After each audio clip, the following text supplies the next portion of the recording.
Chapter 51. Serena had been waiting in her so-called room for a long time. Other than the two everlasting lamps, it was pitch black. Thales suspected that the two lamps were also lit for him. Rolana and Istrone were nowhere to be seen. Behind the crimson-eyed lowly was still that ridiculously large black coffin. If he had not seen with his own eyes how the blood clansman fiddled with a mechanism and then folded it back into the size of a normal coffin, Thales would have doubted whether the blood clansman had so-called magicians to move it. But at this moment, as he looked at the black coffin, Thales furrowed his brows. "What's the end?" Serena asked curiously. "Nothing," Thales said flatly. His expression returned to normal, and he swallowed back the question, "Why did you put a toilet bowl in the middle of the room?" "I came to thank my ally for her support, Serena." "Can I call you that?" Serena raised her eyebrows imperceptibly and pouted with her baby fat face. "Just support, just an ally's duty, and not help that I need you to repay me? What a cunning and wordy brat." Serena thought in dissatisfaction. "I'm just conveying a few words that I don't understand. Let's just call me Madam Serena in English. I also got hold of some dirty little secrets in English." Serena tilted her head and flashed a cute lowly smile. In Main Knox's words, "Why not? Right? Especially my dear ally who has an unclear relationship with the mystic?" There was a moment of silence between the two. As expected, the old witch won't let go of this opportunity, Thales thought. "No, your help is very important to me. I am very grateful to you." Thales smiled bashfully. His gaze was sincere, like a grateful little boy. "Otherwise, in front of the Black Prophet, I might even confess to him about the internal strife of the Corleone clan and the truth about all of you taking refuge in Constellation. That is the Black Prophet we are talking about. Who knows what kind of terrible things he will do after he obtains these secrets? I do not wish to see anything bad happen to my ally.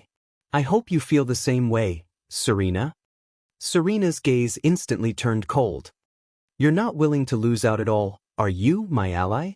She deliberately smiled and revealed her small fangs at the same time. "Also, don't call me Serene. This won't scare me now."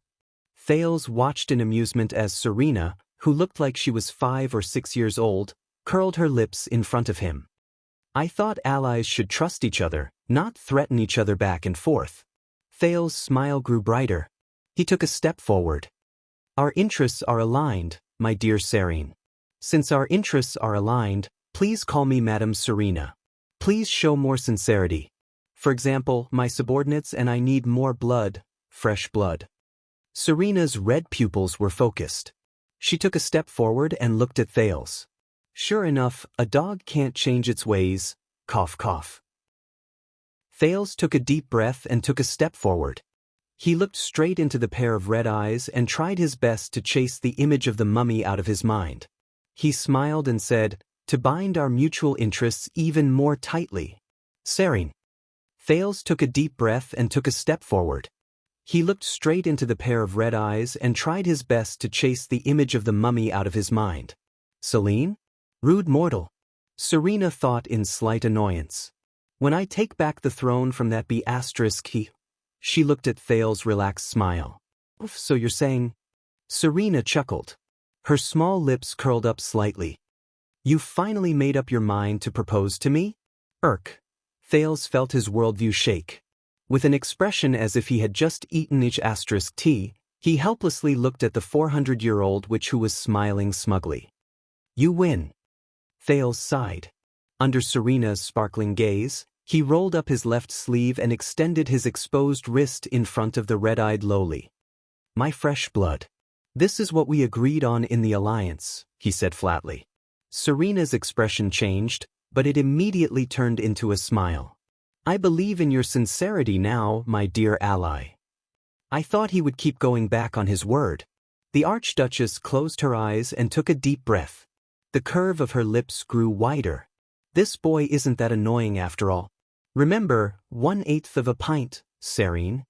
Thales' gaze was solemn and his breathing was rapid. "Not more. But not less."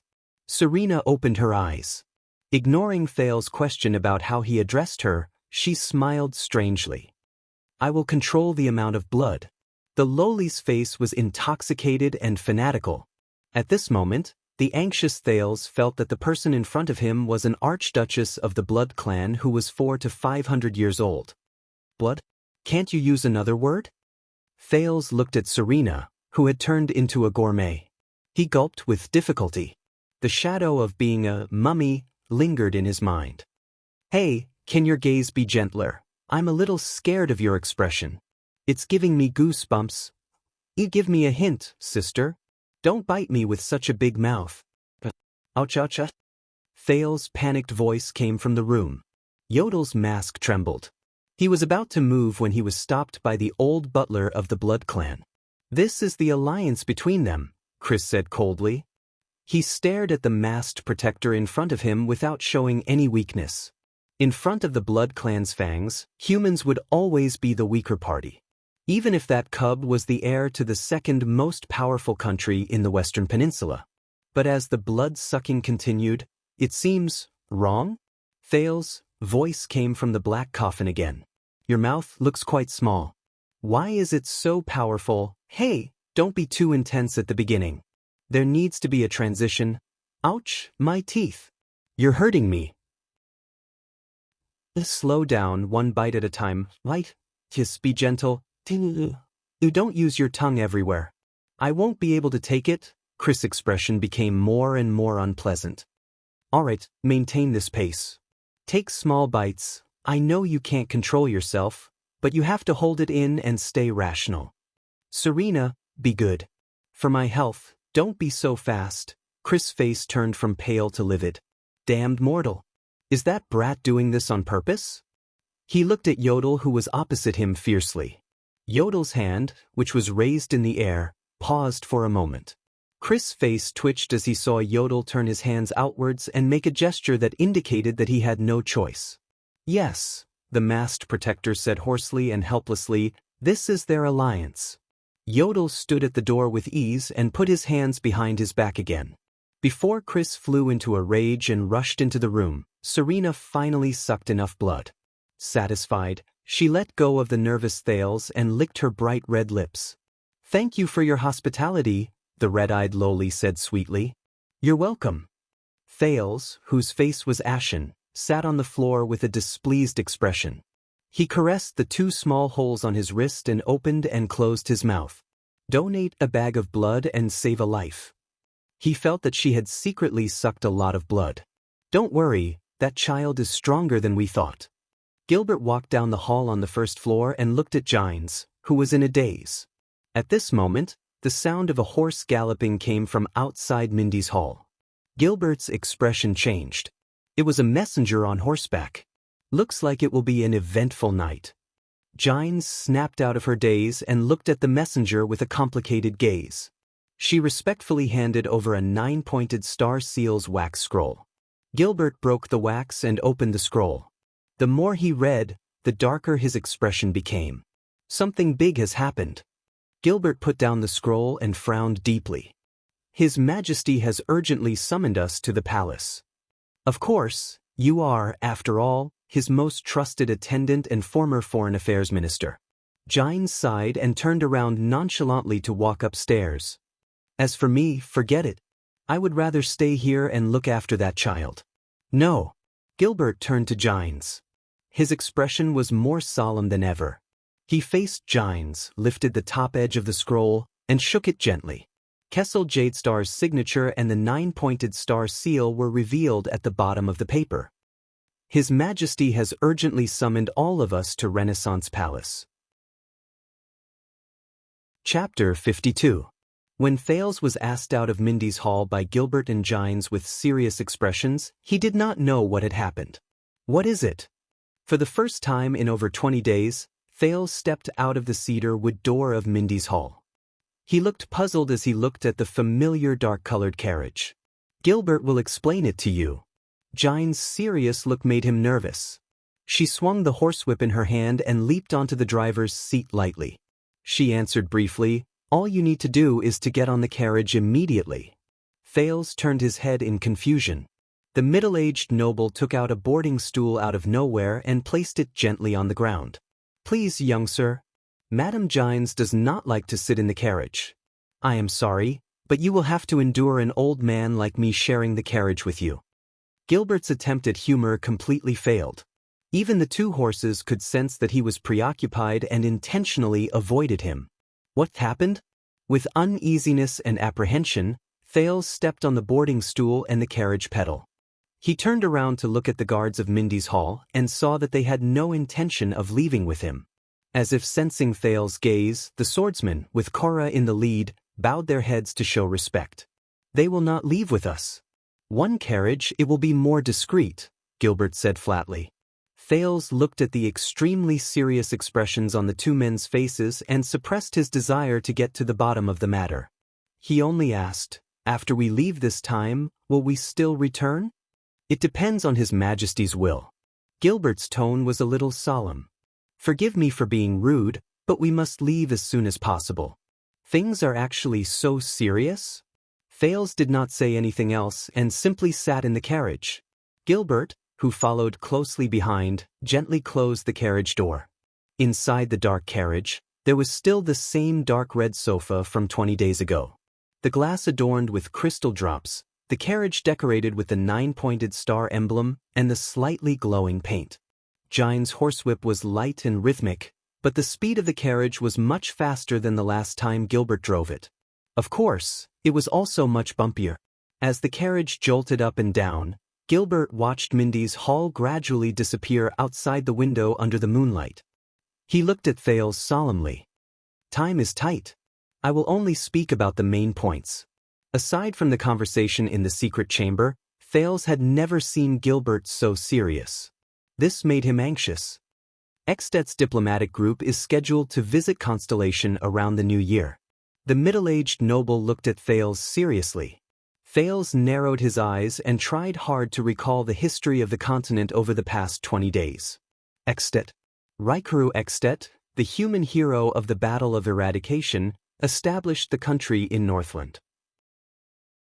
The great dragon of the north, the hero's nation, the Western Peninsula's blade, Constellation's powerful northern neighbor. Gilbert continued solemnly, an urgent report came from the Northern Territory. 3 days ago, the Extet diplomat group was on their way south to Central Territory. They were all robbed and killed. No one survived. Thales widened his eyes in disbelief. The victims included 6 Extetian nobles and Prince Mariah Walton. Gilbert sighed. He is the king of Extet and the Archduke of Dragon Cloud City, the only son of Nuvan VII, the heir of the Walton family, and the next Archduke of Dragon Cloud City. Thales sucked in a cold breath. He was the only son of the king of the strongest country in the Western continent, as well as the successor of his territory. Robbed and killed in Constellation realm? Including the Constellatiate nobles who accompanied them, there were no survivors at the scene. There were no clues at all. There was only a line of blood written on the ground using the blood of the victims. Gilbert stared straight into Thales' eyes and nodded slightly with a worried expression. As long as Constellation exists, the Empire will live forever. The family motto of the Jade Star royal family? Thales was stunned. This clumsy and childish method is obviously a way to frame and sow discord between the two countries. Thales carefully thought about the nature of this matter, but he suddenly realized something. He raised his head in disbelief and asked, "Is it really useful?" "Unfortunately, it is useful and very bad," Gilbert said in a low voice. "Very bad?" Thales felt a chill in his heart. The carriage drove out of Twilight District, entered King Street, and headed towards the central region. King Street was one of the largest streets in Eternal Star City.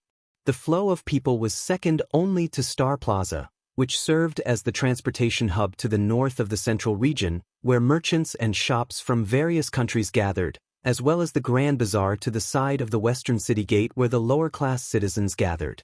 Unlike the roads in Twilight District and Western District, which were still illuminated by torches and animal oil lamps, King Street was lit with everlasting lamps that were second only to those in Eastern City District. Gradually, there were more pedestrians on the road. From minstrels who performed as performers, to merchants who called out softly, some shops that did business at night, such as clothing stores and watch shops, were still open, to noble servants who hurried about, and officials who came and went to socialize.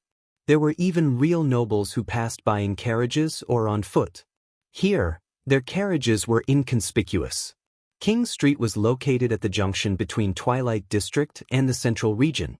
The proportion of people who were either rich or noble was extremely high. Compared to Star Plaza and the Grand Bazaar that Thales had seen before, this place appeared more conservative and quiet. It lacked the hustle and bustle of the former and the vulgarity of the latter. However, even here, beggars and tramps dressed in rags could be seen on both sides of the road from time to time, moaning and reaching out to passers-by. Fortunately, the carriage was installed with one-way glass, so there was no need to worry about the people outside discovering the movements in the carriage. However, Thales' mind was currently focused on Gilbert's words, and he only glanced at the scenery on the street. The former Foreign Affairs Minister's words continued to ring in his ears. The key lies in the Fortress Treaty. At the end of the bloody year, Extet invaded, and Broken Dragon Fortress fell. From the Northern Territory, the land of cliffs, Western Desert to the Eastern Sea, most of Constellation was engulfed in the flames of war. The army was weak, and the kingdom was almost in a hopeless situation. His Majesty, who had just inherited the throne, even considered conscripting children below the age of 14 into the army. Gilbert let out a long sigh. His gaze was absent-minded, as though he was recalling the years of war. Due to the fear of the Great Dragon in the north by the various countries in the Western Peninsula, as well as the concern of Maine of Night and Hanbol in the Eastern Peninsula, we tried our best to mediate in foreign affairs and asked for other countries' interference. In the end, we forced Extet's vanguard to retreat and sign the treaty. Extet was even forced to give up a piece of barren land that they occupied in Constellation before the bloody year. I was one of the signatories of the Fortress Treaty back then. I am very clear about this. Thales' eyes brightened. We lost the war, but won the negotiation? Gilbert nodded, but his expression did not relax. This is bad. Rather than saying that this is a treaty, it would be more accurate to say that it is a record of humiliation. The carriage continued to move forward, and there were many beggars on the road. Some of them even extended their hands to Gines, who was the coachman. However, the cold-faced female official ignored all of them. She whipped the horse even more briskly. At the moment when we were winning and our land and wealth were within our reach, we were forced by other countries to stop fighting and even cede our land. This kind of failure was more shameful than losing the war. Many of Extet's suzerains, especially the archdukes in the south who were bordering Constellation, were extremely angry, so much so that the Fortress Treaty even shook King Nuven's rule. Over the past 10 years, the relationship between the Great Dragon and Constellation has always been below freezing point. In addition, a large number of crystal drop mineral deposits have been discovered in the Northern Territory, and the Eastern Sea has a deep-sea whale pod that is rich in oil. Gilbert sighed. Extet, a country and a nation that is still forming, Thales said in his heart. We need war to grind out the unity of the entire country. Extet's suzerains, or at least the 3 archdukes who are bordering us, are all eagerly anticipating the war. They long for the large amount of land, resources, and wealth that they could have easily obtained 12 years ago, but in the end, they missed it. Gilbert shook his head and looked outside the window. There was sadness in his eyes. That is why the Extet diplomat group came to visit. They are determined to get their hands on the Fortress Treaty, and even more so, they want to redraw the borders between the two countries. And now, before the diplomat group could reach Eternal Star City, they were robbed and killed on the way. Can you imagine the scene when the news reaches Extet? The carriage bumped over an uneven surface of the road, and the entire carriage trembled. Thales furrowed his brows. You think that the suzerains of Extet planned this robbery and murder? Just to start a war and fight for territory and resources? Gilbert raised his head. At that moment, his gaze was very frightening. It is worse than that. The former Foreign Affairs Minister said coldly, Extet adopts a king selection system. The suzerains vote and elect a king by consensus. In recent decades, the Walton family has sat on the throne for 2 whole generations. And Nuvan the seventh is definitely not a beauty who is loved by everyone. Thales came to a sudden realization and said, "So, this is the common demand of some of the suzerains of Extet to demand resources from the outside and to fight for a change of king? It is close, young sir. Just one more step forward, one more step forward."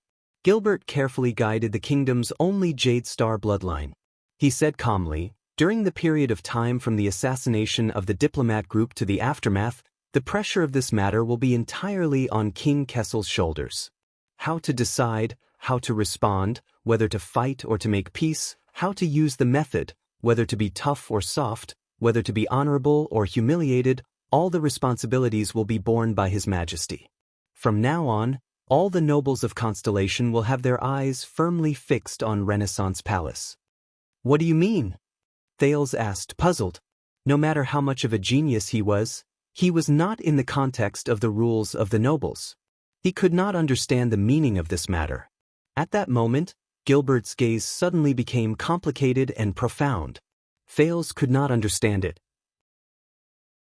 First of all, although the handling of this matter is complicated, regardless of whether to fight or make peace, His Majesty will not be able to escape the accusations of being cold-blooded, heartless, inconsiderate to the people, weak and easily bullied, and a disgrace to Constellation.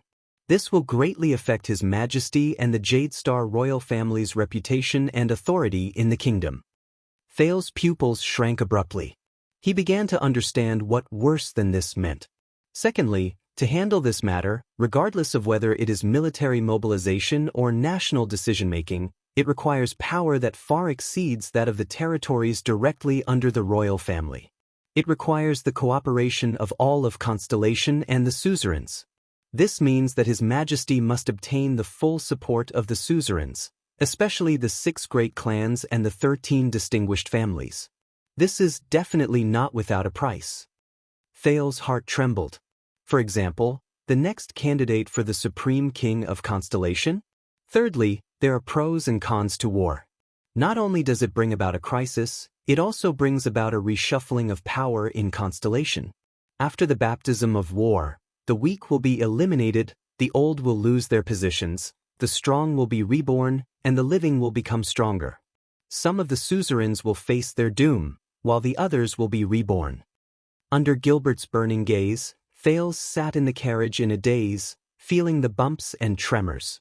Lastly, the royal family has no heirs. Constellation has not had an heir for 12 years. Gilbert's voice suddenly rose. What else could force His Majesty to choose an heir earlier than the imminent crisis of the kingdom and leave a way out for a possible war? In fact, if a noble family makes a move to submit to the people's wishes during this crisis and gather the support of the middle and small nobles, who knows whether they will become the next Jade Star royal family? Silence. Thales stared outside the window with a blank gaze. He understood what Gilbert meant. However, he was shocked by the fact that his brain was burning and he was thinking about it in detail. He could not get over it even after a long time. Gilbert looked at his expression and shook his head slightly.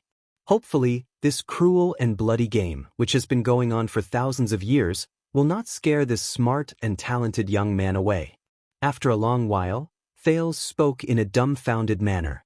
So this is not just the will of Extet, war and a change of king.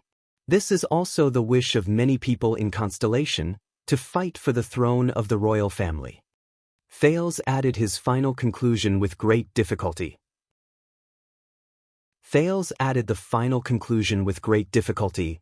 The assassination of the diplomat group is the result of many political factors working together. It is something that will inevitably happen under the tacit agreement of the ambitious people from both countries. I guess so. Thales uttered the last 2 words, and it was an affirmative sentence. Gilbert looked at Thales' condition worriedly. He blinked hesitantly, but in the end he still opened his mouth and said, "In view of the current situation of the royal family, your existence and appearance will make you the target of all the suzerains in the country and Extet internationally. For the sake of your safety, I will suggest to His Majesty to postpone the recognition of you." Thales did not mind Gilbert's words. He spoke softly and interrupted the middle-aged noble. "Is it worth it?" Gilbert raised his eyebrows. Thales asked weakly, Just what kind of person would look forward to the arrival of war? Thales slowly closed his eyes and clenched his fists. This is not a game of counting chess pieces on a chessboard. Thales slowly closed his eyes and clenched his fists. This is war. It is two groups of living people standing face to face, taking each other's lives in a reasonable and lawful manner, until one side is completely taken away. They have experienced the disaster of the bloody year. Why are there still people who look forward to war? Just for the sake of a crown? To enjoy authority and power in a broken and decaying kingdom, on a barren and hungry land, and among the numb people?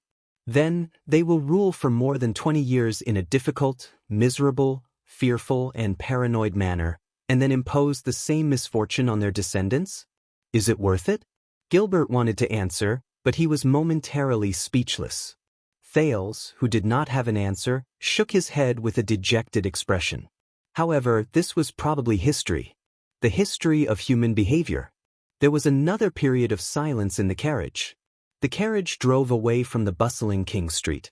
The number of beggars outside the carriage increased, and Gines had to use her horsewhip to scare them away. This is not just war. Gilbert looked at his student with a worried expression and said softly, "This is politics. We are all gamblers whose goal is power. Land and people are just bargaining chips that can be used to exchange. Victory and defeat are just a matter of shifting the bargaining chips. This is the game between the nobles and the country." Thales raised his gaze and chuckled softly in resignation. Yes, war is the continuation of politics, a game of power, a feast for crows. But I don't like this. A voice in his heart whispered softly. The prince shifted his gaze outside the carriage window. There, a beggar with a distressed expression extended his hand to touch the carriage axle. Looking at the beggars in the capital, Thales thought gloomily, "This is already a broken kingdom. Wait." The carriage passed by a bright, everlasting lamp. Thales focused his gaze and instantly saw the beggar's hand clearly. It was a pair of rough and calloused hands. However, the calluses were not evenly distributed on the areas he usually saw. Instead, they were concentrated on the thumb, index finger, and the area between the thumb and index finger. His brain immediately began to work. He had seen such a unique callus on another person's hand before. Jayla Charlton. Thales was shocked. He turned to another beggar, then the third, the fourth, Gilbert. The middle-aged noble looked at him in puzzlement. Thales said without batting an eyelid, "Something is not right. These people are not beggars." The prince sucked in a deep breath. "They are." Yodel's hoarse voice traveled faintly from the air and finished his sentence. "Assassins." Chapter 53. The White Eagle family reacted faster than we expected. The Iron Eagles arrived in Eternal Star 2 hours ago. This will give His Majesty a lot of time to prepare before the news spreads. Zayn sat elegantly on a carriage without a coat of arms driven by the Knight Seychelles. He said those words with a cold expression and looked out of the carriage window. Another carriage with an equally mysterious identity was parked beside them. The windows of both carriages were open so that the owners of the two carriages could converse. But so what? No matter how fast a fish swims, it cannot avoid the current. This is the current that His Majesty is destined to face. A sharp voice came from the other carriage. "But there's a problem with our intelligence," Zayn said coldly. "There's an unexpected big shot in the diplomat group. The consequences are more serious than we thought." "You want to give up?" Zayn paused for a moment and took a deep breath. "No, not at all. The plan remains the same. There's no turning back now, is there?" "That's good." The sharp voice said nonchalantly, "The general edict has been issued. The nobles will come one after another in a short period of time. By then, Extet's official response should have arrived, mobilizing troops, demanding territory, threatening war. Guess how His Majesty will respond? Endure humiliation for the greater good, or send our country to hell at all costs. And for you to do such a big thing, you're really willing to be ruthless." Zayn sighed softly and shook his head gently. "Just as your race says, power from violence. This is a necessary step. I need to determine your attitude and stance. Your refusal to join New Star has troubled us greatly. Another voice laughed loudly. Looks like you're very confident in yourself. It's no wonder. Think about it.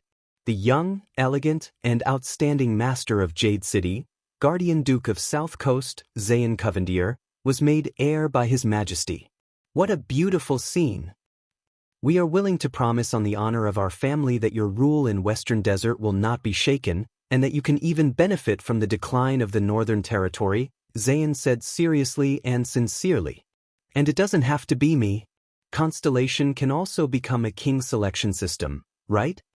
He leaned forward slightly and said slowly and softly, and as one of the 6, you're destined to be the king selection. The carriage was silent for more than 10 seconds.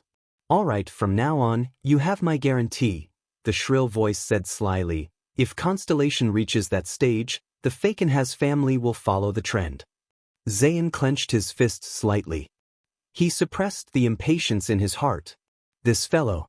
He still wasn't willing to bet easily. Did he think that Fakenhas had a chance as well?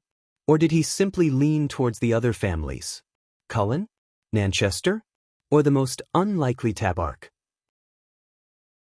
I will remember Fakenhas' attitude, the master of tricolor iris flowers said faintly.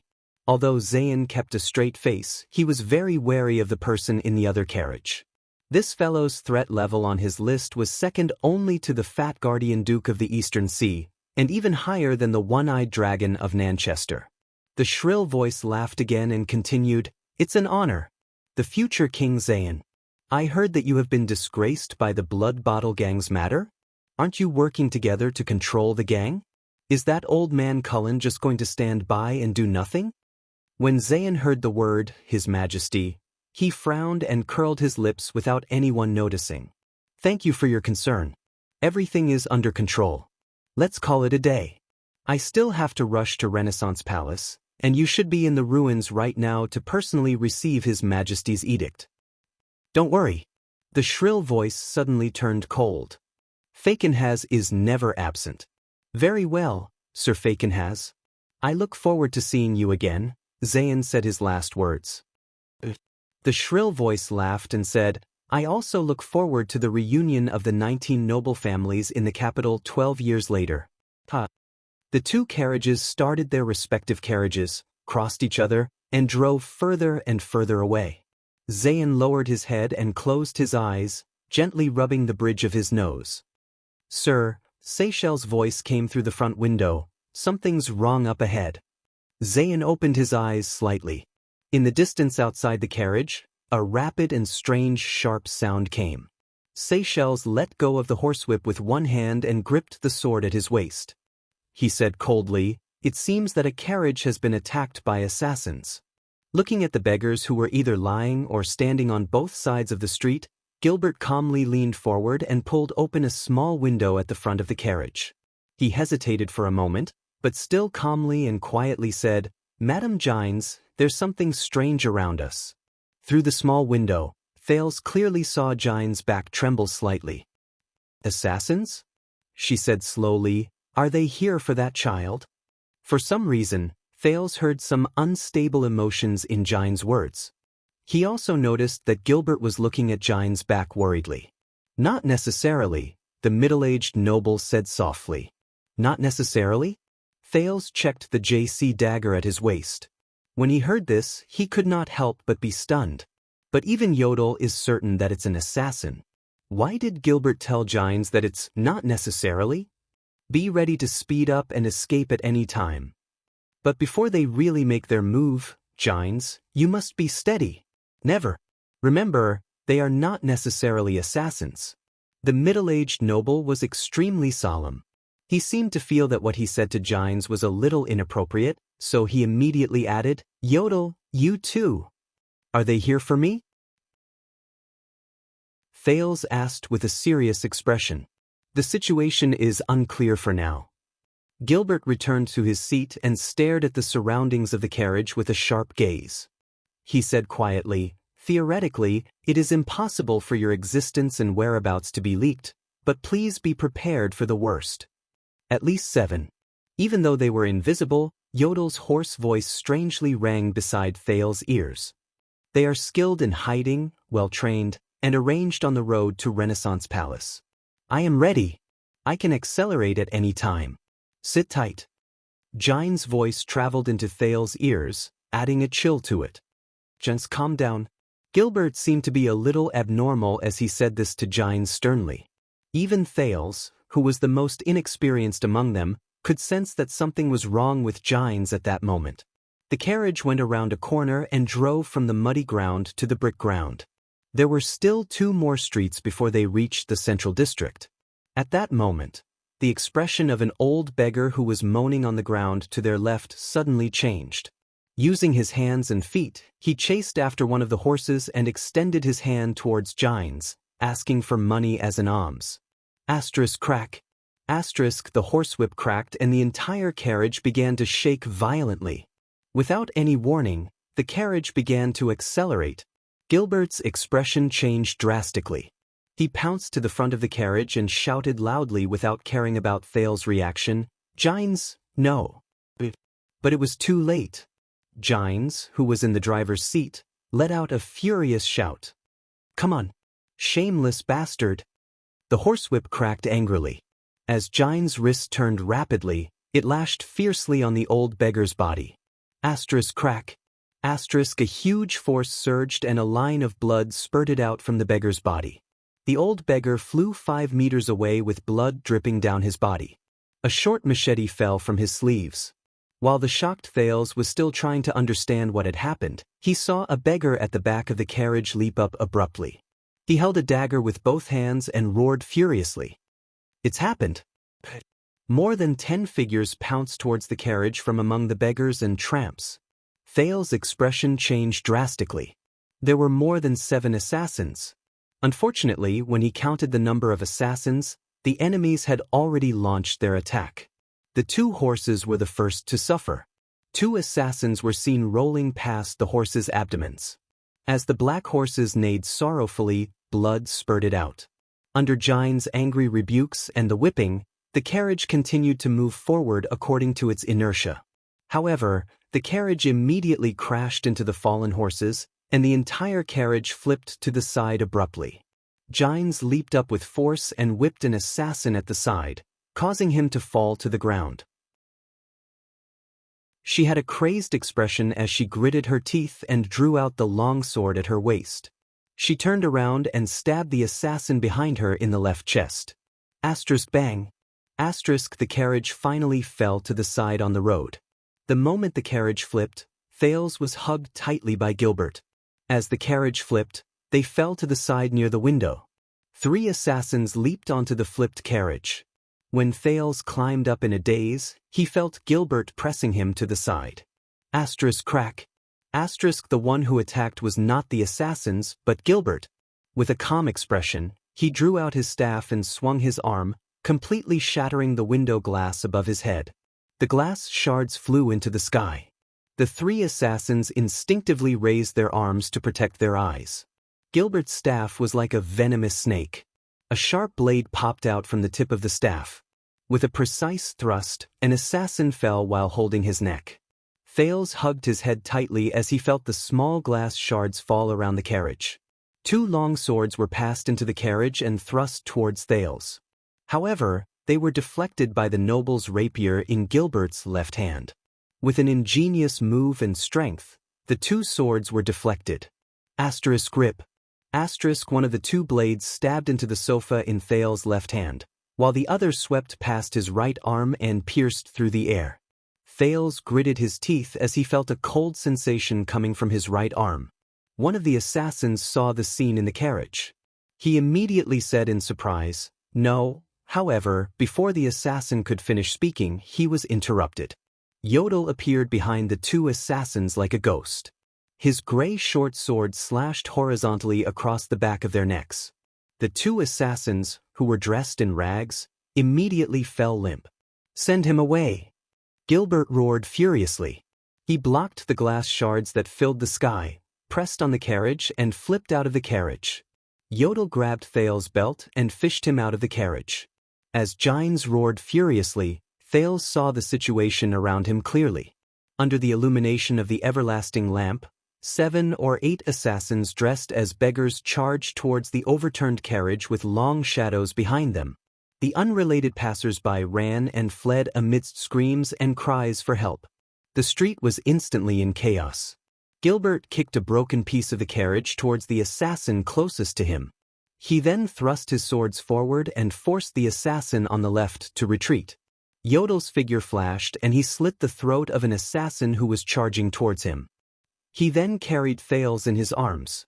Just as he was about to enter the realm of shadows, a sudden change occurred. Asterisk screech. Asterisk an ear-piercing sound suddenly exploded in the air. Yodel suddenly let go of Thales. Asterisk screech. Asterisk it was a sharp sound of extremely high decibels. At that moment, Thales gritted his teeth in pain. He felt as if his head was about to explode from this sound. Damn it! What is this sound? He subconsciously covered his ears. However, that urgent sound was like a demonic sound. It drilled into his brain without any obstruction. Asterisk screech. Asterisk the sound continued. Gines and Gilbert seemed to be greatly affected. Their expressions were distorted and their movements changed. Gines' left arm was even cut by a knife while she was swaying. Asterisk hiss. Asterisk the demonic sound became more and more urgent. Yodel trembled as he resisted the invasion of the demonic sound. He lowered his head. Thales knew that he was speaking, but his mind was filled with the piercing sound. He could not hear it at all. Thales narrowed his eyes and endured the pain in his eardrums. He used all his strength to cover his ears. He raised his head and was shocked to see that 5 of the assassins, who had pained expressions but could move freely, had reached behind their backs and pulled out a weapon. They aimed it at him and the masked protector. Crossbows. Or crossbows. Thales felt a chill in his heart. He no longer doubted that this was a meticulously planned assassination. The crossbow mechanisms trembled simultaneously. The sound of the mechanisms could not be heard in the demonic sound, but 5 long black shadows appeared in Thales' vision. In the next moment, Thales was thrown a few meters away by Yodel. Asterisk hiss. Asterisk amid the tormenting demonic sound and the strong wind in the air, Thales watched in despair as the black shadows shot towards the masked protector. Yodel's figure trembled violently as he spun rapidly. No, Yodel, Yodel Kato. He thought in fear. Thales fell to the ground and rolled a couple of times. Asterisk hiss. Asterisk the demonic sound was getting closer. He covered his ears and struggled to get up while trembling in pain. But he ran into a ragged figure. It was a sloppy young beggar. His face was delicate and young, and he was not much older than Thales. His lips were open and trembling at a high frequency. As he got closer, the tormenting demonic sound was getting closer as well. The beggar's gaze was cold as he pulled out a dagger from his waist. Thales, who was gritting his teeth and enduring the demonic sound, understood something. Following the instincts he had developed over the past month, he subconsciously pulled his right foot back, raised his left arm, shifted his center of gravity, and posed in a standard Northland military sword style. One of the 3 defensive styles, Iron Body style. Amidst the demonic sound, the dagger pierced his left arm at high speed. Pain assaulted him, but Thales gritted his teeth and knew that he had made the right choice. The young beggar was a little surprised, but he immediately opened his mouth wide at Thales. As his mouth and tongue trembled, the demonic sound became even louder. Asterisk hiss. Asterisk at that moment, the feeling made Thales close his eyes. He screamed in a frenzy and futile manner, almost wanting to dig his eardrums out from his ears. In the violently vibrating air, every cell in Thales' body seemed to start trembling. He felt himself starting to heat up, just like food being irradiated by a microwave. Stop. He jerked his arms and instinctively covered his ears. Stop. The dagger was pulled out of his left arm, and a trail of blood gushed out. Stop. Thales' face was drawn in pain, and he fell to his knees in the terrifying demonic sound. Stop. The dagger stabbed at his throat again. Stop. At the last moment, Thales opened his eyes in despair. He saw the young assassin's cold-blooded face gradually distort into another blurry face. It was a girl with long eyelashes. Her bright eyes were staring at him curiously. "Your name is Wuxian? What a strange name." "My name? Take a guess." The boy trembled and reached out to the blurry face. Excitement and boiling heat assaulted his heart at the same time. He felt pain in his left shoulder, and the demonic sound by his ears suddenly rose, covering the girl's next words.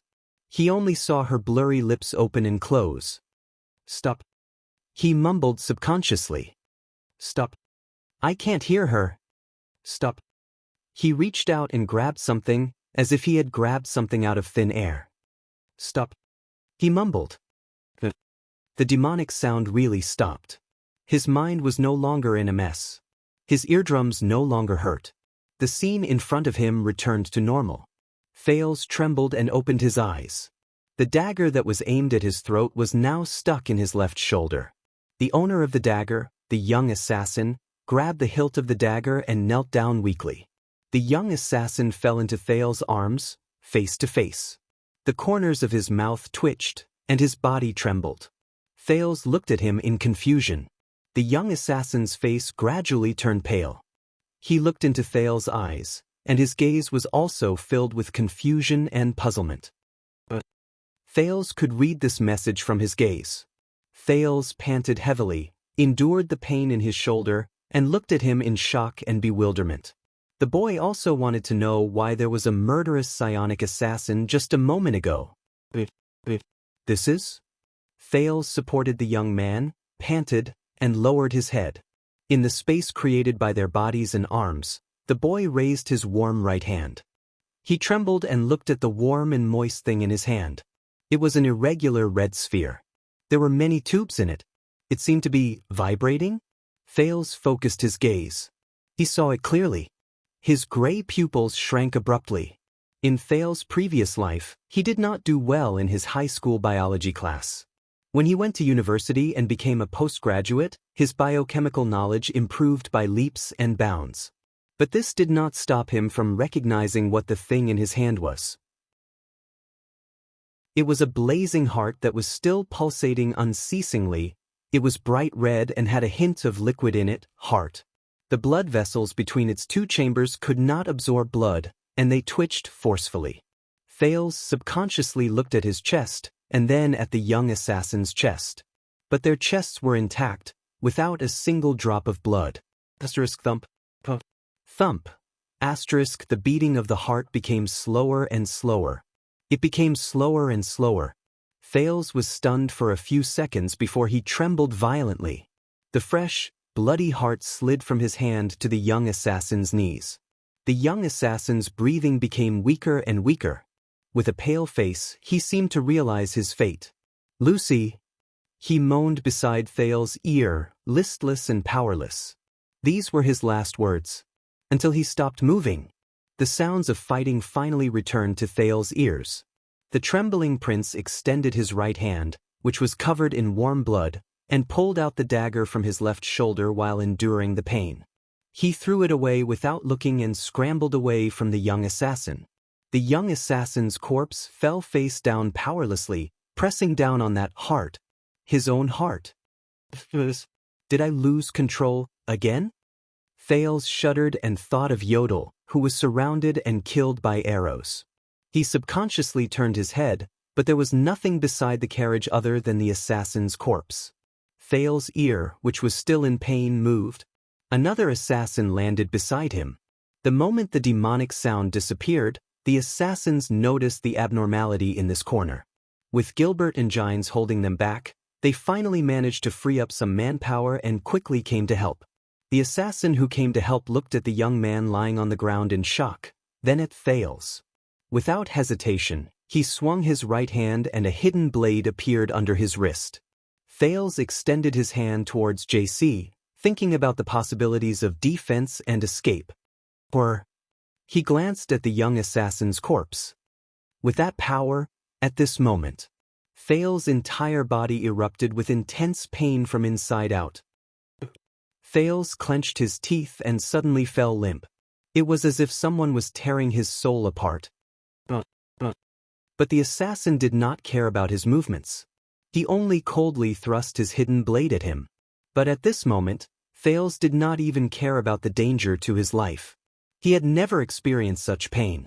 It was as if every single molecule in his body was roaring in protest. Thales finally could not stand the torturous pain anymore. He screamed and twitched as he watched the enemy's hidden blade attack him. Is this the end? It hurts. It hurts. That power is indeed not without a price. However, grip. Just as the assassin was about to succeed, a tall and slender figure appeared behind him. Before the assassin could turn around, a long sword came from the back of his head and pierced through it. Thales, who fell limply on the ground, raised his head as he breathed his last. A well-dressed and elegant young nobleman with a round face walked out from behind the assassin. The young nobleman frowned and wiped the liquid on his sword on the latter's clothes. The pain receded like the tide. Feeling the pain in his body temporarily subside, Thales struggled to take a breath like a drowning man. He looked at the nobleman's shoulder, and his gaze immediately trembled. There was a complicated coat of arms embroidered there. Thales recognized this coat of arms. Red, blue, green, 3 petals. A tricolored iris flower.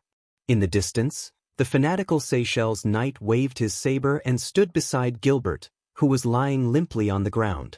He beheaded an assassin. Come behind me, child. Zayn Covendier, the master of Jade City, guardian duke of South Coast, said indifferently and elegantly. Eternal Star City does not welcome murder. Chapter 54. The extreme pain from the inside out had already disappeared from Thales' body. Thales covered the wounds on his left arm and shoulder and panted laboriously as he looked at the young noble in front of him. Thank you. In the distance, Lord Seychelles' sword suddenly flashed and neatly disposed of the last assassin. Near the overturned carriage, Gines shrugged off Seychelles' supporting hand and walked coldly towards the assassin who was still alive on the ground. Under the knight's frown, she exerted great force and stabbed her sword between the assassin's eyes. The unrelated passers-by had already fled. Thales did not find the masked protector's figure amidst the chaos and corpses on the street. He could only hope that he survived the magic sounds and arrows. After all, Yodel was a supreme class elite. Gilbert, who was lying on the ground, looked anxiously in Thales' direction. But from the moment he saw the iris flower emblem, Thales knew that his top priority was to deal with the young noble in front of him, who had saved his life, and his knight follower, who was obviously not a simple character, who was at ease among the assassins. Iris emblem. Gilbert had not had the time to teach Thales the art of heraldry, but this did not stop him from understanding the meaning of the emblem. When he was captured by the Blood Clansmen, the fluttering flag on Vine Manor told the prince that the family represented by the flower probably had a limited liking for the Jade Star royal family. Those people. Thales' face was filled with fear. Like a standard 7-year-old child who was still in a state of shock after encountering a crisis, he said timidly, "Those people suddenly pounced on us. This child can travel with the king's lover, his closest attendant, and the former foreign affairs minister." Zayn thought to himself, he was even assassinated on the way to the central district. Who is he? Could it be an accident that affects the plan? Child, do not be afraid, everything is fine now. The young, round-faced noble smiled and sheathed his sword. He looked at the 7-year-old boy and said elegantly, "Assassins are creatures that live in the dark. Once they leave the dark, they are no threat and useless. I am Zayn Covendier. As one of the millions of nobles in the kingdom, as long as I am present, I will not let them harm you." "So, child, who are you?" Zayn asked politely and raised his eyebrows. "I am?" Thales took a deep breath under his trembling exterior and thought about the current situation. "I have yet to make my official debut and have yet to be acknowledged as a Jade Star, but I will definitely be a thorn in the side of the nobles who have the potential to be crowned." Before reaching the palace, he could not reveal his identity. Thales looked at Gilbert. Gilbert saw Zayn, who had even dropped his top hat. The former Foreign Affairs Minister was covered in wounds and swaying, but he still managed to support himself with the help of his cane as he limped over from afar. He's still a distance away. He can't help me explain, Thales thought quietly. And in front of them, he looked at Zayn, who was waiting for his answer with hesitation in his eyes. Looking at the silent Thales, Zayn's suspicions grew. The young duke swept his gaze and saw Gilbert in the distance. Was he hesitating? Or was there really something fishy about his identity, and he was waiting for Casso to come and help him out? Are you waiting for Count Casso? Zayn smiled. To be personally escorted by the most outstanding diplomat in the history of the kingdom, it seems like you have quite a story behind you, child. Sensing Zayn's suspicions, the prince knew that he could no longer bluff his way through. Otherwise, even if Gilbert helped him conceal his identity, the nobles with the iris emblem would not easily believe him. I am Thales. Thales searched for the identity in his memories and combined it with his current situation. With the fear unique to a 7-year-old child, he slowly said, "They all say that I am Lord Mon's illegitimate son." Zayn raised his eyebrows. The hero of the kingdom in the Desert War, Lord Saron Mon, who died at the Western Front Line a year ago? The illegitimate son of the Stormer Mon? Haven't Mon's territory and manor been taken back? He frowned slightly. Thales' palms slowly sweated. Gilbert only told him the basic situation of Mon Manor, and did not tell him what kind of person Lord Mon was. I don't know. They didn't tell me much about. Father, Thales lowered his head and said dejectedly. Gilbert finally arrived in front of the two of them. The former Foreign Affairs Minister's face was filled with surprise and worry. He trembled as he bowed to Zayn. Thank you for your generous help. I did not expect to see you here, Duke Covendier. Zayn quickly stepped forward and supported Gilbert, who was covered in wounds and on the verge of collapse. This time, his gaze was especially serious.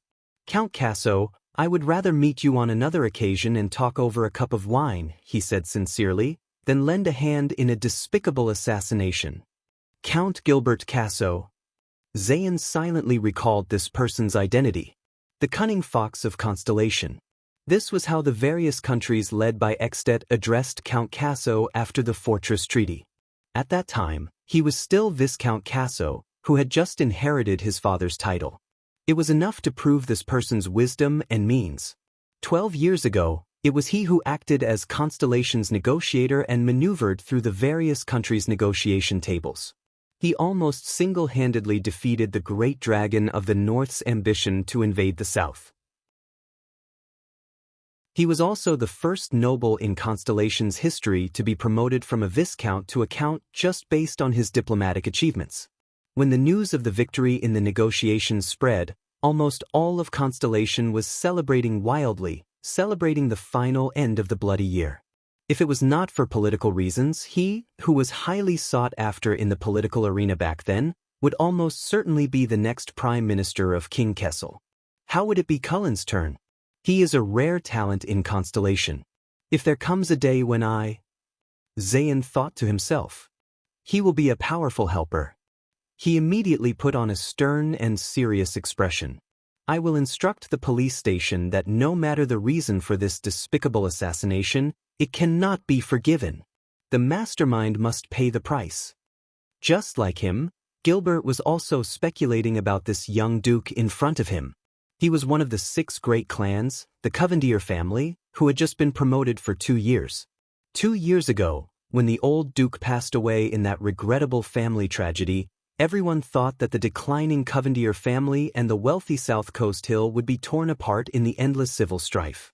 Even His Majesty had written an edict and reached an agreement with the other clans to intervene in the family's internal strife in order to reap benefits. That was until this young duke, who was rumored to be at odds with his family, returned from his travels in the distant eastern continent across the sea.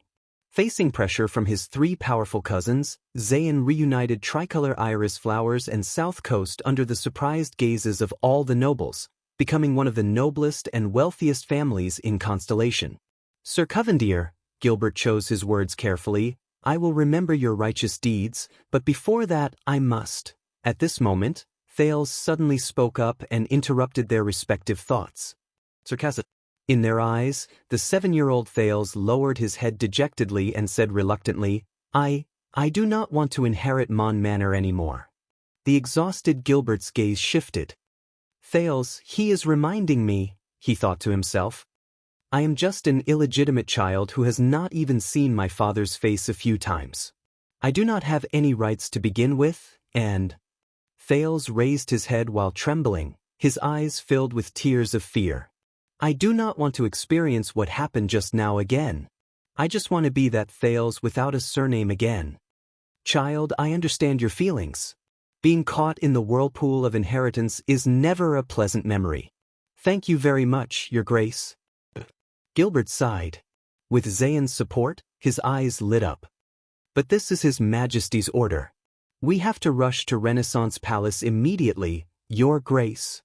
Gines bandaged her wounds and walked forward with a hostile expression, interrupting their conversation.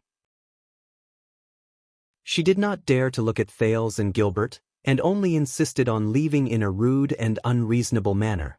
But when she was about to pull Thales' arm, Seychelles stopped her in midair. The latter looked at the young duke expressionlessly and waited for his decision. Zayan narrowed his eyes and said in a rather gentlemanly manner, So, this? Thales is the one who is going to inherit the Mon family? Gilbert looked at Thales with a complicated gaze. This is His Majesty's mission, and it should not be disclosed so easily. But since the master of tricolor iris flowers has asked. Gilbert sighed and nodded. His Majesty has ordered to bring this child to him so that he can hand over his father's inheritance, including Mon Manor. You know, Lord Mon rose to power during the Desert War and had a deep friendship with His Majesty when he was alive. After he died in battle, his land and property were all entrusted to the royal family. Gilbert continued to weave lies without changing his expression. Until someone discovered his illegitimate child. Obviously, someone is not satisfied with Lord Mon's heir. Gilbert looked at the assassins' corpses all over the ground, and a worried expression appeared on his face. You must know that is a very large manor, and after Lord Mon rose to power, he gained many relatives out of nowhere. Zayan looked at Thales, and his gaze froze for 2 seconds. A hero's illegitimate child and orphan? Enter Renaissance Palace? Accept His Majesty's edict and inherit his assets? At this time? Then... He glanced at Gines. Traveling with the chief female official of the palace, His Majesty's lover? Bustling noises could be heard from afar, as well as the sound of orderly footsteps. The city defense team and the police station finally arrived late. Anxiety was already showing on Gines' face. Gilbert's expression did not change, but Thales knew that he definitely did not want to expose himself to the public. Even if it was as Lord Mon's illegitimate child. I see, no wonder His Majesty places such importance on this. As the remaining 3 people waited anxiously, Zayan suddenly flashed a smile. Lord Mon was not only His Majesty's comrade in arms, but also Constellation's hero. His bloodline should not be left behind in an ugly conspiracy. Thales secretly sighed in relief. Zayan then said worriedly, But the 2 of you are badly injured. Fortunately, the city defense team and the police station are here. The 2 of you can get medical treatment and assistance from them, and you must also clearly explain what happened before and after the assassination. As for this child, since he is His Majesty's imperial order, you can hand him over to me. I am about to head to Renaissance Palace, Zayan said plainly. Gilbert and Gines' expressions changed. Your Grace, this is too much trouble for you. Gilbert's expression was solemn as he said decisively, And this is my mission. The child's safety is the highest priority. He has already experienced an assassination. Zayan said emotionally. He knelt down on one knee, tore off a piece of cloth from his sleeve, and bandaged Thales' wound. A hero's orphan is worthy of me doing this. Thales' expression stiffened. Too clumsy, Zayan thought coldly in his heart. Sending his most trusted attendant and his lover to pick up the orphan of a low-ranking noble at such a critical moment? Even if that noble is a comrade who went through life and death with the king on the battlefield. There must be something wrong with that boy. Zayn smiled and nodded at them, showing an expression that told them not to worry. With the name of tricolor iris flowers and Seychelles' ability, there is no need to worry about his safety. Sensing Zayn's gaze, a chill ran down Thal's spine. Zayn Covendier. Gines took a step forward angrily, but was firmly blocked by Seychelles and his sword. Step back, madam. Seychelles did not back down from the Supreme Class Knight. His gaze was cold. This is the Duke's will, and also my mission. Gilbert's brows were furrowed as tightly as they could. Facing a Duke and a Supreme Class Knight, he anxiously thought of a countermeasure. Sir Covendier, this is not appropriate. This is His Majesty's. Gilbert had never spoken in such a stern tone. No one can doubt my respect for His Majesty, Zayn said loudly, his gaze fixed on Thales. But it is obvious that my carriage and guards are more suitable for His Majesty's mission than you, who are covered in wounds. Zayn turned his head, and his words were daunting. Or is there something else you are hiding from me? Gilbert was momentarily speechless. Gine's gaze was cold as she tightened her grip on the hilt of her sword at her waist. She was already prepared to risk her life to snatch Thales away. Thales became anxious as well. Leave with this guy? Impossible. But with Yodel's disappearance, using force would only be counterproductive. What should I do? Thales frantically thought of all the solutions he could come up with. He even considered the power in his body. What should I do? Child, there is no need to be nervous. His Majesty Kessel is known for being impartial and strict. Zayn saw the three people's reactions and was even more certain of his thoughts. He smiled with slight mockery. Moreover, since you are of Lord Mon's bloodline, isn't it only right and proper for a son to inherit his father's assets? You should be proud of your father. It was his decisive charge during the Battle of the Altar that saved the entire Desert War. Please allow me to escort you away as a sign of my respect for the hero. Looking at Zayn's bright smile, Thales felt his scalp go numb. He could not think of a countermeasure. The solemn Gilbert and anxious Gines also seemed to be at their wits' end. The corners of Zayn's lips curled up. He stood up and raised his right hand. Please, this is young Sir Thales? Thales took a deep breath and glanced at the middle-aged noble and the female official. Looks like there's no other way. At this moment, the owners of the orderly footsteps finally entered everyone's sight. At least dozens of elite warriors, equipped with iron armor, long swords, silver shields, steel helmets, and even portable mystic guns and special crossbows for infantry, marched in orderly steps and surrounded everyone present. Everyone's expressions changed. Seychelles was the first to see the warriors' equipment and ornaments clearly. He approached the Duke with an unpleasant expression and said in a low voice, "It's not the police station or the city defense team. It's the Royal Guards." Zayn's expression suddenly became extremely unpleasant. Gilbert and Gines saw clearly the leader of this group of murderous elite warriors. Both of their expressions relaxed. It was a short and small figure wearing a cloak. His head and face were tightly covered. With constellation, Thales suddenly realized that the voice under the cloak was that of a young woman. The short and small figure took a step forward and scratched her head. With that Supreme King, however, the voice seemed to be a little confused and out of practice. She continued to shout, Oops, that's a mouthful. Anyway, in the name of your king. Under Thales' dumbfounded gaze, the short figure placed his hands on his hips, raised a hand, and pointed at the people in the hall one by one. Get Madame Gines, that gray-haired uncle, and that brat. Send them all to his palace. Chapter 55. Thales, who was rather injured, was carried by a guard. He was dizzy from the swaying, but his speed did not decrease as he followed the group. The pain in his left shoulder and left arm snapped him back to consciousness. Where am I? He shook his head hard. The prince only realized after a while that he was being escorted by the elite royal guards, led by the cloaked woman, in a daze. They were marching forward at a steady pace. Gilbert and Gines were walking together with the cloaked woman. They seemed to be whispering to each other. Thales took a deep breath. Dragging his tired spirit, he raised his head to look. They passed through a thick, grayish-black palace wall that seemed to have no end. The wall was mottled and occasionally damaged, as if it had been through a long time. The guards marched in orderly steps, arriving in front of a giant steel gate controlled by complicated ropes. Under the dozen or so city guarding giant crossbows at the top of the palace walls, the guards exchanged commands with the sentries who were on strict guard duty before they were allowed to pass. Thales opened his mouth in a daze and stared at the starry sky and the moonlight in a daze. The ground under his feet changed from muddy wasteland to coarse stone to exquisite tiles made of an unknown material. The everlasting lamps on both sides grew larger, more exquisite, and more dazzling.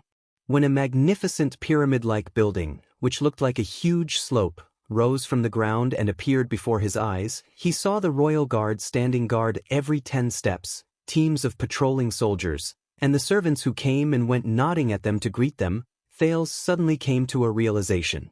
They had arrived. It was the tallest, largest, most magnificent, and most honorable building in Eternal Star City.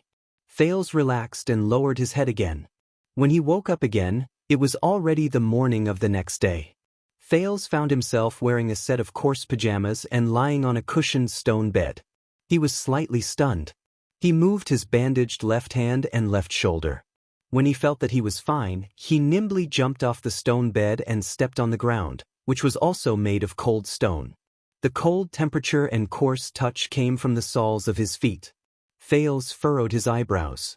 He took a step forward and touched the stone wall, which was also cold. He sized up the place. The ceiling wasn't high, but it was made of the same stone material as the walls, floor, and bed, emitting a faint chill. He walked to the windowsill and opened the wooden window. The cold wind poured in, making him shiver. Fortunately, the winter sun shone into the room made of pure stone from the tall stone windowsill. But unlike the warm Mindy's hall, even daytime and sunlight could not dispel the uncomfortable feeling of coldness and dampness in this room. Just like the abandoned house. A thought struck Thales, and he remembered the place where he had stayed for 4 years. He glanced out of the window. The prince instantly sucked in a breath of cold air.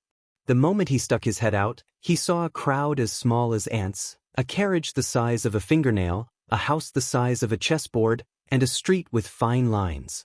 Without a doubt, this room was at an extremely high place, overlooking the various scenery of the king's city below. Just like in another life, he told himself. At this moment, the only door in the room made of thick wood was pushed open. Xianxia, the first lady of the court, appeared at the door of the room. Madame Xianxia. When Thales saw a familiar face, he instantly felt a lot more at ease. Looks like you have recovered quite well. Xianxia's face was a little pale, and she did not seem to be in a good state of mind, but she still forced herself to stay upright. It's more than quite well, Xianxia thought. I was hit by a dagger the day before and the next day. Even orcs do not have this kind of recovery ability. She sighed. Right, Xianxia? Madame Xianxia? Thales was so anxious that he even forgot to use honorifics. He hurriedly took a step forward. Yesterday, Yodel and Gilbert. Xianxia extended a hand and interrupted Thales' words. She said quietly, Don't worry, Gilbert is by His Majesty's side. They have important matters to deal with. And Yodel, he is still alive. Still alive? Thales was shocked. Does that mean? Xianxia seemed to have realized that her words were a little too harsh. She immediately corrected herself and said, He was hit by a few arrows and is currently recuperating. Yesterday, it was also thanks to him informing His Majesty's other secret protector in time that the royal guards rushed over in time. Thales heaved a sigh of relief with complicated emotions. He remembered the conversation he had with Yodel last night. Thank goodness. That was not the last time. That masked protector. He survived.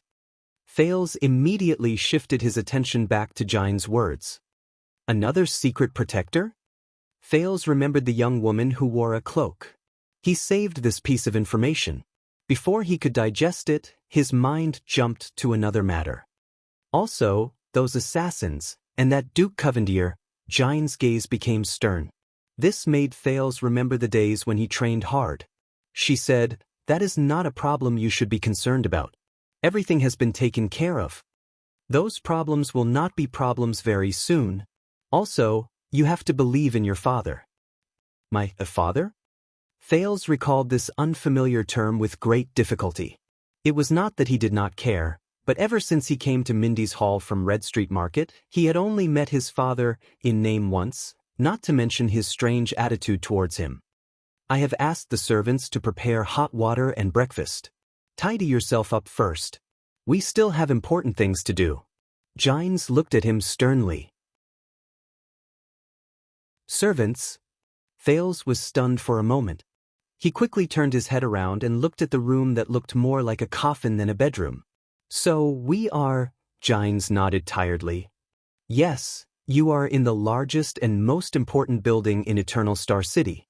The Palace of the Supreme Kings of Constellation."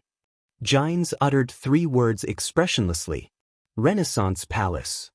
Thales opened his mouth wide and remembered the large pyramid-shaped building he saw last night.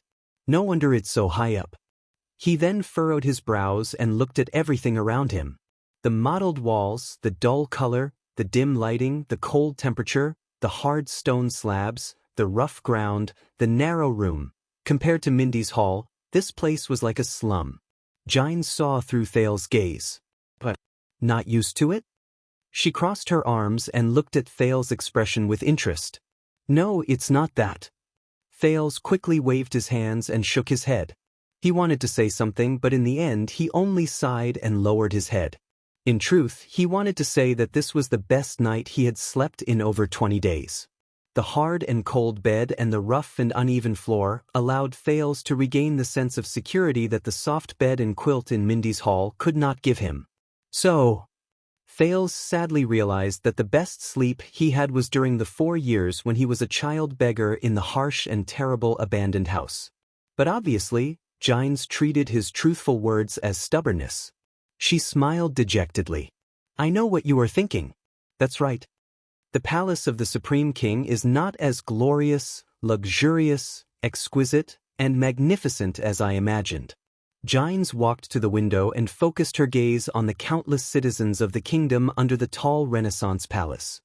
On the contrary, this so-called Renaissance palace at the center of the kingdom is not even comparable to a normal house.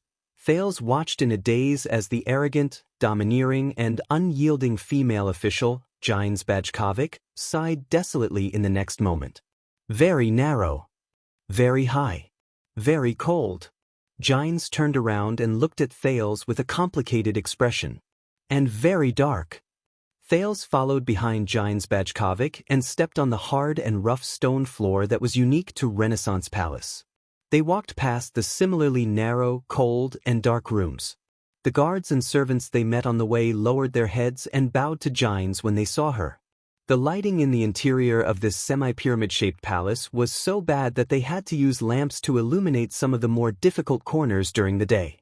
Because they were too high up, cold wind continuously blew in through the gaps. The only good thing about this place was that it was usually very difficult to rear insects in such a place. The narrow walkways and low ceilings made the atmosphere in the palace feel oppressive and uncomfortable. Sometimes it even seemed lifeless. "This place." Thales stuck out his tongue and secretly sighed. "It really doesn't look like a palace. Instead, it looks like a mausoleum. Weren't the Egyptian pyramids in my previous life the mausoleums of kings with countless ancient histories buried underground?" Gines suddenly stopped. She returned to her cold self and spoke slowly. "We're here." "We're here?" Thales, who had been absent-minded just now, only noticed that he and Gines had walked into a spacious and dark stone corridor. In front of them was a stone door that opened on both sides. "Go in, child." Gines did not answer him. She only nodded at Thales with a profound expression. "Be polite." "What polite?" Before the stunned Thales could finish speaking, Gines pressed her hand against the stone door and pushed it open abruptly. Asterisk boom. Asterisk Thales stared at the scene behind the stone door in astonishment. It was a pitch-black room with everlasting lamps lit in a few corners. The everlasting lamp in the center was held by a woman with her back to him. Is that a woman? While Thales was still in shock, Gines pushed him into the room. Asterisk boom. Asterisk the stone door closed. Thales managed to find his footing after much difficulty, but he realized that he was already locked in the stone house by Gines. So, it's you, boy? At this moment, a mellow, pleasant, and sweet voice came from the center of the room. Thales turned his head in confusion and looked at the woman with her back facing him. The woman held the everlasting lamp and slowly turned around. Thales' eyes brightened. It was a beauty with an oval face with bright eyes and white teeth. She was in her 30s. Compared to the charming and mature Gines, she lacked a hint of valiance and cleverness, but was more gentle and charming. She wore a dark veil and a robe decorated with half a red sun. Wait a minute, half a red sun? Thales was shocked. You are the priestess of Sunset Temple? Sunset Temple? The beauty chuckled softly. However, not only did Thales not feel a hint of gentleness from her laughter, he even felt a faint coldness. Let me take a closer look at you, boy. The beauty's waist slowly moved closer to him, but Thales furrowed his brows. He could not feel any warmth or kindness from her. He could feel some sort of uncomfortable aura from this woman. As expected, the charming beauty in her 30s crouched down in front of him. She narrowed her eyes and observed Thales. You also have a pair of gray eyes, just like your mother. Thales' pupils shrank. Mother? Thales was stunned for a second. I'm sorry, madam. Do you know my mother? He asked in surprise. At the same time, he remembered Gines' reminder to be polite, so he quickly changed his tone and used honorifics. Of course, your mother. She is a ruthless character who should not be trifled with. The charming beauty curled up the corners of her mouth and her gaze was cold. Did Kessel not tell you? Thales' breathing quickened without him realizing it. No, madam. Thales said a little awkwardly, apart from her name. My father did not tell me anything else. I see. All right, you can leave now. The charming beauty sneered and shook the everlasting lamp in her hand. Their figures flashed around the stone house. Tell Kessel that I am ready. It's over? Gines, or that father, asked me to meet her. What does this mean? But he had to know. Because... Thales took a deep breath. He was almost 100% sure that all the abnormalities in his body were related to that suspicious mother of his. Thales took a deep breath and bowed respectfully with the etiquette he learned from Gines. Madam, if you can tell me about my mother, I will be eternally grateful. The charming beauty covered her mouth and chuckled. But her expression immediately turned cold and she said in an icy tone, Since your father didn't tell you, why should I tell you? Thales was instantly speechless. But he could not give up so easily. But that is my mother. I have the right to know. And I will repay you. The beauty only sneered and turned around. But you are not my son. I have no obligation to tell you. Besides, I do not need you to repay me. Thales was speechless again. From Yodel to Gilbert, other than his own father, he had never met someone like this. This is even more arrogant than the king. But a path seemed to be instantly connected in his mind. More arrogant than the king? Thales' brain worked continuously. He thought of something. He took a deep breath and looked at the charming beauty. I see. I know who you are. The charming beauty turned her head in surprise. I heard my father and Gilbert talk about you. Thales furrowed his eyebrows tightly. He tried to recall the time when he was just saved by Yodel and brought to Mindy's hall. I remember now, he said slowly. You are. Thales took a deep breath and raised his left hand to look at the faint scar on it. He looked hesitant for a moment, but then said firmly, You are that bloodline lamp, the lamp used to search for my father's blood descendants, the caster of the bloodline divine art. You are the head ritual master of Sunset Temple, Xianxia. The expression of the charming beauty, Xianxia, immediately became unpleasant. As expected of your mother's son, she said slowly, you even inherited her cunning and good memory. That's right, I am Xianxia Arund.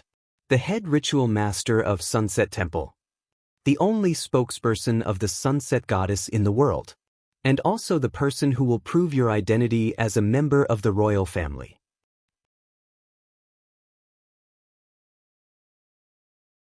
Chapter 56. It seems that my mother once troubled you. Thales's expression was resolute. He was determined to find out the identity of his mysterious mother. Xianxia chuckled in disdain. Troubled? The coquettish priestess walked in front of him. Her gaze was terrifying.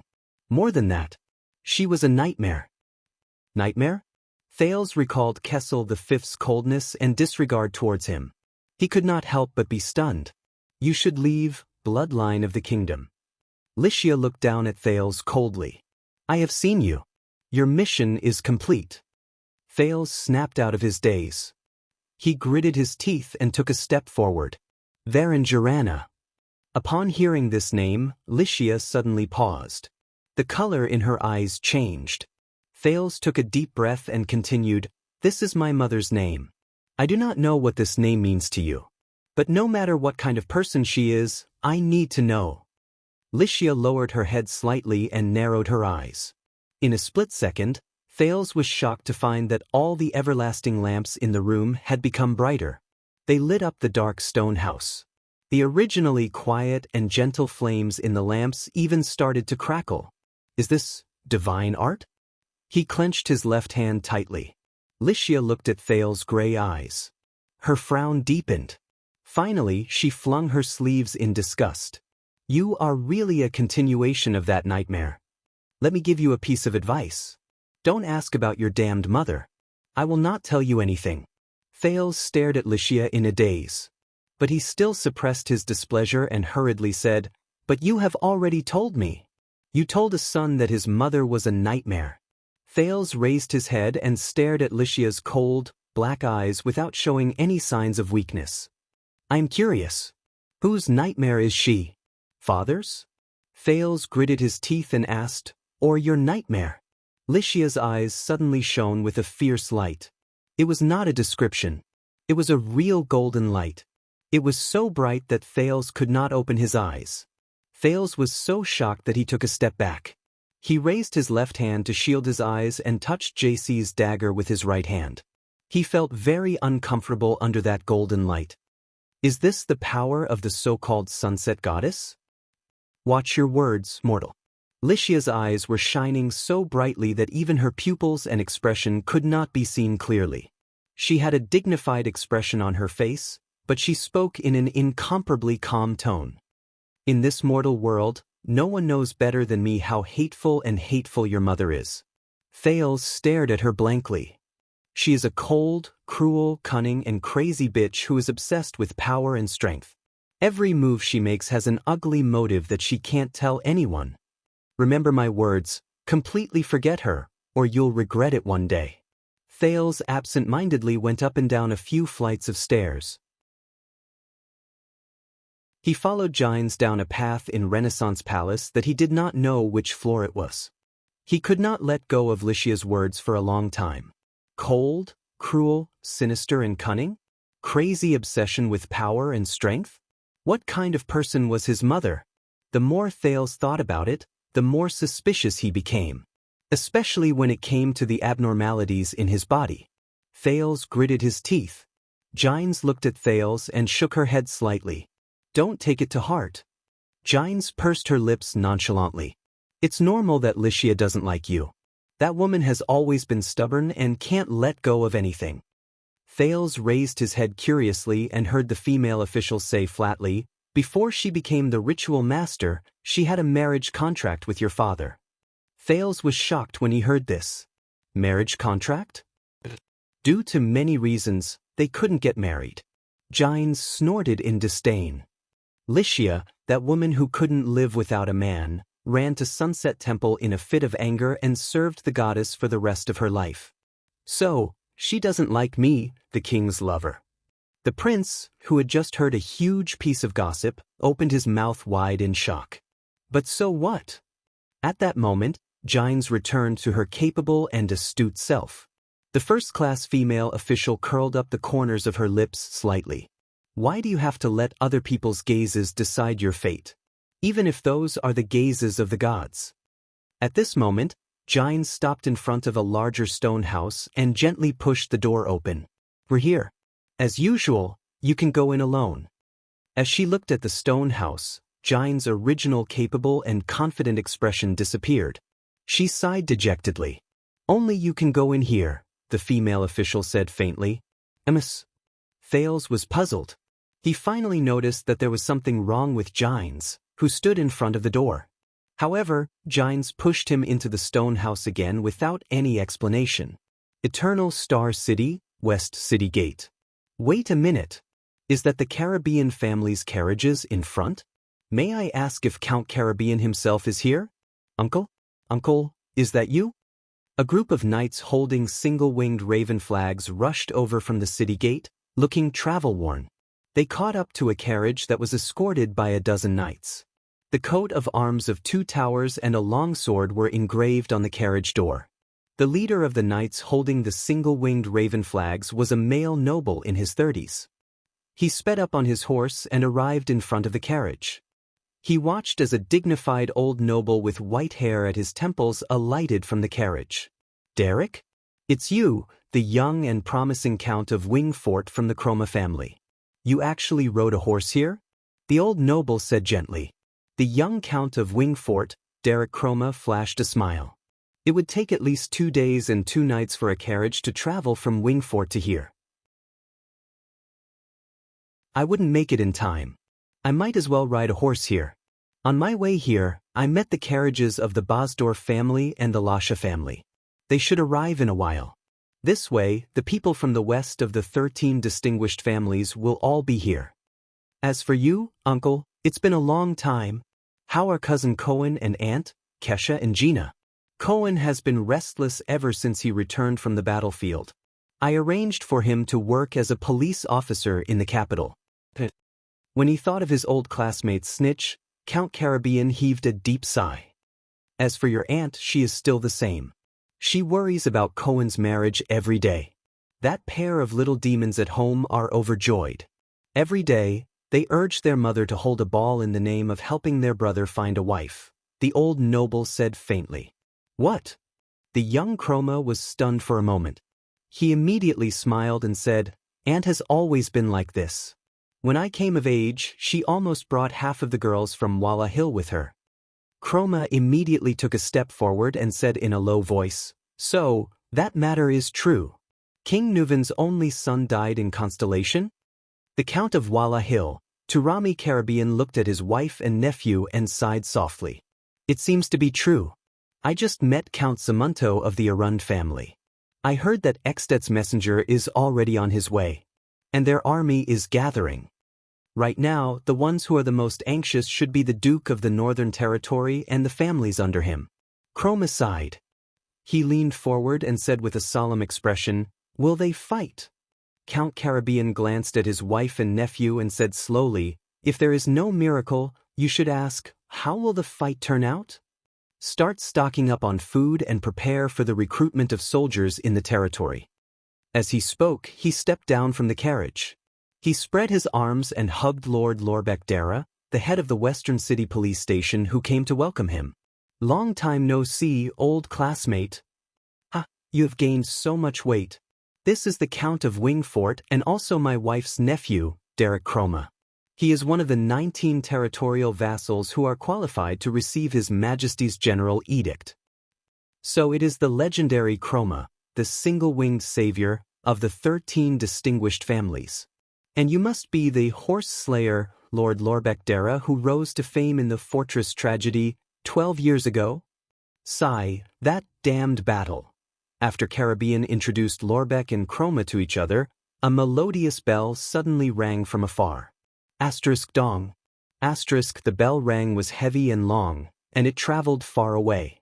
The Count of Wingfort, Chroma, who did not come to the capital city, often furrowed his brows. If I remember correctly, this seems to be the bell of Constellation? Did something big happen? Lorbeck, who had been in the capital city for many years, nodded in puzzlement. Yes, the bell of Constellation rings. something big has to be announced in the center of each district. Usually, it is the wedding of the royal family or an important person. But recently, there has been nothing at that moment. Asterisk dong. Asterisk the long bell rang for the second time. Lorbeck's expression changed. The bell rang for the second time. He said solemnly, "This means that within a few hours, His Majesty will be holding a national conference in the Hall of Stars in Renaissance Palace." National conference? The national conference that is said to be open to all citizens, regardless of nobles or commoners. Chroma's face was pale. But the news of the assassination of the Extet diplomat group is still a secret. It is only spread among the nobles. The higher Parliament of Constellation is also going to be held tonight, isn't it? Why is the national conference being held at this time? Yes, the matters of the national conference will be announced to the entire Star Plaza and all of Constellation. Do you still remember the declaration of war in the Desert War? Director Lorbeck thought hard. Count Derek Chroma looked at the citizens of the capital city who were excitedly rushing to Star Plaza. His expression was unpleasant. Surely His Majesty is not going to announce the news and declare war on Extet in advance? Who knows? Count Caribbean's expression darkened. But that is the Iron Hand King. It's not like he has never done something like this before.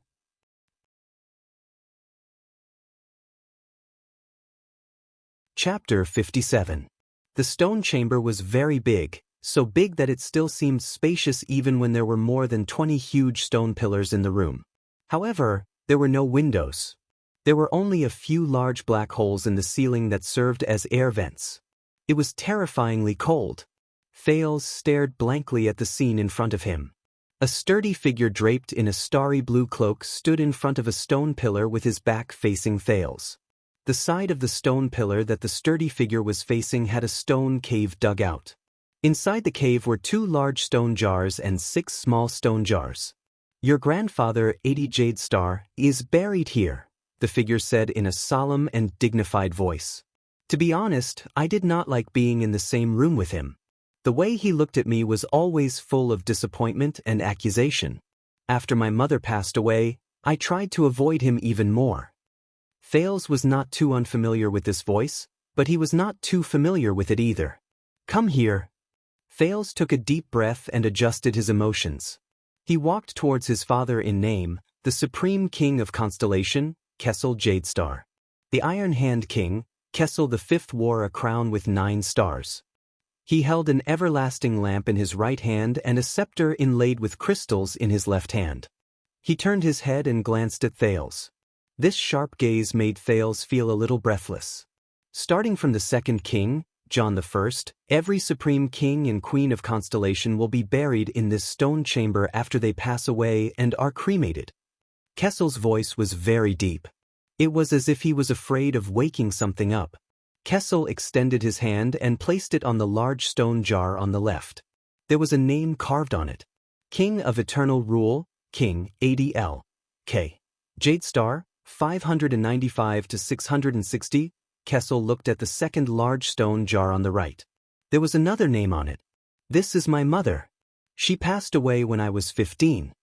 Queen, Natalie J. F. Jadestar, 604 to 642. He, the Supreme King, touched the small stone jars again. His expression was complicated and difficult to understand. And the children of the kings who did not inherit the throne and did not change their surnames are in these small stone jars." Thales was stunned. He turned his head slightly, and as expected, he saw a grotto on each of the 4 sides of each stone pillar. There were 2 large stone jars in each of them, and a few small stone jars would occasionally appear beside them. "This is the royal burial ground?" Kessel lowered his head and looked at a small stone urn.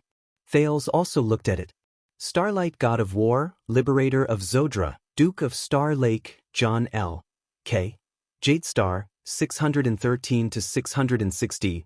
This is Uncle John, the only one in the family who has traveled the world. He was my father's younger brother and was practically raised by my mother, so I insisted on putting him in my father's grotto." Kessel touched the stone urn. Thales was shocked to see that there was a smile on his face. He is knowledgeable, skilled, humorous, and witty. His jokes are unparalleled. When we were young, whenever he came back, my twin brothers and I loved to pester him and listen to his love story with Princess May Knox, until my mother exposed him with a cold expression. At that time, I thought he was the most powerful person in the world. John's marriage almost angered my father to death. My God, he actually married a supreme-class female knight. I think John should have completed the hugging and kissing part of the wedding with his feet off the ground. After John was conferred the title of nobility, he would often return to the capital to visit us, and occasionally bring small gifts for Constance. But ever since his wife passed away, I haven't seen John smile much. Thales felt the atmosphere in the stone chamber and did not dare to breathe loudly. Kessel was immersed in the past. He only turned his head around after a minute.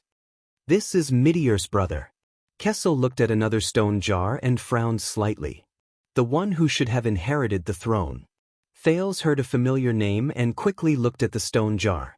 Eldest son of the king, crown prince, Meteor, Jade Star, 622 to 660. He had the best relationship with my father. He was the only one who could be on par with my father in a game of chess. He did not usually speak much and always watched us brothers play with a smile. He was very smart and popular. Everyone said that he was the best crown prince, and also my best brother. But when I was 16, one night when I came back from the maid's room in the middle of the night, I accidentally saw him sitting dispiritedly in the courtyard, drinking alone with a gloomy expression.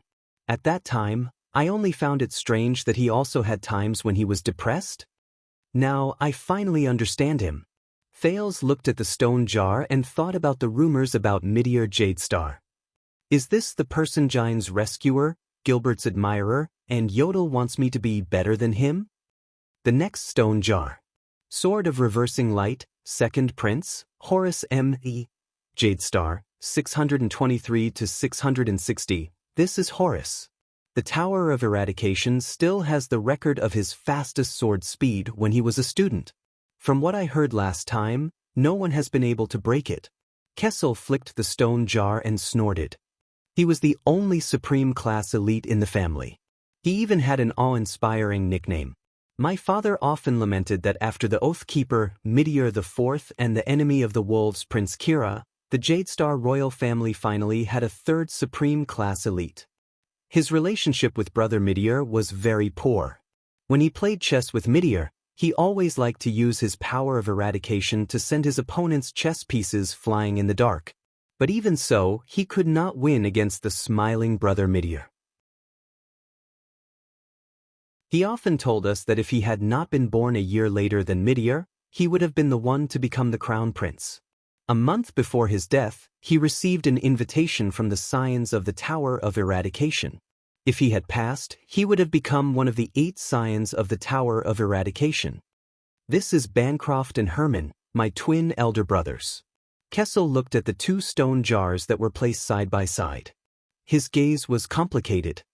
It was said that a careless maid mixed up the order of birth.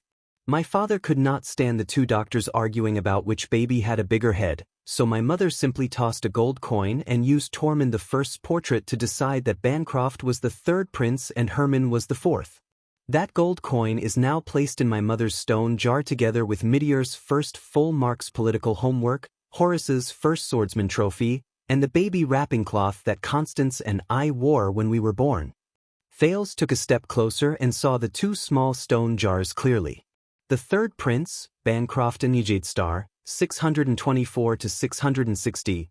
The 4th prince, Herman, Jade Star, 624 to 660. When we were young, they argued endlessly at the dining table. It was practically a nightmare for our entire family. Meteor joked that Herman was probably frightened by the 2 of them and went to the Tower of Eradication to learn martial arts. Bancroft loved painting and sculpture. He donated half of the funds for the Arts and Culture Department of the National Academy of Sciences. But he was also quite vain, probably second only to his love of money. When we were young, we often said that he should marry into the Sukater family.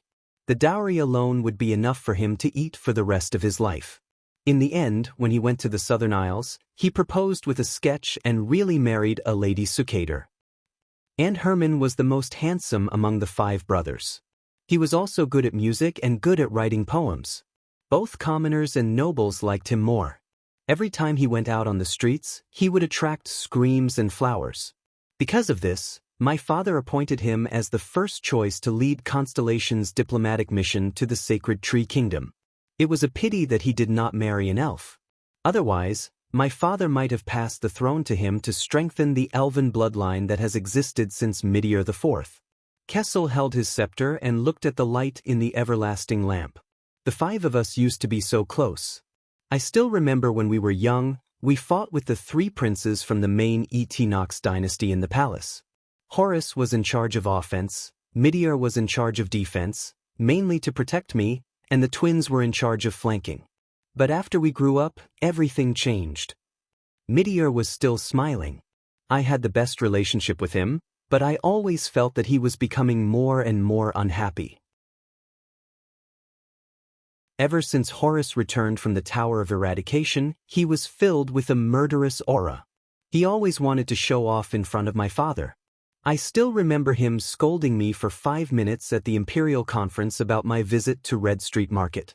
Banker did not care much about the matters between the brothers, but every time he saw the 4 of us, he would walk away from us. Herman stuck to Horus like a little follower, but that smile really disgusted me. But Kessel's smile froze. But all that is not important anymore. Now they are reunited here. Kessel walked towards the last small urn.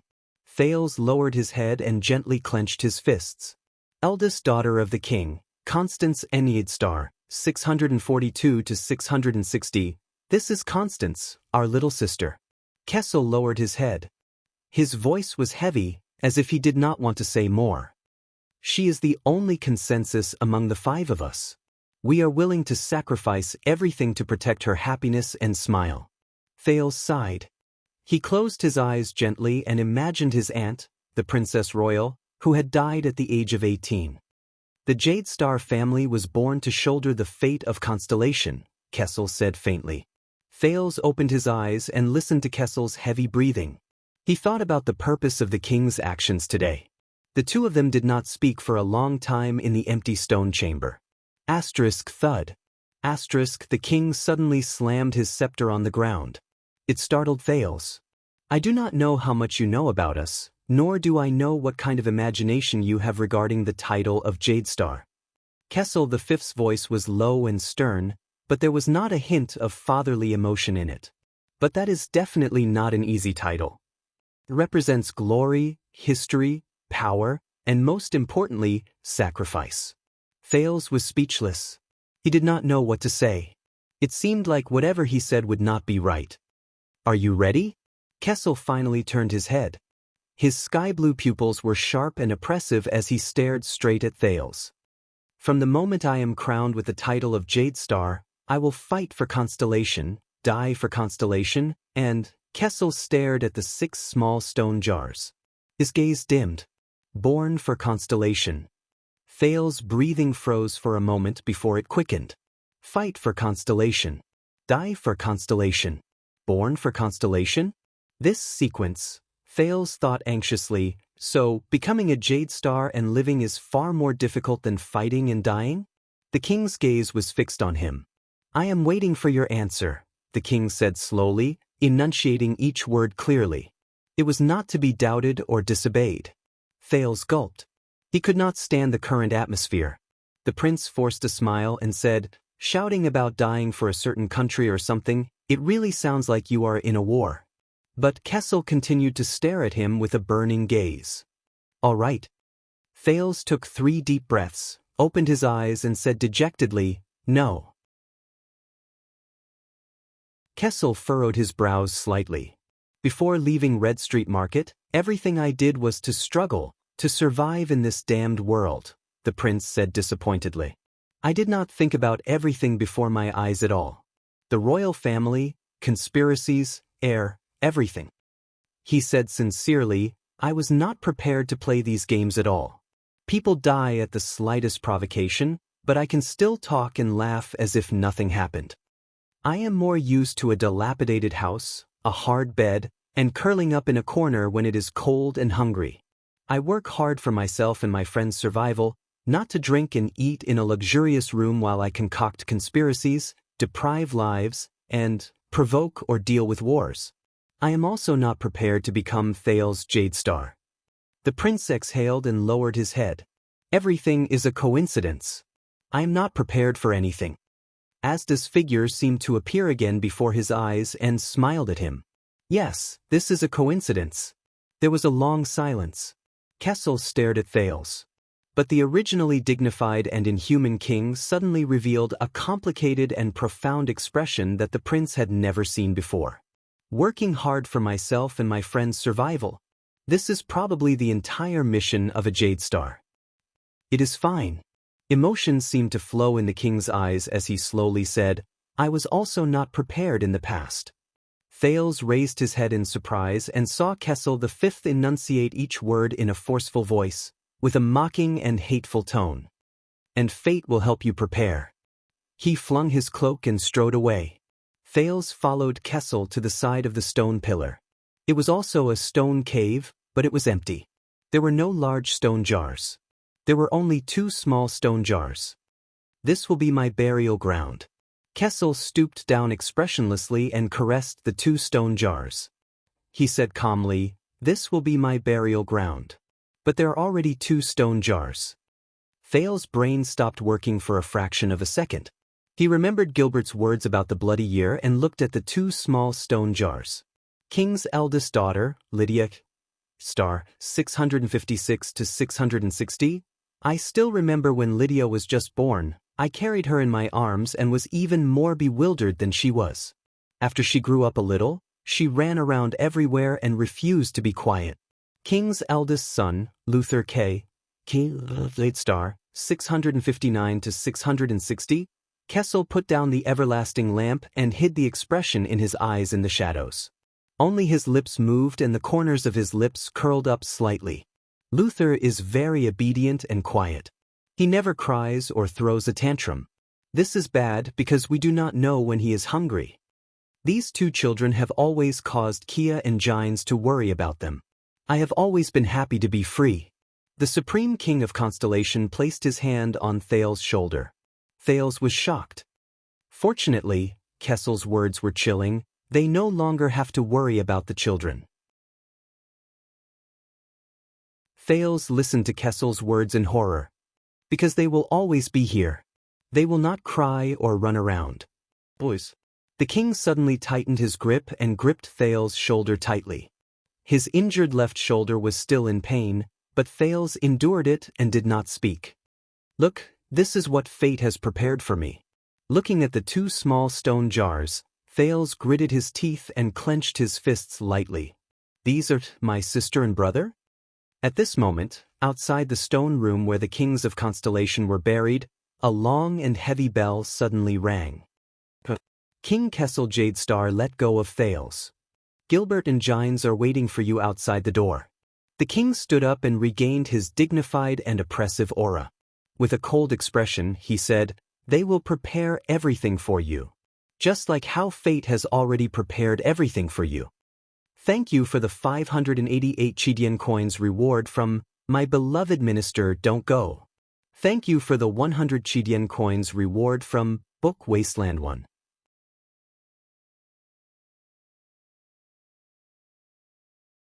Chapter 58. When Thales walked out of the stone room with complicated and indescribable feelings, he already had some guesses about the long chime and what was going to happen next. Today, he calmly looked at Gilbert and Gines, who had been waiting for a long time in front of him. How sudden! Gilbert's gaze was filled with sighs and sadness, while Gines' cold expression seemed to be a little hesitant. Shouldn't they be cheering? Why do they look like this? Thales thought helplessly. His mind was already filled by the stone room and what was going to happen next. For some reason, he could still maintain his composure even though his heart was heavy.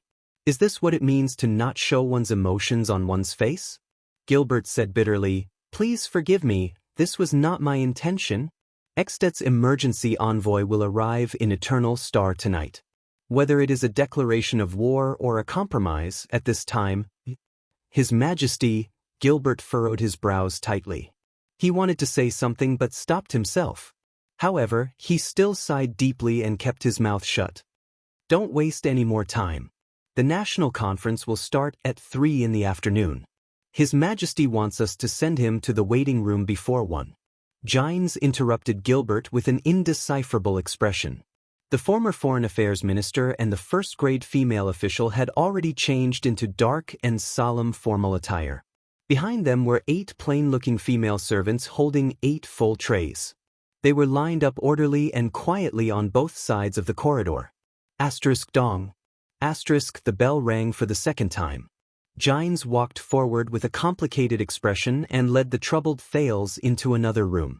The 8 female servants entered one after another. At the first sluice gate on the outer wall of Renaissance Palace. The place Thales had just passed through last night was maintaining order despite the guards' rude and merciless reprimanding.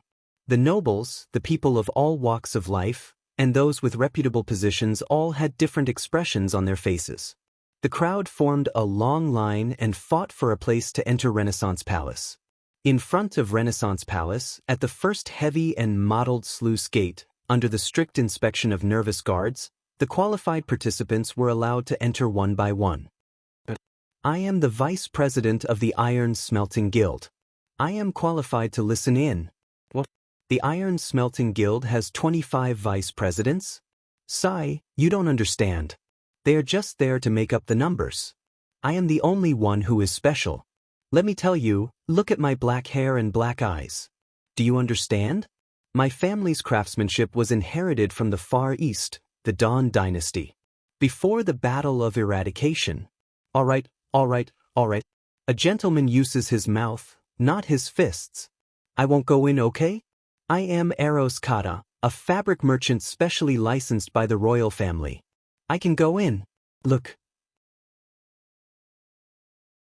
This is the late King Adi's signature, and His Highness Midir's signature is also at the bottom. I also have the invitation that Mindis III sent to our family back then. Although it had a long history, it was only 150 years ago. Hey, don't do anything, I'll walk by myself. Go by yourself. Sigh. Do you still remember me? I am the coroner of the Central Police Department, Raisin. We have been colleagues for half a year. Are there any seats left in the Hall of Stars? I'm on duty here, so I don't know. However, my cousin, who is a palace guard, told me that the hall was already half full. If you're not a viscount or a noble, you won't be able to enter.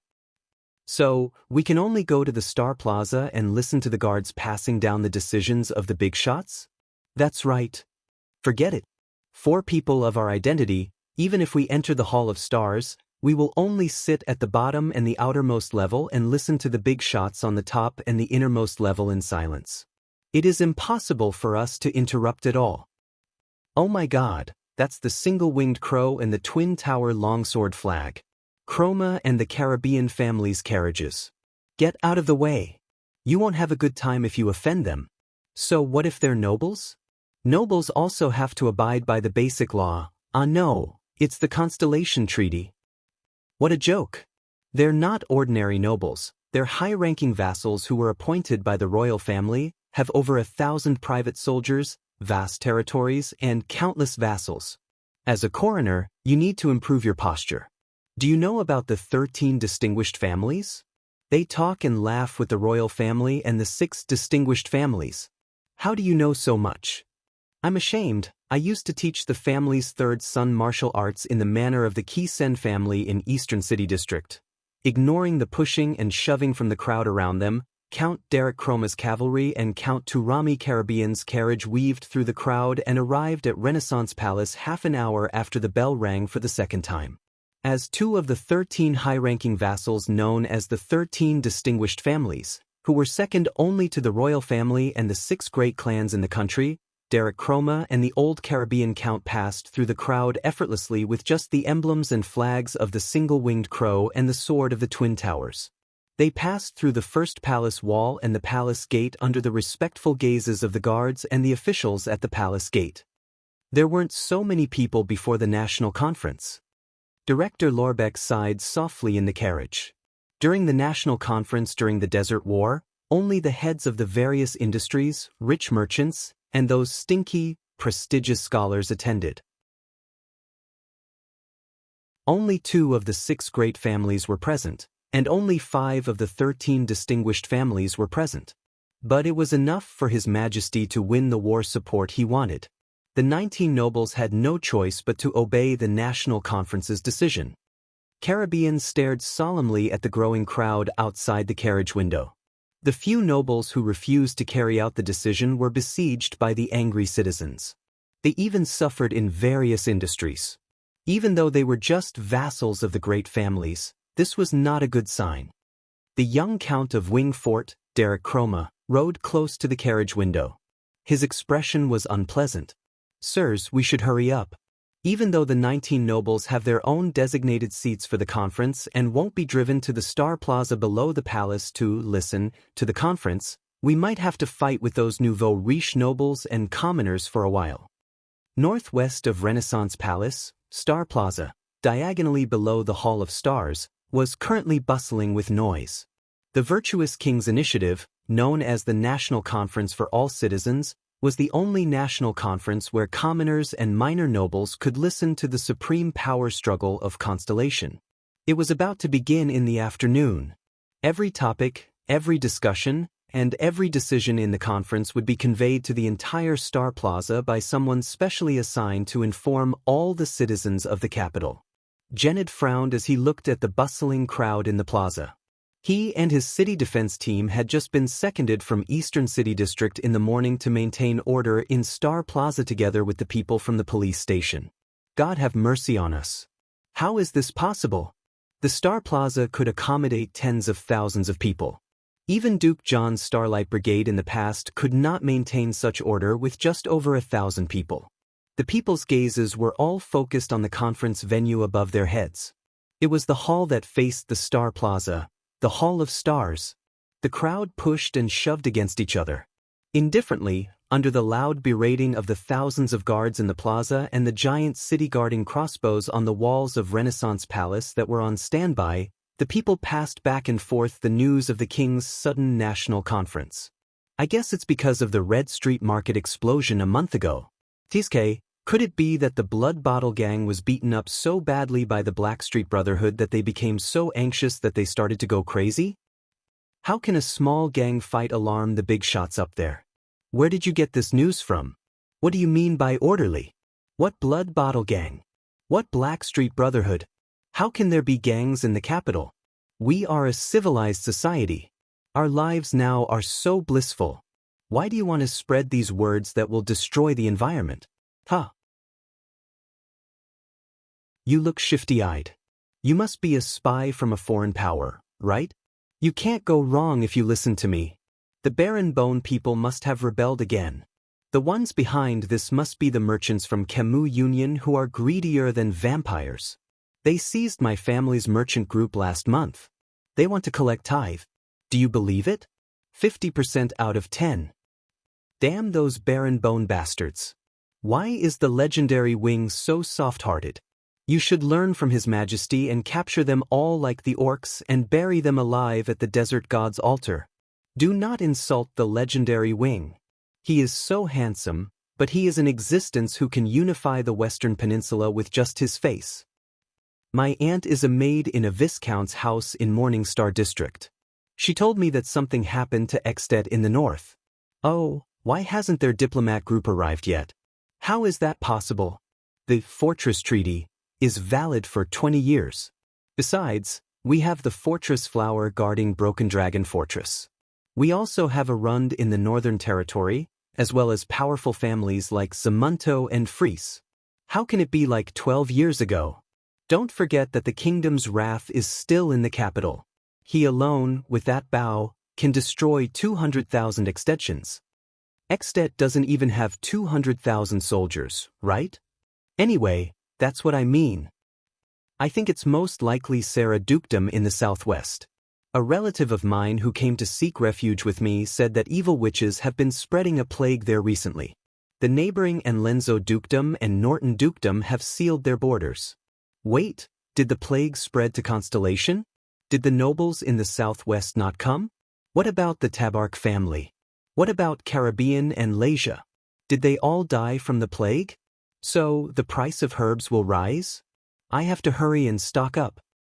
You're all talking nonsense. My secret source told me that His Majesty wants to choose one of the 6 great clans to be the next king. What?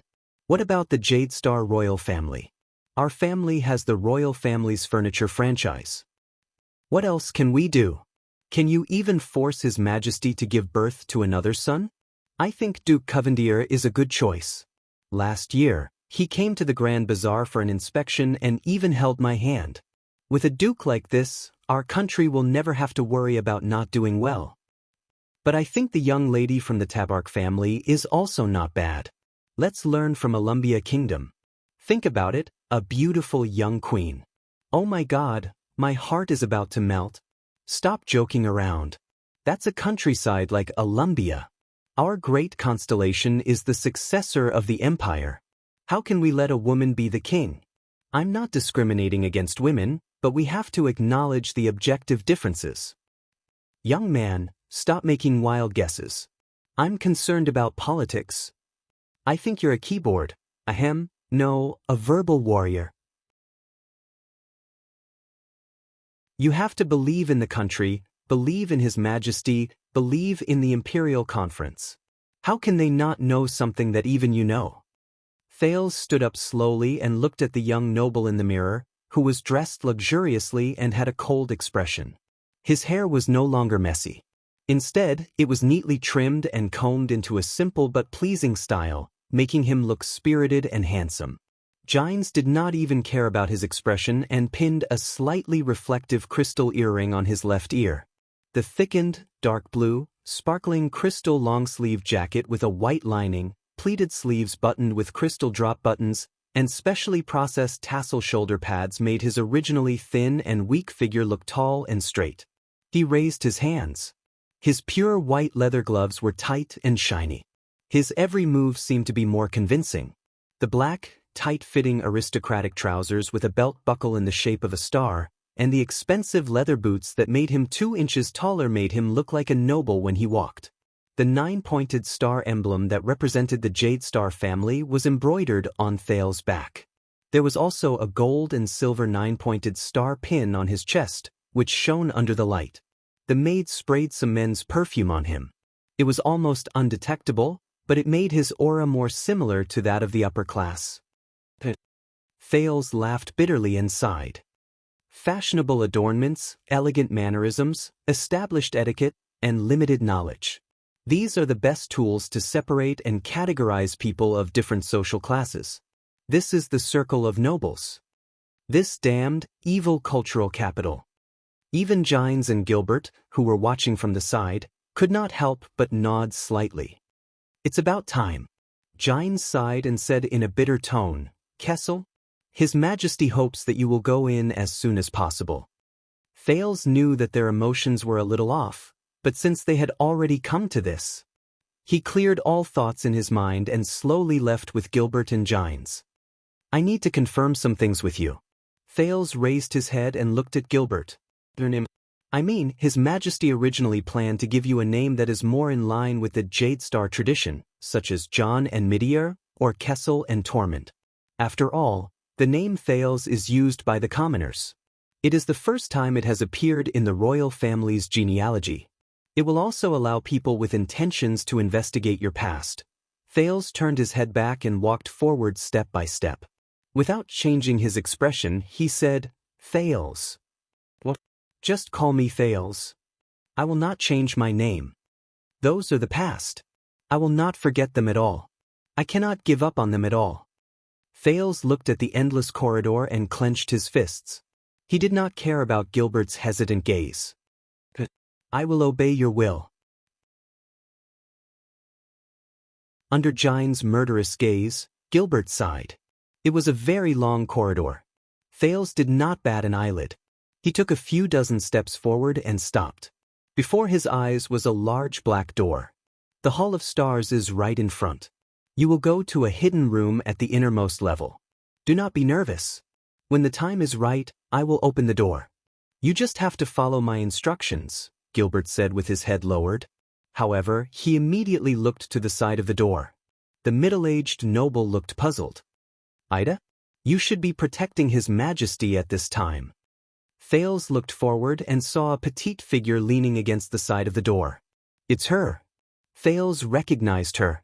It was the cloaked woman who led the royal guards and saved him from Zayn's hands last night. Her face was still covered by the cloak. Under the gloomy light, her face could not be seen. The cloaked woman crossed her arms and left the wall that she was leaning against. Hey kid, that masked man asked me to give you a gift. A young, pleasant, and lively voice traveled into his ears. The cloaked woman handed something over. Thales was stunned. He took the item, not even bothering about the overly fair, smooth, and tight skin on her hand. It was a black dagger sheath with a buckled belt. A row of words was carved on one side. A king is not respected by his bloodline. Thales resisted the urge to subconsciously touch his chest. With complicated feelings, he drew JC from his belt and inserted it into the sheath. The size was just right. Thank you. Yodel, is he all right? Thales calmed his breathing and buckled the sheathed dagger at his waist. Don't worry, that kind of man will not die for the time being. The cloaked woman chuckled. I know him very well. Thales nodded, walked past her, and stood in front of the door. The prince looked at the black stone door in front of him and gritted his teeth. Just one more step. Behind him, Gilbert's frown deepened. Gines bit her lower lip, and the cloaked woman twisted her neck without a care. Thales did not turn around. He only looked at the gray stone floor in front of him. He said faintly, Gilbert, once I take this step, can I no longer turn back? Gilbert was stunned. But Thales did not intend to let him answer. The prince raised his head and forced a smile with difficulty. No. Perhaps, when I open my eyes for the first time in this world, there was no such thing as turning back. I can only keep moving forward. When she heard this, Gine's gaze was obscure and hesitant. She extended her hand, but was held back by Gilbert, who shook his head. Don't worry, cheer up. This is a good thing. Mr. Gilbert, Madame Gines, and this cloaked woman, a good person told me before. Under the illumination of the everlasting lamps on both sides and the sunlight from the windows on both sides of the corridor, Thales turned his head around. He gave them a thumbs up and grinned brightly. Just treat it as another game. Before the three of them could react, Thales pushed the door open and stepped in. A gust of cold wind gushed into the stone door. There was not enough light in front of him, and it seemed to be endless darkness. Thales' figure disappeared into the darkness. Gilbert sighed and lowered his head. Gines turned her head around and did not say a word. Only the woman in the cloak snapped her fingers happily. Ah, I like this kid. Gines raised her head and chuckled bitterly and helplessly. Her face was full of sorrow and pity.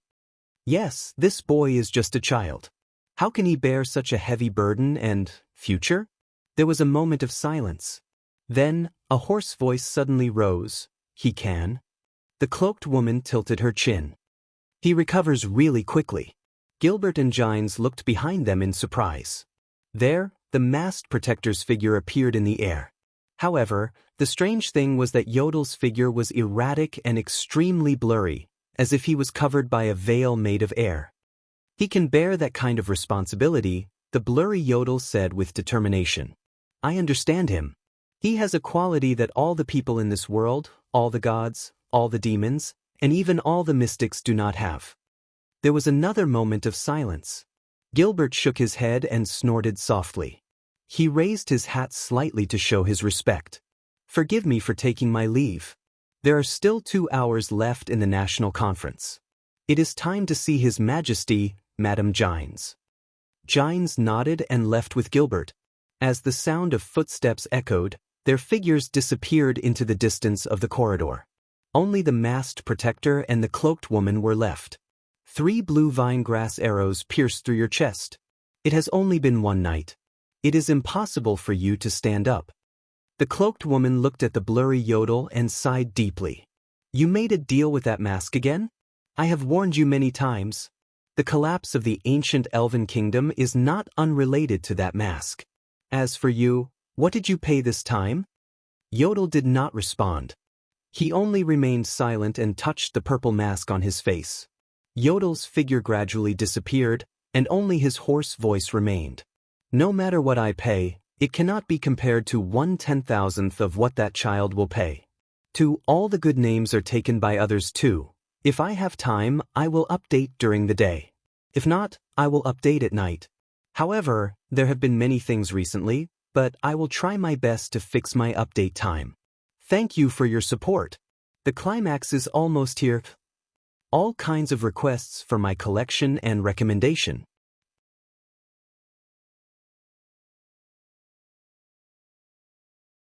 Chapter 59. Thales did not have any distractions in his mind. He focused on walking into a dark room. Outside the hidden room, there was a buzzing sound that was unique when a crowd gathered. It was noisy and disturbing.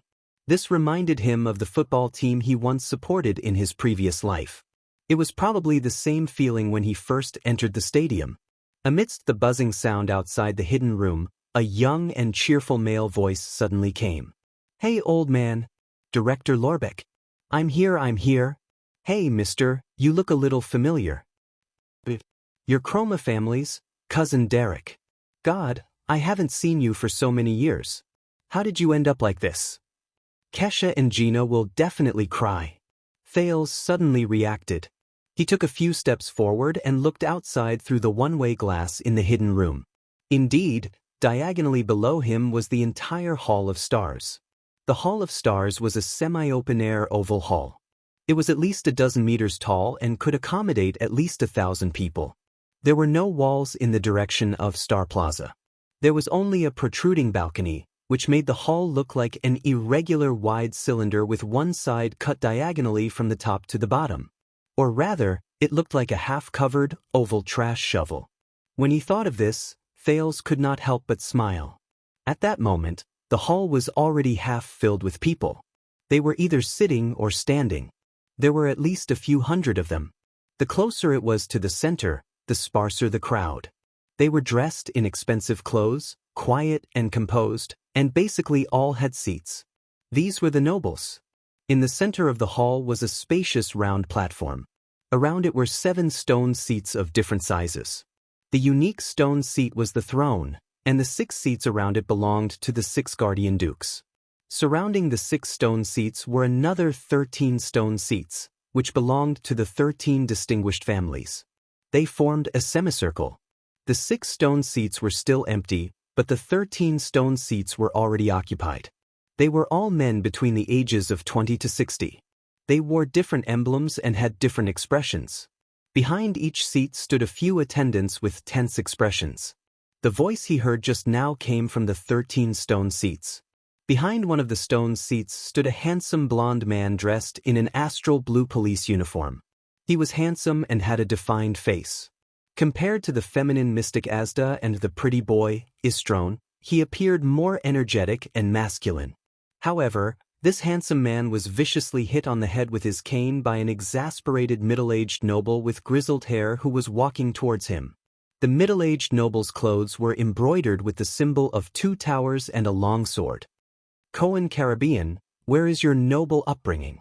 Do you know how to speak human language? Derek is not only your cousin, he is also the master of the Chroma family, one of the 13 distinguished families. The Lord of Wing Castle, a count of the kingdom. Show some respect. The stunned Thales looked at the kingdom's police officer, Cohen Caribbean. Gritting his teeth, he covered his head and roared at his father, Old man, the stage of eradication is right in front of us anyway. Knock one more time and we'll fight on the stage. Many people turned their heads in that direction, but when they saw that it was the seats of the 13 distinguished families, they shook their heads and ignored them. Why is this noble family so weird? Cohen and I are familiar with each other.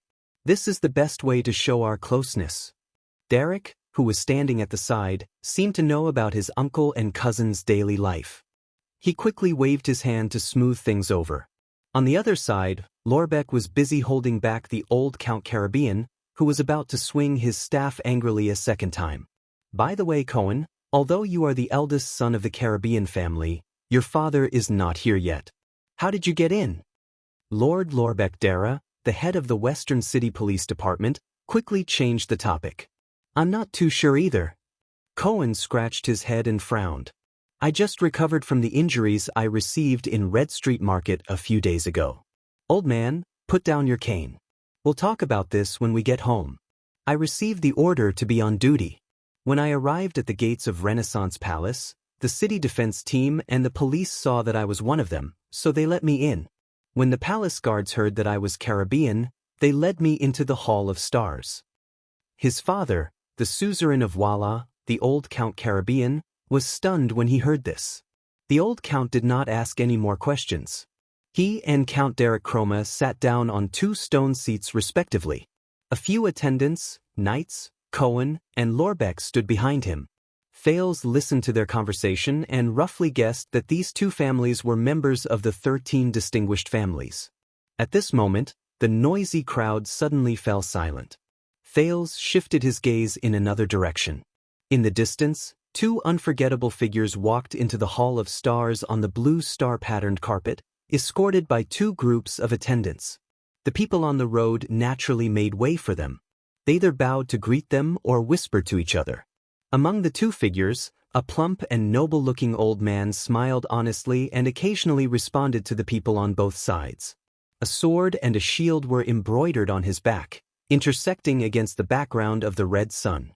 That was the Prime Minister of the Kingdom, the suzerain of splendid Port City, and the Guardian Duke of the Eastern Sea, Bob Cullen.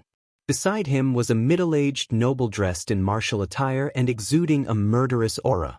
He did not even look at his surroundings. He only strode forward with a cold expression. On the middle-aged noble's chainmail shirt, a sharp-eyed falcon could be seen clearly. It held a branch in its beak and spread its wings against the white background. This was the suzerain of Cold Castle, the Guardian Duke of the Northern Territory, Velarund, who had arrived at the capital a day ago. The sun sword and shield and the white falcon, their emblems respectively represented the 2 most powerful families among the 6 great clans. National Conference? This is child's play. The Duke of the Northern Territory, Val, who had a scar on his chin, had an indignant expression. He did not bother to hide his volume. He said angrily to the plump old man beside him, he personally signed the general edict. But he suddenly let those people get involved. This is a betrayal. As the Prime Minister, you should stop him. Around them, the middle and small nobles who heard the conversation between the 2 dukes quickly lowered their heads or turned to leave. What a joke! Who would dare listen to the 6 great guardian dukes criticize the supreme king of Constellation? The white-haired, broad-minded, and plump Duke of the Eastern Sea, Bob Cullen, puffed up his red cheeks. He wore an expensive mink fur shawl and had a protruding belly. He said in resignation, although I also feel that it is inappropriate, I am powerless to stop His Majesty's will. Val snorted in dissatisfaction.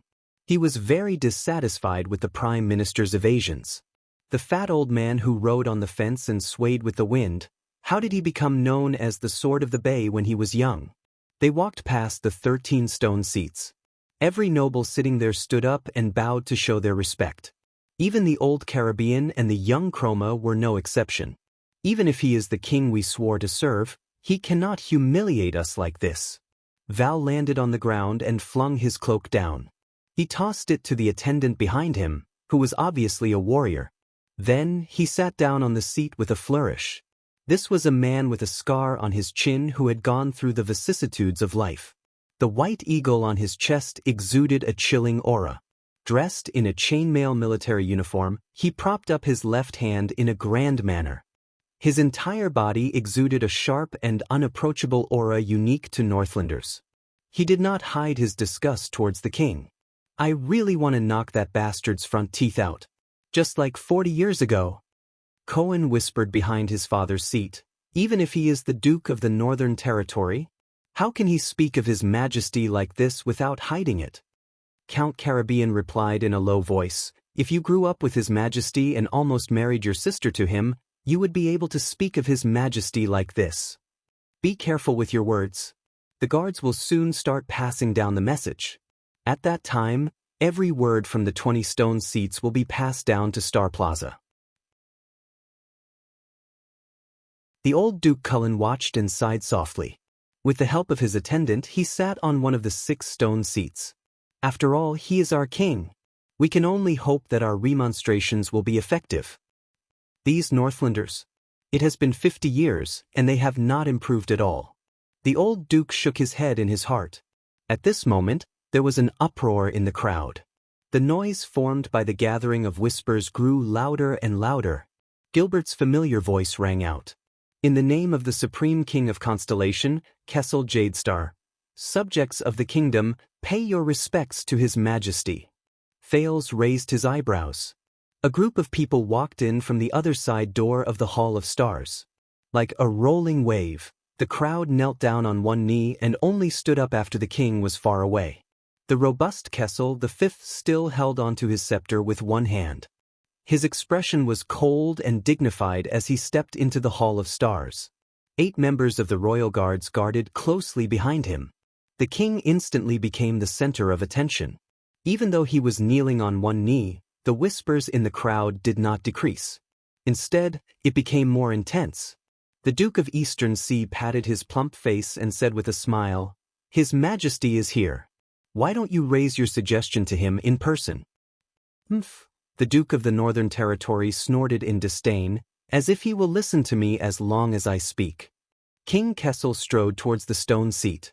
At this moment he suddenly raised his head and glanced at the secret room, intentionally or unintentionally. Thales clenched his fists lightly. He adjusted his breathing and calmed his mood. "Calm down, Thales. The main show has not started yet." Behind the Iron Hand King's cape, a group of people led by Gilbert entered. The mature and tall giants was among them. Thales only saw Gilbert's family emblem now. It was a book with 2 sides open. "Ah, it's our constellation's cunning fox, Count Casso." The big-bellied Duke of Eastern Sea, Cullen smiled and said, "There's also Count Godwin, Viscount Kenny, Baron Garce, Lord Croppen. They're all the kingdom's future hopes, and our alert and intelligent female official, Lady Gines. The king's partisans."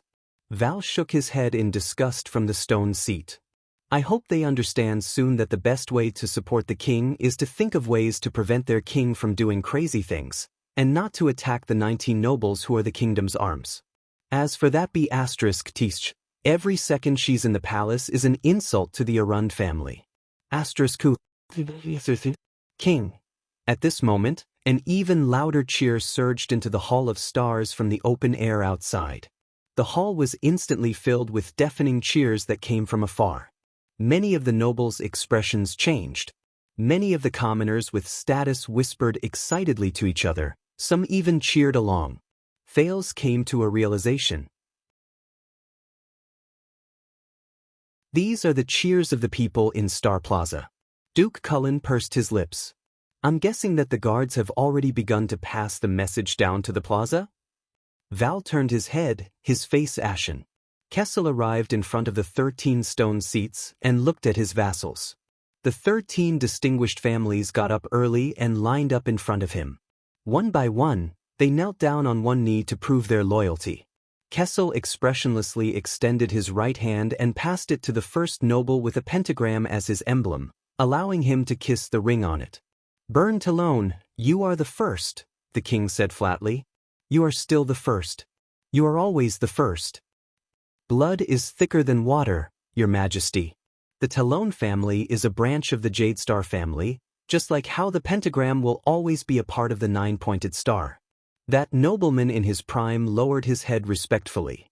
Kessel's brows furrowed imperceptibly, but he still nodded and walked to the next noble. "Smith Sorrel." His dignified voice spread and gathered everyone's gaze. "I heard that you and your territory have been persistently opposing the Border County Expansion Tax Exemption Order?" "Of course, Your Majesty." A middle-aged noble with a golden sun emblem kissed the king's ring and shook his head firmly. "How can the blood of nobles be tarnished?" Kessel snorted softly.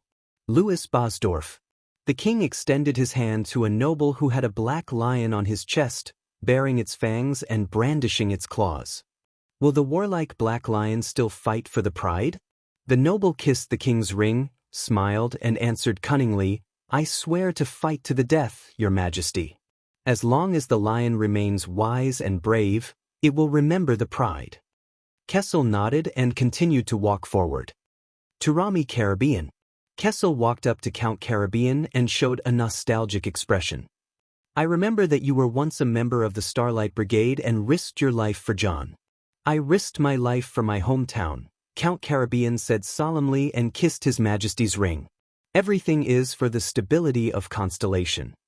Kessel nodded while deep in thought. Derek Chroma, you look smarter than your father. Kessel continued to walk forward and said meaningfully to the young Derek, is the crow that wants to save its master even if it only has one wing? Is it still in Wingfort? Derek Chroma, who had a tattoo of a single-winged crow on his body, cleverly enunciated each word and kissed the king's ring. Expressionlessly, he replied, that crow has been saved and nurtured by its master. That is why it risked its life to save its master. Of course, that crow will forever remain in Wingfort. Kessel patted his shoulder and walked towards a half-bald noble. He extended his right hand. Hodge Dostan. This time, the noble had two long swords embroidered on his body, forming a cross. Kessel said coldly, I still remember that your clan's motto is forward or backward, survive or fall. Have you chosen the direction you should take this time? The direction has always been there. The half-bald Hodge Dostan lowered his head and kissed the king's ring so that no one could see his expression clearly. But those who stand too high cannot see clearly. Kessel snorted coldly and angrily. He did not hide his dissatisfaction towards this person at all. Wilco Zamunto, polite Fries. This time, the king extended his hands and faced the two resolute nobles with white bears and iron-colored long walls as their emblems. Wilco Zamunto, polite Fries. Will Overwatch City and Lonely Old Tower be able to withstand the northern cold winds? Cold winds? The bearded Count Wilco Zamunto kissed the king's ring and said heroically, for Constellation, Overwatch City can even withstand the great dragon's wrath. The bald Count Porret Fries was not to be outdone either. He kissed the ring and his eyes shone. Although the lonely old tower stands in the howling cold winds, no matter how bitterly cold it is, the furnace in the tower will still burn without end. Under the king's signal, the two northern nobles slowly stood up. Kessel walked past all the 13 distinguished families present and walked towards the two dukes. He waved his hand and stopped Bob Cullen, who was swaying and trying to stand up. Forget about the Prime Minister, your stomach is practically heavier than my scepter. The Duke of the Eastern Sea was all smiles, as if he did not understand the hidden meaning in Kessel's words. He only nodded and thanked him. Gines, who was beside him, took off Kessel's cloak and let the king sit on the highest stone seat. Kessel glanced at Val and shook his head nonchalantly. As for you, I guess that you have a strange disease that prevents you from bending your knees? Yes, Valerun said carelessly. His eyes were burning with anger. Regardless of whether I am facing Extet or Constellation's royalty, I have this strange disease. Kessel shook his head. It has been 40 years, but your sense of humor is still as bad as ever. After greeting each other with a slightly deeper meaning of their allegiance, the nobles of the 13 distinguished families returned to their seats. 2 of the 6 guardian dukes are present, while 8 of the 13 distinguished families are present, Gilbert reported with a solemn expression. Your Majesty? Wait for a while more, Kessel said calmly. Once again, deafening cheers rose from Star Plaza. Amid the cheers, Val said disdainfully, suddenly announcing that the higher parliament will be changed into a national conference and convening it ahead of schedule. Do you think those nobles who are too far away will be able to make it in time? At the very least, we can forget about Blade City's Tabark family. Kessel shook his head with an expressionless face. This is the chess game of the heroes of Constellation.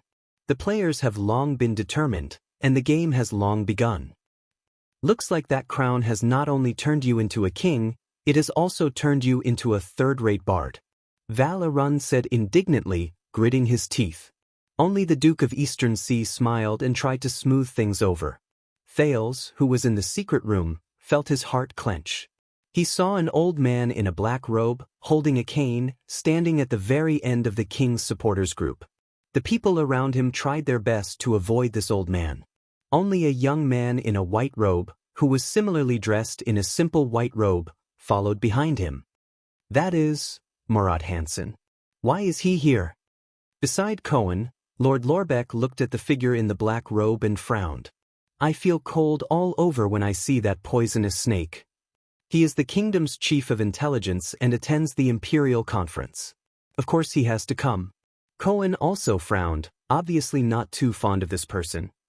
But according to what the director said, His Majesty and Prime Minister Duke Cullen, who see him every day, have long frozen to death. Cohen raised his eyebrows, revealing a look of disbelief. That is? Under the astonished gazes of his father and the director, the golden-haired police officer Cohen Caribbean suddenly strode forward. With an angry and indignant expression, he walked towards.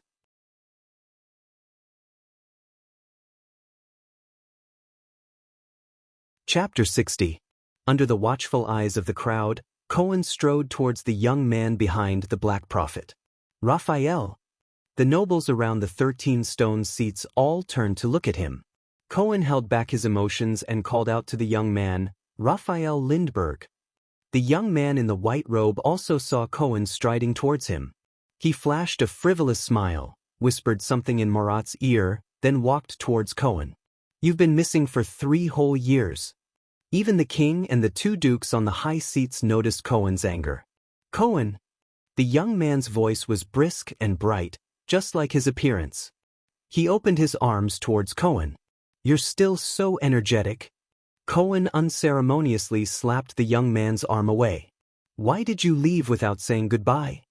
He looked at the king's supporters in the distance, as well as Lord Murat Hansen, who stood alone at the side. No one dared to approach him. He said in disbelief, You're now with the Black Prophet? Do you know how much blood and sin he has on his hands? That's a misunderstanding of the world, Raphael said with a smile. Lord Hansen's contributions to constellation and sacrifices are far greater than any of the lords here. Cohen was stunned. For a moment, he could not find the words to refute. He could only say, We'll talk about this later. For the past 3 years, what exactly? I've been by Lord Hansen's side, listening to and following his teachings. Raphael's expression was still as calm as ever. Teachings? Cohen was stunned for a moment. His expression changed from surprise to anger. Is that the reason? You abandoned Miranda for 3 whole years for no reason at all. The reason was to listen to that poisonous snake's teachings? Lady Miranda? Raphael gently crossed his arms and suddenly became cold. She never belonged to me. How could you say I abandoned her? Cohen looked at his old friend in disbelief, as if he was seeing him for the first time. Are you crazy? Miranda is still waiting for you to find. For her own good, ask her to give up those unrealistic thoughts. Cohen widened his eyes and then sighed. If you think you're not good enough for her, then I can tell you right now that she doesn't care. That was in the past. People change, Raphael interrupted him coldly. I used to like her a lot, but I don't anymore. That's all. The white-robed young man noticed the gazes from the 6 stone seats. He said softly, This is not a suitable place for reminiscing. Forgive me for taking my leave. But when he turned around, his shoulder was grabbed tightly by Cohen. You haven't finished speaking. Cohen suppressed his anger. Damn it. What's wrong with you? It's impossible for a person to change so quickly. With a cold expression, Raphael grabbed Cohen's hand. That's because you've never seen my true colors. I'm the heir to the sword of the Twin Towers, Officer Caribbean. Cohen pressed down hard on Raphael's shoulder, his eyes filled with anger and bewilderment. He knew that the young man in front of him was a genius swordsman with a photographic memory in the Tower of Eradication. In fact, he was the first awakened to the power of eradication among his peers in the Tower of Eradication. and in the final assessment before leaving the tower, he came in second place, second only to Miranda and one place higher than Cohen himself. A swordsman of eradication with a bright future. But why? Cohen gritted his teeth with a determined expression. The Raphael I know would never make such a choice. Left the tower that day, and then there was no news of you. What happened? What happened? Raphael sneered. I've seen the true side of this world. In the next second, a cold and violent power of eradication swept through Cohen's hand. In an instant, the starry blue power of eradication in his body resisted fiercely. The surging power of eradication forced him to let go. But Cohen did not care about this. He cared about something else. Cohen looked at his old friend in shock and asked in disbelief, Raphael, your power of eradication? I remember it was the sword's death, but why did it become like this? Raphael raised his eyebrows and revealed an incomprehensible smile. He said briskly, compared to the original me, I have sublimated. Cohen could only watch in a daze as his old friend from the Tower of Eradication turned around without hesitation or reluctance. With his back facing him, Raphael tilted his head and revealed a cold gaze. Let me give you a word of advice, Cohen Caribbean. Be careful today. Raphael walked back to Murat Hansen's side coldly. The police officer frowned and clenched his fists. His eyes were filled with confusion and surprise. That feeling. Could it be? The flash of swords and blades that night in Red Street Market appeared before Cohen's eyes. The swordsman dressed in red and black, and his murderous, frenzied sword momentum. More importantly, it was his raging and out-of-control power of eradication. Cohen took a deep breath. No way? A few seconds later he exhaled and slowly walked back to his father's side. Don't ask. In the face of his father and the director's questions, Cohen, who was filled with doubt and anger, ended it with 2 words.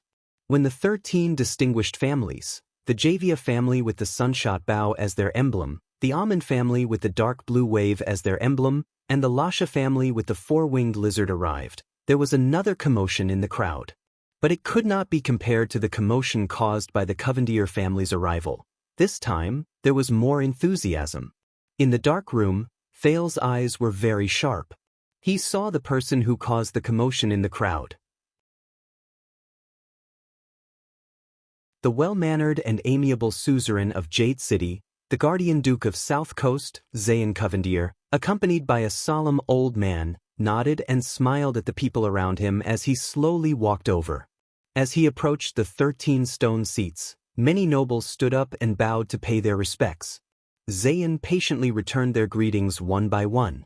Zayn walked to the centermost stone seat, knelt down on one knee towards the expressionless Kessel V, and kissed the ring on his finger. Covendier, Kessel frowned slightly, I heard that you had a small misunderstanding with the royal guards yesterday? It's just a small matter. Zayn put on a friendly smile. Your Majesty need not worry about it. Kessel nodded and glanced meaningfully at Zayn's smile. I hope that it will be the same today. Zayn froze slightly. As expected, something must have gone wrong. It should have been a show of the nobles forcing the appointment of an heir, but His Majesty seems to have prepared for it? The guards passed down the message to the square outside the hall layer by layer. Then, from the bottom to the top, deafening cheers once again rang out. Who, Kevin, Covendier, Iris Flower, Tricolor Iris Flower, Thale's heart sank. The Duke of Iris Flowers is so popular? Listening to the cheers coming from below Renaissance Palace, the young Duke stood up calmly without batting an eyelid. The butler behind him took his cloak without batting an eyelid. Zayn sat on one of the 6 stone seats and smiled at the other 2 dukes, who had different expressions on their faces.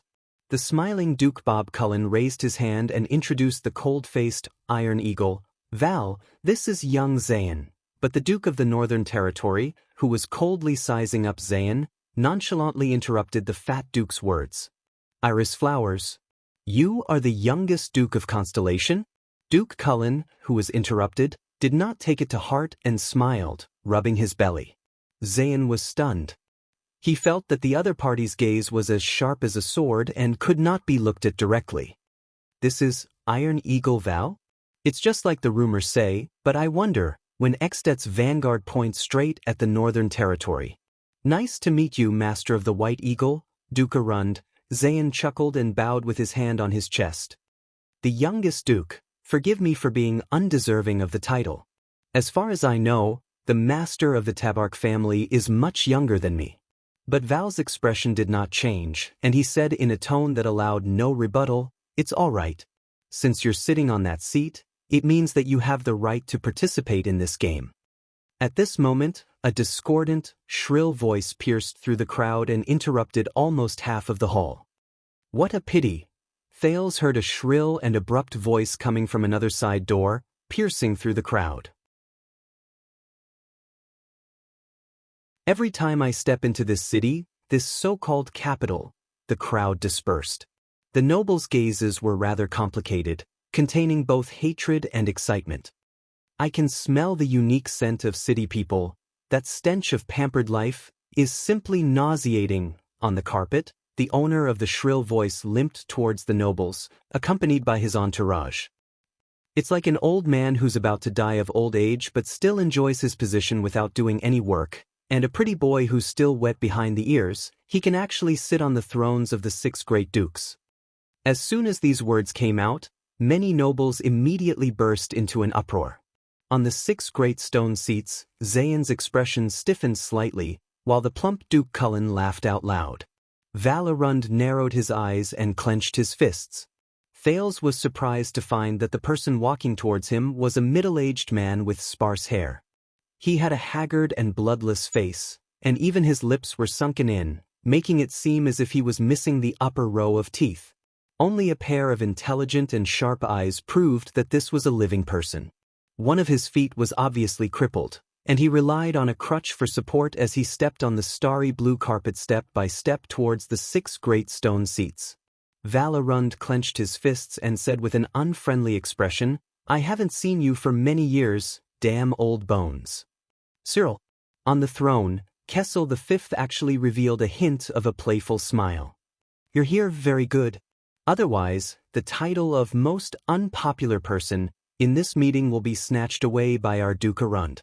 The Duke of the Northern Territory snorted coldly.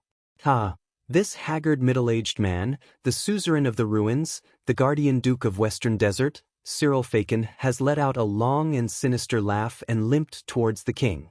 With one hand on the crutch, he half knelt down and kissed the king's ring. With a cold and sharp voice, he said, "Faken is never absent, your majesty."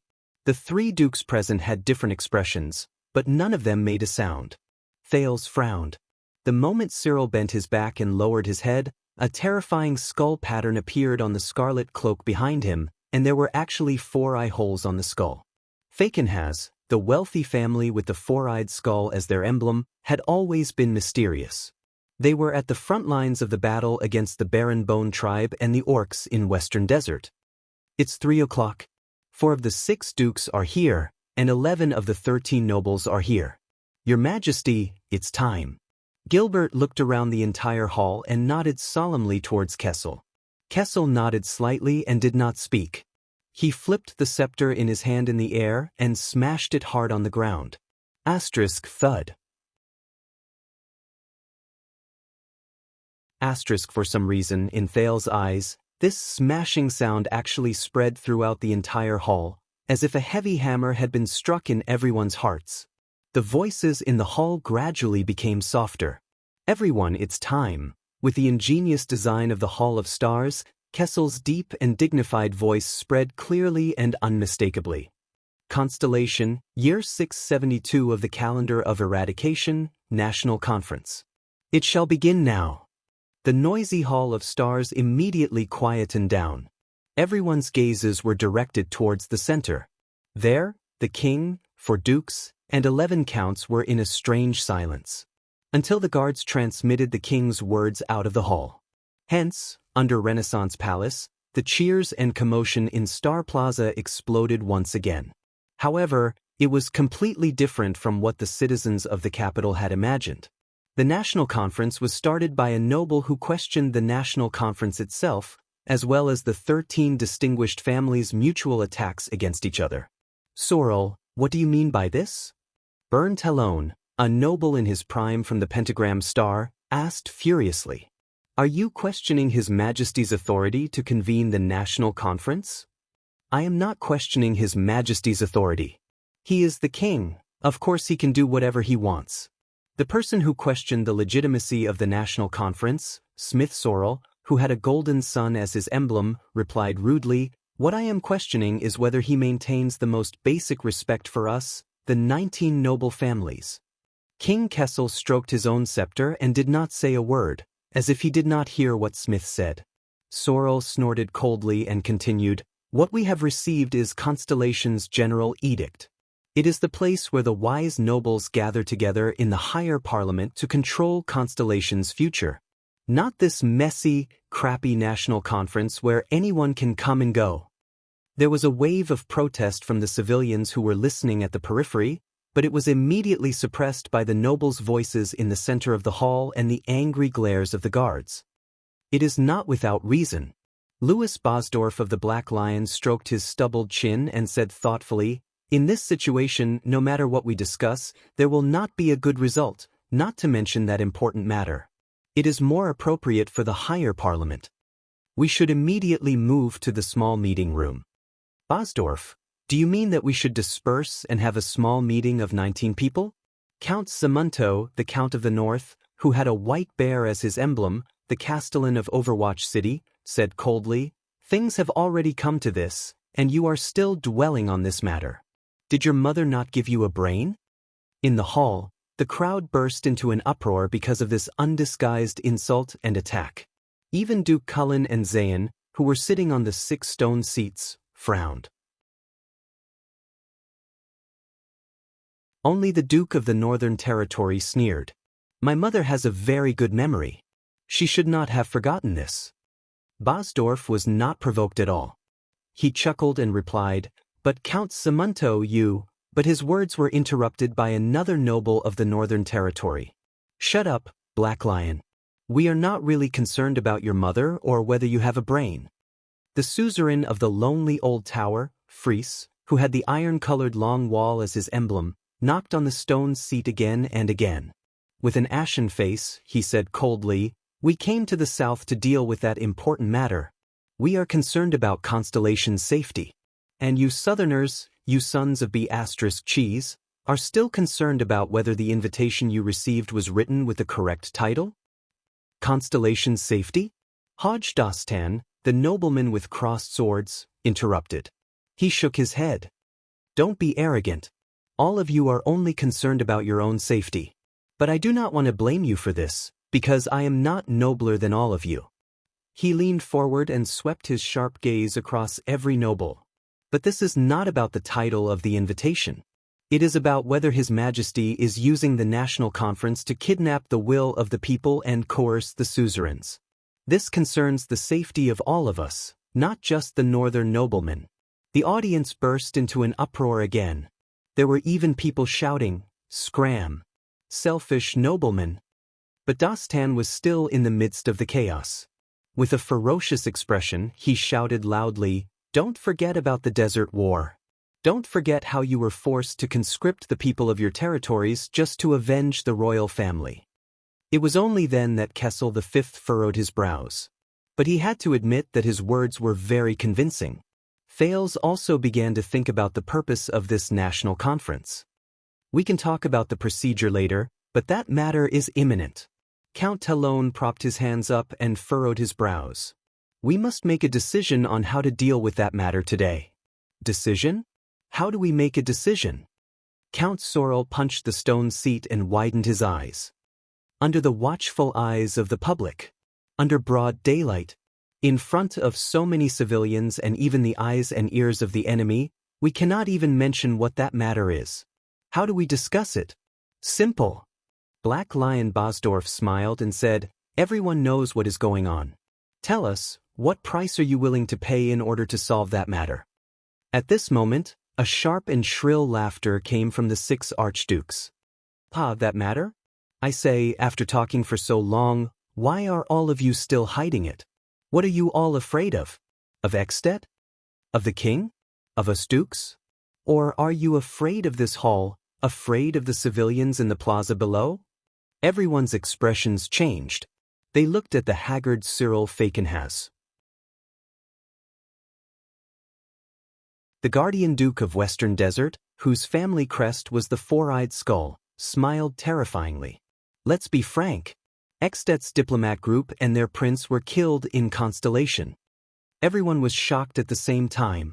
Although the 19 nobles knew about this through the general edict, this was still an undisclosed secret. How dare he, how dare he? Duke Cullen frowned. Duke Arun slapped his thigh and shook his head. Zayn pursed his lips tightly and did not say a word. Sir Falkenhays. Count Derek Chroma tried to stop him with an unpleasant expression. We do not have to discuss this matter in the national conference. Shut up, boy. Sir is speaking. Falkenhays rudely cut him off, making the Count of Wingfort, who knew him a little, stop. The old Count Caribbean, who had always been close to the Chroma family, could not help but frown. Cyril Falkenhays gritted his teeth with a gloomy expression and continued to reveal the secret that should have been taboo. All of you are well aware of it, but only the civilians do not. Those barbarians will not let go of this opportunity. That broken treaty. They have been rubbing their palms and waiting for it for 12 years. Everyone in Constellation, be it the king, the nobles, or the civilians, listen up. Constellation and Extet. Western Peninsula's shield and blade.